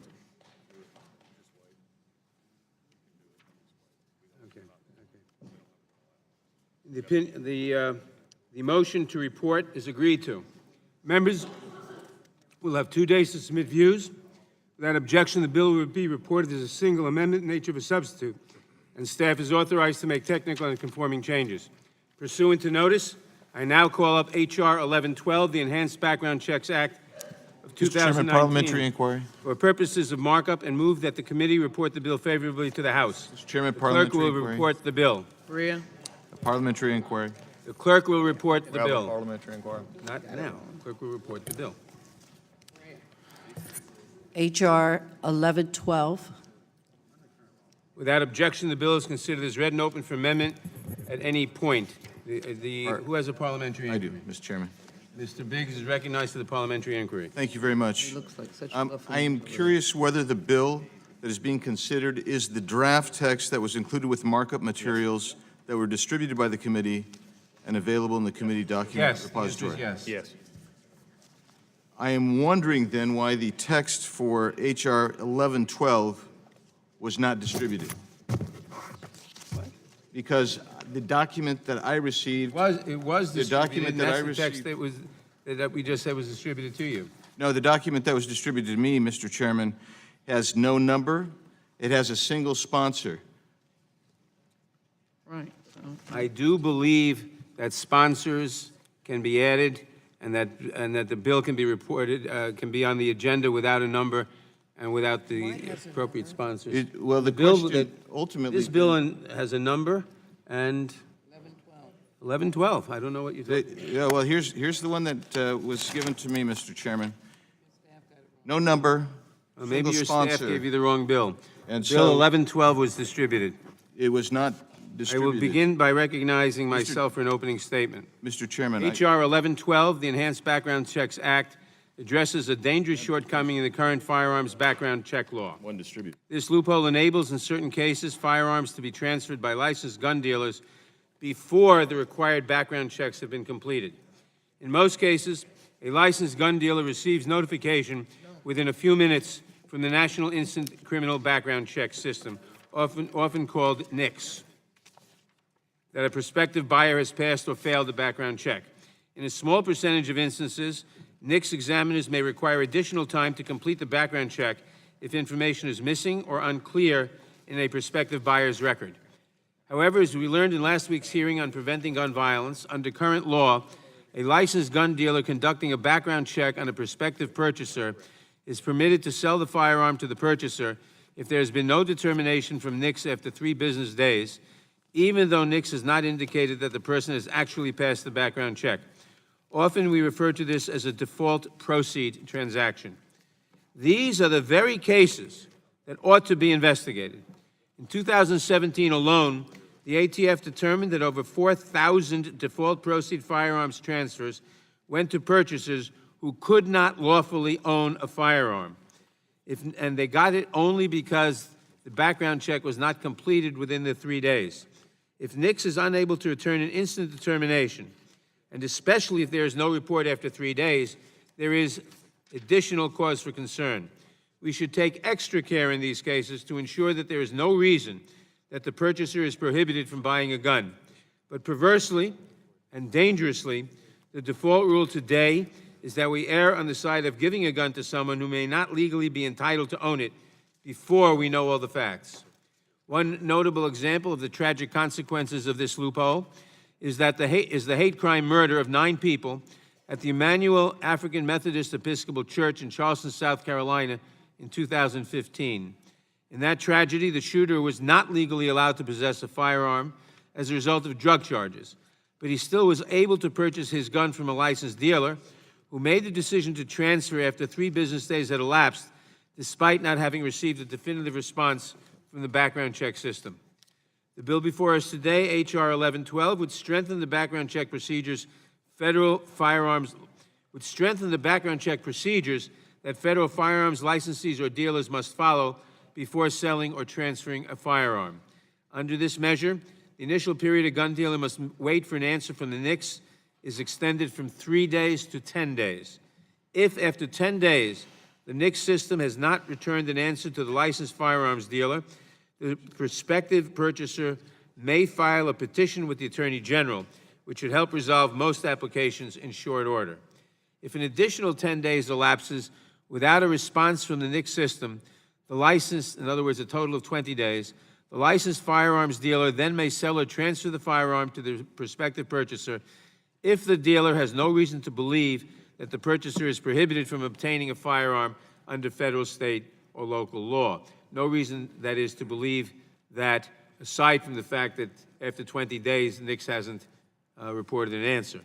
H.R. 1112 is a sensible and necessary approach to address this issue, and I commend our colleague, Congressman Jim Clyburn, the distinguished Democratic whip, for introducing this bipartisan bill. There has long been bipartisan support for the requirement in current law that licensed gun dealers conduct background checks on prospective purchasers. I would hope that extending the period for such default proceed situations to ensure that we do not make a tragic mistake would also enjoy bipartisan support in the committee today. There is a narrow and a limited range of cases in which an extension of time to process NICS applications would be necessary, but we know that giving the FBI just a little bit more time to complete checks when additional information must be obtained and investigated will save lives. Therefore, I strongly support this bill, and I ask that my colleagues do the same. I now recognize the ranking member of the Judiciary Committee, the gentleman from Georgia, Mr. Collins, for his opening statement. Thank you, Mr. Chairman. Like H.R. 8, the Enhanced Background Checks Act will do nothing on this side to stop gun violence. It was introduced under the premise that it would close a, quote, Charleston loophole. This bill will have ultimately failed to stop the horrific attack in Charleston. It seems to be a familiar refrain, but the Charleston loophole really isn't a loophole. Current law gives federal firearms licensees the option to proceed with a transfer if a background isn't completed within 3 days. No federal firearms licensee is required to complete a transfer without a background check. Eliminating the 3-day proceed to sale provision would not have stopped the Charleston shooter, whose attack occurred over 2 months after first trying to buy a firearm. Instead, such a move would render the Second Amendment rights of law-abiding Americans subject to the arbitrary decisions of FFLs. Even more, without the 3-day proceed to sale provision, the FBI has no incentive to complete background checks in a timely manner. With NICS appeals taking upwards of a year, a system allowing government arbitrary delay the exercises of an enumerated right would be a clear violation of the right to keep and bear arms. With that said, there will be a couple of amendments. I understand the chairman is getting ready to close this down as well. And even on the side, and I applaud the chairman for passing his bill. We always knew he would. And that's what happens, with the majority is able to, and the minority raises question. What concerns me, and it still concerns me, as even was put out on social media by your committee, was that we have y'all forced a shutdown of debate for 10 hours, and it is amazing to me that in our first part, and I wish the chairman could have been here to listen to this, it is amazing to me that we were going to pass this bill one way or the other. We understood that. But yet things were raised in this committee, and even from some of the discussions with our colleagues across the aisle, legitimate discussion was made.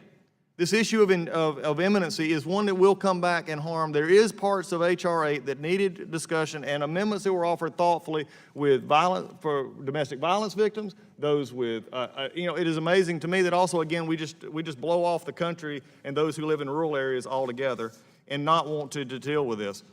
But it's also amazing to me that really the complaint of this takes too long. We've got other things to do. We've got to get this done today. On May 16, 23, and 24 of last year, this committee met to mark up several bills, including 3 controversial immigration bills and a Secret Service bill. And for those who were not here last year, let me remind you what happened. The markup on May 23rd began at 10 a.m., recessed at 3:29 p.m. The committee reconvened the following day at 10:26 a.m. and adjourned at 8:05 p.m.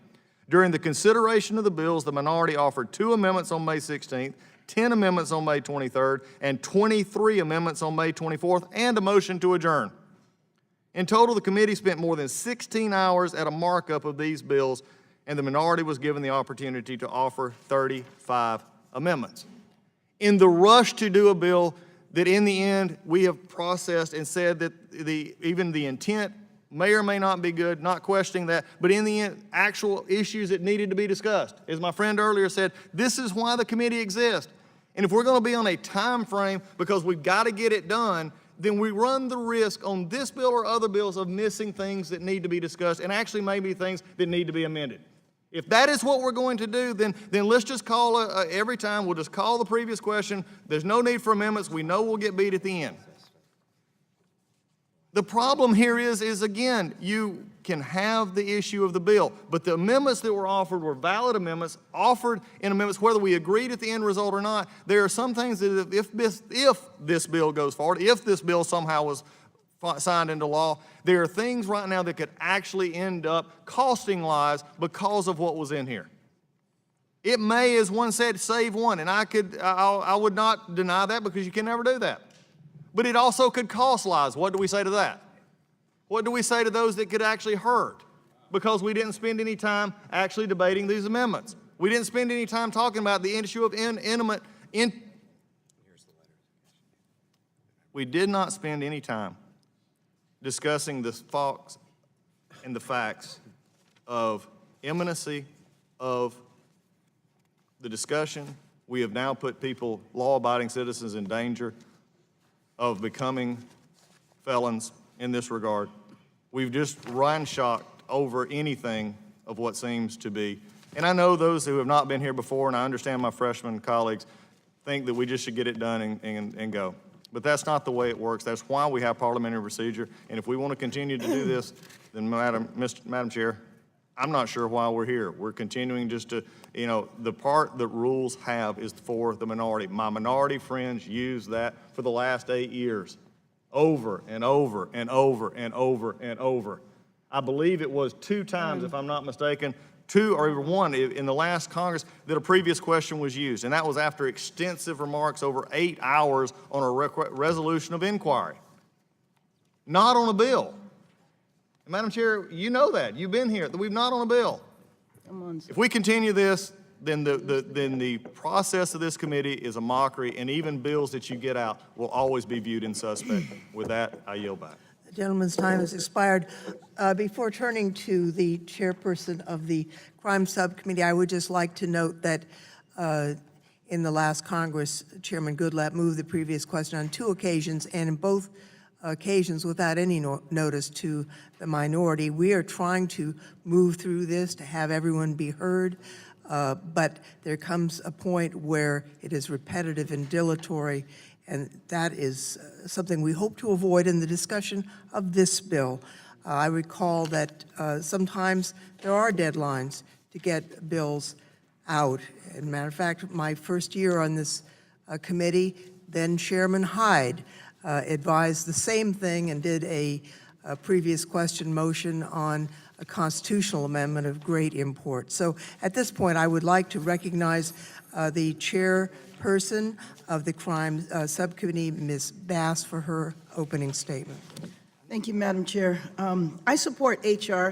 1112, the Enhanced Background Checks Act of 2019, as a common-sense measure to improve the current firearms background check system and to save lives.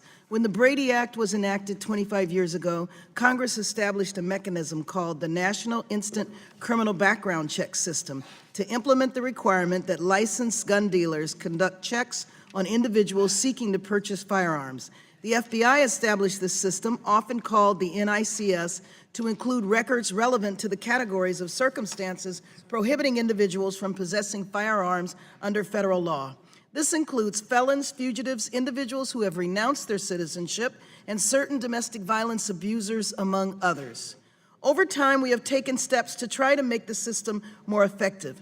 For instance, after the horrific Virginia Tech mass shooting in 2007, we enacted the NICS Improvements Act Amendment Act because it was clear that relevant mental health records were often not being reported to the system. And largely motivated by the shooting at the church in Sutherland Springs, Texas in 2017, last year, the committee developed and Congress enacted the Fix NICS Acts, also designed to ensure the appropriate records are reported to the system by the states and also federal agencies.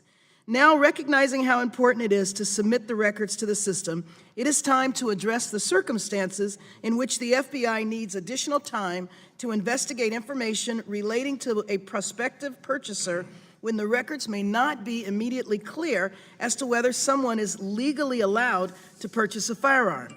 Under current law, a gun dealer may sell a gun to a purchaser even if the system has not given a green light to the sale, when after 3 business days have passed without a denial being issued by the system. In these circumstances, it is the choice of the dealer as to whether to proceed with the sale, which we call a default proceed, or whether to wait for the check to be completed. The results of such a choice were tragic in Charleston, South Carolina in 2015, when a young man filled with hate shot and killed 9 worshipers at the Mother Emanuel AME Church. The gun used in this murder had been transferred by a gun dealer to the shooter, even though the check had not been completed by the FBI, but which would have resulted in a denial had the check been finished. This is not an isolated incident. Since 1994, gun sellers proceeded with between 3,000 and 4,000 default proceed sales per year. Analyzing data provided by the Department of Justice, one study found that such sales are 8 times more likely to involve a prohibited purchaser than other background checks. In 2017 alone, default proceeds sales accounted for 4,864 transfers to purchasers who were prohibited from owning firearms. The FBI reported that in 2007 and 2008, in cases a licensed seller sold a firearm through a default proceed transfers, approximately 22% of the individuals investigated were legally prohibited from purchasing or possessing a firearm. The additional time provided by H.R. 1112 is not too much to ask so that we may help prevent tragedies such as the Charleston shooting from happening. That is why I ask my colleagues to join me in supporting this bill today. I yield back the balance of my time. I thank the gentlelady. I understand that Mr. Ratliff is not here to provide his opening statement. Should he wish to enter it into the record, we would welcome that. So we will go directly to inquire if there are any amendments to the bill. Madam Chair. The ranking member is recognized. For what purpose? Madam Chair, I have an amendment at the desk. The clerk will read the amendment.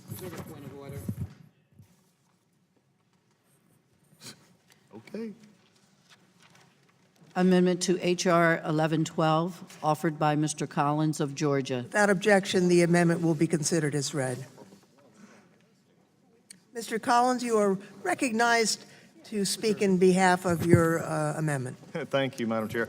Look, we were still going strong. I think this is an interesting, but I am going to say, and I think to my friends on the other side, this is one that I'm truly offering as one that we can come together on. I would think we should be accepted, because it goes back to something we've had very personal discussions here tonight. This is very personal for me, and this is why this amendment is.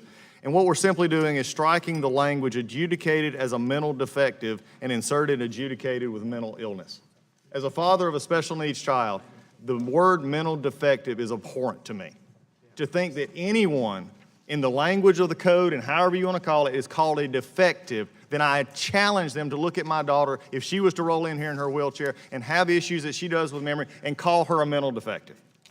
If we continue this process down the road, we need to clean up the code. We need to be a part of this. And this is an amendment that I think should have, hopefully, bipartisan support on. I don't think anybody on either side would want to continue the degradation of those with mental illness by calling them defective. As we look at this thing, this is also another way just to continue to help this process. I appreciate the gentlelady from California, I believe it was just now, who did recognize the fact that we did pass the Fix NICS Act last year. It did seem to have been forgotten in our debates over the past few weeks, but I'm glad to see that was. But with this, Madam Chair, I would hope that this would be accepted. It would be an amendment that could be put forward. This language is offensive to anyone who has someone that they know who has mental illness. And for me, again, just like many of these things are personal to all of us, this is personal to me, and I would ask that this amendment be approved. Mr. Collins, if I yield myself such time as I may consume, I couldn't agree more that the term mental defective that has been in the code, I think, for some time is offensive and should be changed. However, I am hoping that we can work between now and the floor to find a way to change it. For example, adjudicated mentally ill with a mental illness would exclude someone who is so profoundly developmentally disabled that they could not be trusted with a weapon. That's not your intent, but that would be an unintended consequence. If the gentleman would be willing to do this, to temporarily withdraw and to work with us in good faith to fix this offensive term in a way that actually works, I would welcome that, and I think we could do that on a bipartisan basis. I appreciate the chair, and if the chair would indulge certainly some time. would. I would like to see this, but also as a former member of the Rules Committee coming back here, I also recognize we could change this in rules. And what I would ask tonight is make a statement here, because we've done this before, and I believe, Madam Chair, we've been a part of this discussion actually in other bills, and it never seems to get done. So what I would ask is that we go ahead, we make the change here. If we find better language, we can do it in a Rules Committee print when we get there. But by not doing it now, we're leaving it to the possibility it not get done. But if the Mr. Collins would allow me to make, I'm not the chair of the committee, Mr. Nadler is, but I will give you my word that this will not be lost in the shuffle and that we would indeed pursue it. I'm not prepared to accept the change because of the unintended consequences that could flow, but I hope that Mr. Collins would realize that when we give our word to work together, that means something. And I understand that, Madam Chair, but I also understand that this is something that I have seen put off before in this committee. And at this point in time, I don't see, again, we've done lots of other things today, and I think, but this is one that I would like to see go ahead. Let's make the change now, and we can. As a member of Rules, and I've done it for 4 years, these can be changed there. It's not like this is going straight, to the desk, but there's not anything, as you said, we're not trying to hide the ball here, we're not trying to do anything else. This is something that needs to start now. We just made a statement that many of us believe is not going to affect as it should. Let's make this statement here. I think I could see both sides saying, let's make the statement here. I appreciate the chairwoman is being cautious here, but let's be cautious at Rules Committee. We still have another, complete bite. We just want to put a placeholder here to make sure this is actually discussed, and I would insist on continuing with this amendment. All right, well, with that, before I turn to the gentlelady from Texas, I would ask that we oppose this amendment at this time, understanding that even though Mr. Collins is insisting that we proceed, the majority would intend to amend this in a proper way between now and the floor. And I would just before the gentlelady, I do know it needs to go. Would the gentlelady just again? I implore you. This is one of the, I am not doing anything except here because I have seen this happen. And for freshmen who are here, you'll understand this. If you don't, you're going to learn to understand it. This doesn't happen sometimes. And this is simply putting a placeholder in a bill, and to oppose it is simply now, for anyone right now watching who has a mental illness, they're going to see that this committee is getting ready to vote down a bill that says they're still defective. That needs to be said. This is just a placeholder, Madam Chair. I understand your concern. We're going to go back to regular order, and the gentlelady from Texas is recognized for what purpose? First, I want to indicate Strike that the last word? Strike the last word. Gentlelady is recognized for 5 minutes. I do not insist on my point of order at this time. I want to say to the gentleman, if we were to poll every member of this committee, we would all abhor the language that you are speaking to, which is mental defective. I would only say to you, with that in mind, with so many of us who have submitted legislation dealing with individuals suffering from issues dealing with mental health, that I would offer to say, if a chorus of us say that this will not be forgotten, it will not be forgotten. The underlying bill, if I could speak to that, is a powerful reminder of what happens when you do not have the kinds of checks and balances on the background checks. Having gone to the funeral of the Emanuel 9 with entire Charleston coming out for such a violent killing, when people of faith were kneeling on their knees and praying, the loss of the shepherd of the church, the pastor of the church, children or young people seeing their grandmothers or aunts shot in their very sight. It was a violent killing, and it was done because a gun was given to someone where the background check was not completed. This provision of 20 days, astutely presented by Mr. Clyburn, the majority whip, is a bipartisan bill that I would welcome our colleagues supporting. But again, I know the empathy and sympathy and the kind of person that Jim Clyburn is, and I can assure Mr. Collins that his knowledge of your concern would also lead him to advocate for your position. And so I would hope that our commitment, I want to put myself on the record of not forgetting that this needs to be fixed, either on its way to rules or certainly it should be fixed by the floor. I know, having served a little longer than you have, I have heard those responses myself, and you wonder whether or not in the mix of legislation it ever gets fixed. I understand that. But again, I believe if you polled all of us, we would all raise our hand, Ranking Member Collins, and say, we will not forget to change this in the code, and maybe to look collectively over the code to try to, in this Congress, address this ill-spoken terminology of defective. All are children of God. They have their own value and beauty.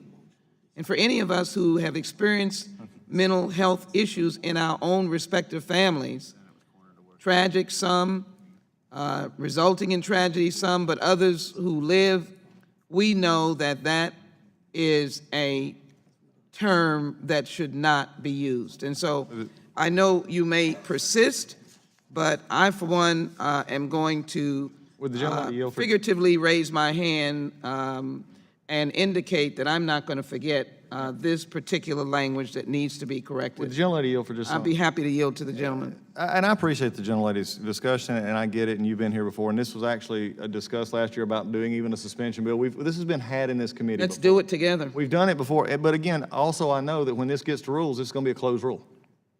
Okay, this will be a closed rule along with H.R. 8, and I get that. I mean, I've been on Rules Committee, so it's going to be a closed rule, so there'll be no chance to do this as we go forward. And that is the problem that we just have, that we continue to kick this can down the road. Both sides, I thought it was wrong when we didn't do it last time. This is something that needs to be done now, and I would like to see that happen. Mr. Collins? I'd be happy to yield if I can get an extra time. You want? Go ahead, finish, and I will. Let me yield to the gentlelady, Ms. Scanlon. I just wanted to note that the federal legal definition of a mental defective, which I agree is not good language, is actually broader than mental illness. So this amendment would not fix that problem. It would not keep the breadth of the federal law.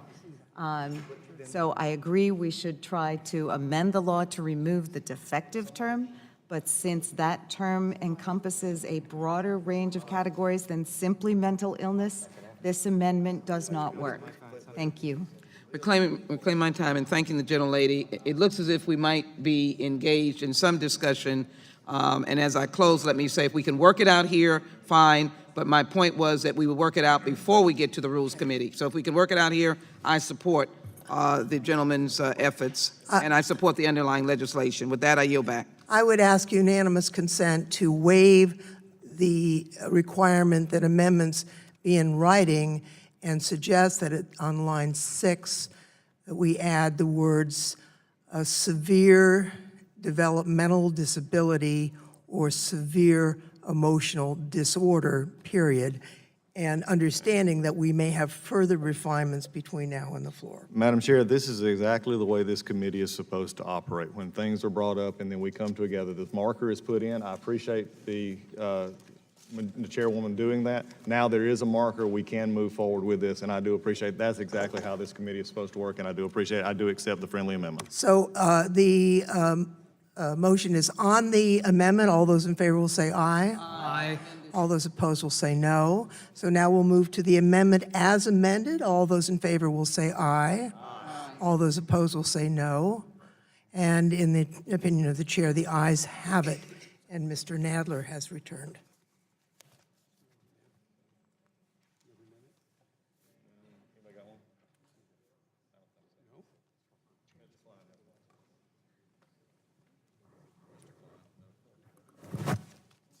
Are there any further amendments on the bill? Mr. Chairman. Gentleman from Virginia. Virginia, I have an Klein, amendment at the what desk. purpose does the gentleman seek recognition? Mr. Chairman, I have an amendment at the desk. The clerk will report the amendment.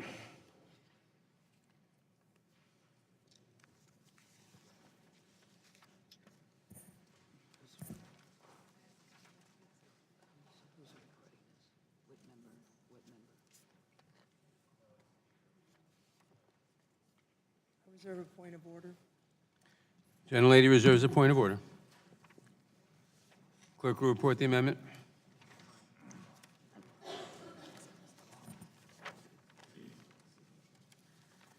Amendment to H.R. 1112, offered by Mr. Klein.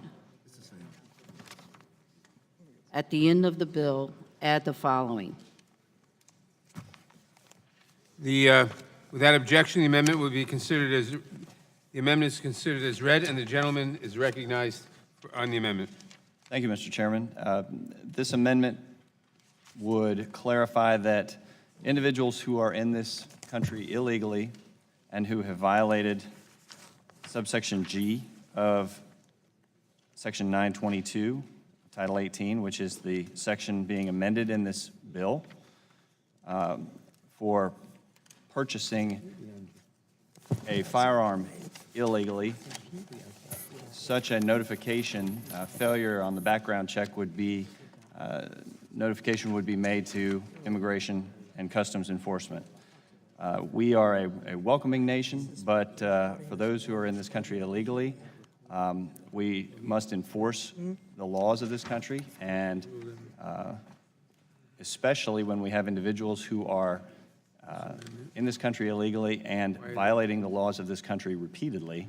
You don't have to open the paper many times to see instances of gun crimes committed by individuals who are here illegally.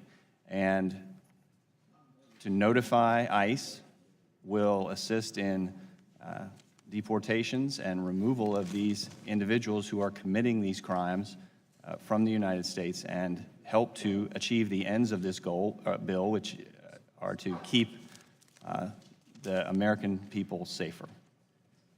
I yield back. Gentlelady insists on her point of order. I do insist on my point of order. Without regard to the merits of the proposal, it is far beyond the scope of the underlying bill, which relates only to the time of notification, not to the various agencies that notification will be made. As such, the amendment is not germane, and it may not be considered. Does the gentleman desire to be heard on the point of order? Only, Mr. Chairman, in that the bill does amend, the amendment amends the section of the bill to which the bill is written. The amendment so I amends would what? argue that it is germane. Could the gentleman repeat himself? The amendment amends, I'm sorry. Mr. Chairman, I would argue that because the bill in question amends the section of Title 18 dealing with notification, and the amendment would clarify that those violations of the background check section of the code, 922 T1B2, violation of subsection G, it goes directly to the point of this bill, that notification of such a violation shall be sent to ICE. So I would argue that it is in fact germane. The chair is prepared to rule on the point of order. The chair rules that the point of order is well taken. The amendment is outside the scope of the bill and therefore ungermane. The bill simply deals with the length of time during which the background check can be completed before before a transferee may receive the firearm. It has nothing to do with anything else. The amendment establishes a requirement that the Attorney General transmit to an Immigration and Customs Enforcement Agency various information, which has nothing to do with the bill. It's well beyond the scope of the bill. The fact that it may amend the same section is irrelevant. It is still beyond the scope of the bill for the reasons stated. Therefore, the amendment is out of order.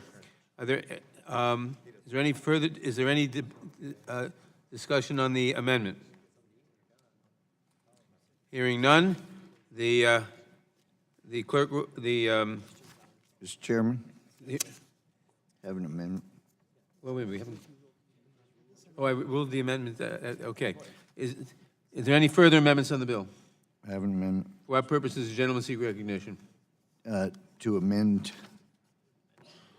to amend The clerk will report the amendment. motion. Bill. Amendment to H.R. 1112 offered by Mr. Gohmert. I reserve a point of order. The gentlelady reserves a point of order. Without objection, the bill is considered. The amendment is considered as read. The gentleman is recognized for the purpose of in supporting his amendment.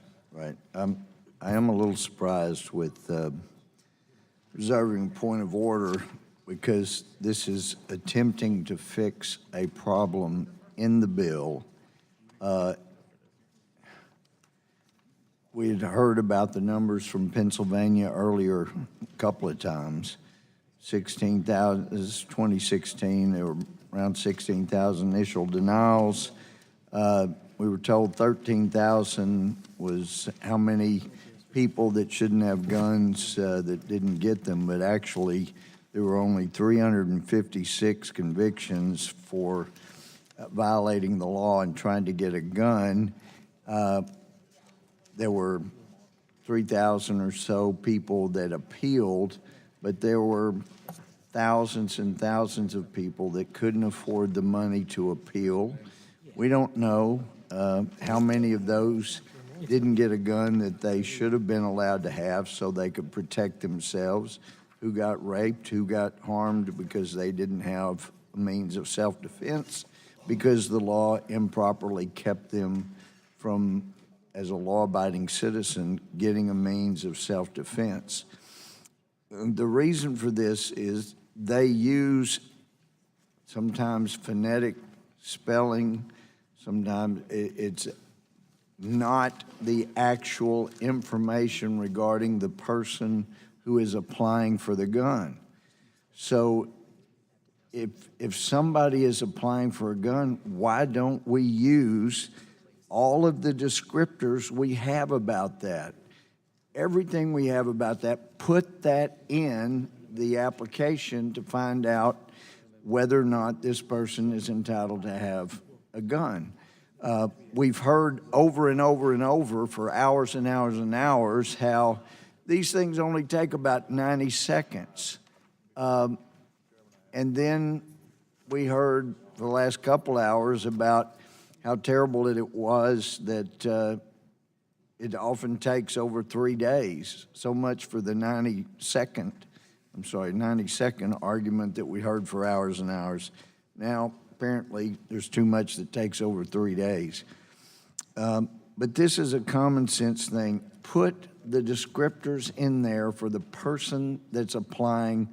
Don't generalize and use other things. Let's look up the guy, the person that is applying for the gun. And one of the things that really breaks my heart here today, we have some absolutely wonderful people that truly want to make a difference. They truly want to make sure there's not another Parkland that happens. And they've been assured, and they've been so helpful in trying to push something through. And just so that we correct the record, it hadn't been 21 years since anything was done on gun control. It happened in the last Congress. The Fix Nix bill, it passed, it was signed by President Trump, it became law. That wasn't 21 years ago, that was the last Congress. But my big concern is people that have worked so hard, they've showed up for hearings, they've been here, they've cheered, they've wanted to see something good.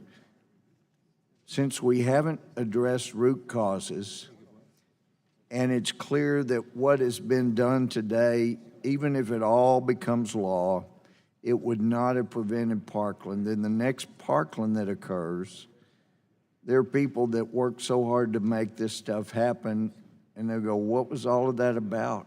All our pain and money out of pocket, all the things we did, and there's these things still keep happening.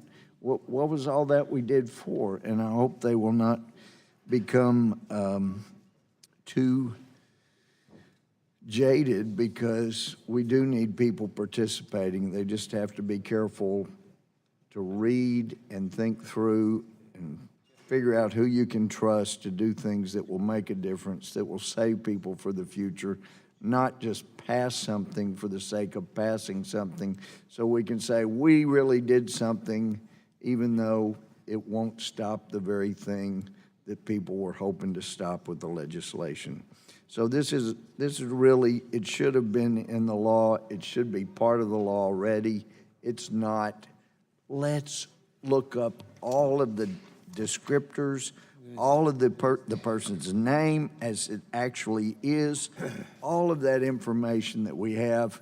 Use that, look it up. Let's see if it's this person or somebody else that's not supposed to have a gun.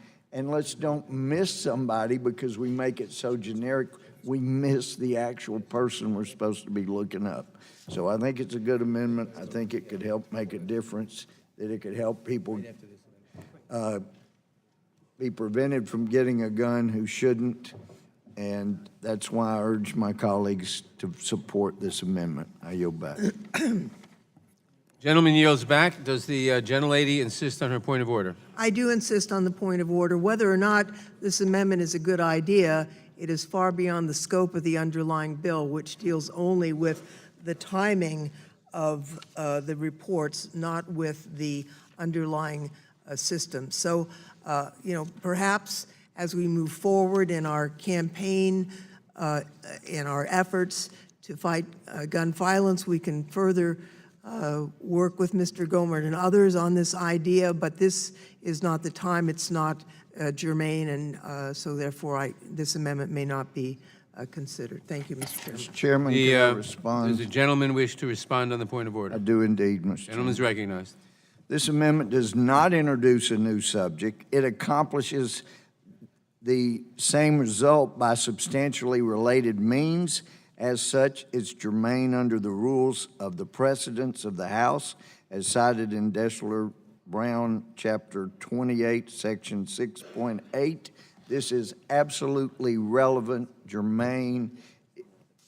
It's rather ridiculous to say this is not substantially on all fours with what's being attempted here. So I would urge the chairman to overrule the point of order. The chair is prepared to rule on the point of order. The chair rules that the point of order is well taken. The amendment is not germane in that the bill deals only with the time period under certain circumstances for the background check. The bill, the amendment rather, deals with other questions, including descriptors and so forth. It may be, I haven't studied it, may be a very good amendment. It may be that it should be a good amendment to the underlying law, but it is not germane to this bill within the meaning of the, it is not germane to this bill in that it's different on the scope. So I rule the amendment not germane and the point of order well taken. Are there any other amendments to H.R. 8? Seeing none. Hearing none,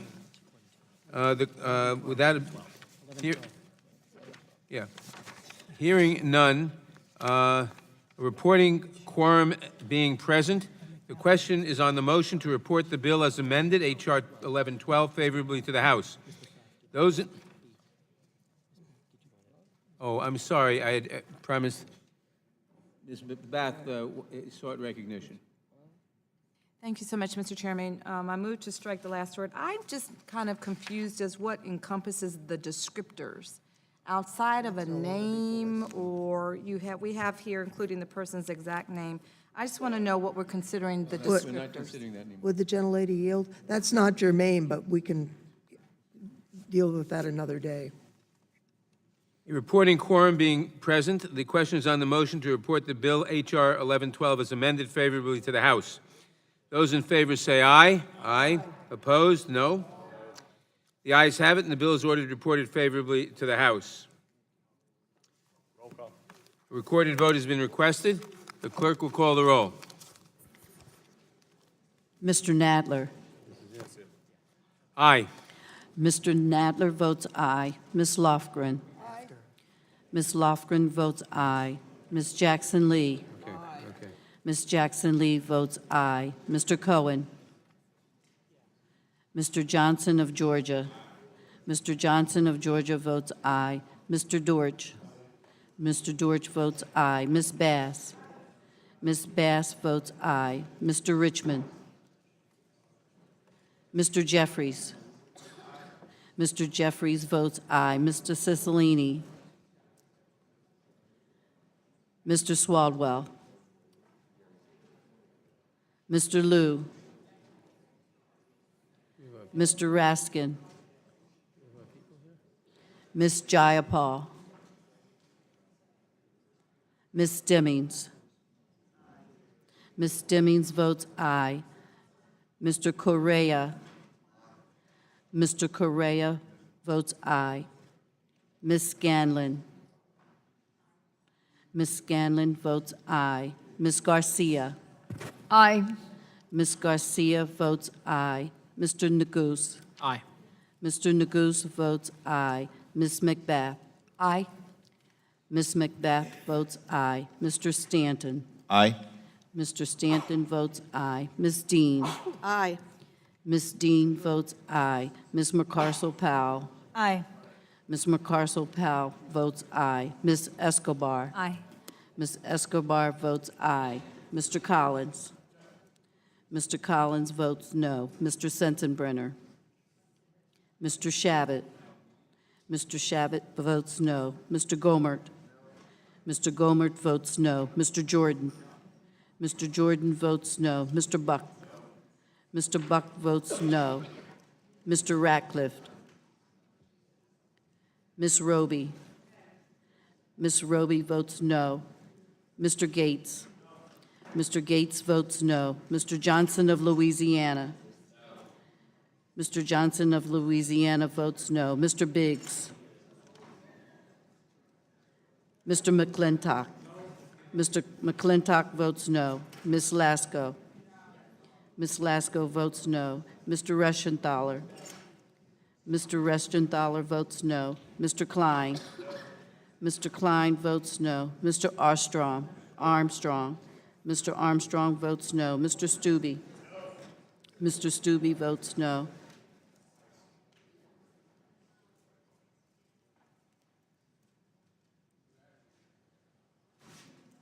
Aye. Mr. Raskin votes aye. Mr. Cohen votes aye. Mr. Liu votes aye. Aye. Mr. Cicilline votes aye.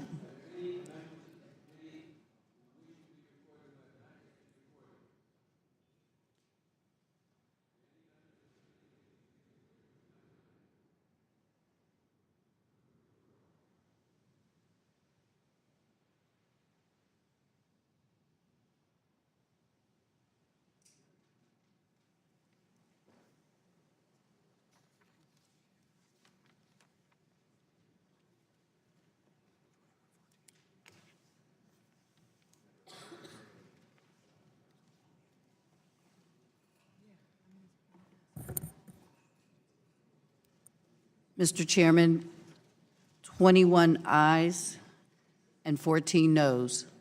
The ayes have it, and the bill as amended is ordered reported favorably to the House.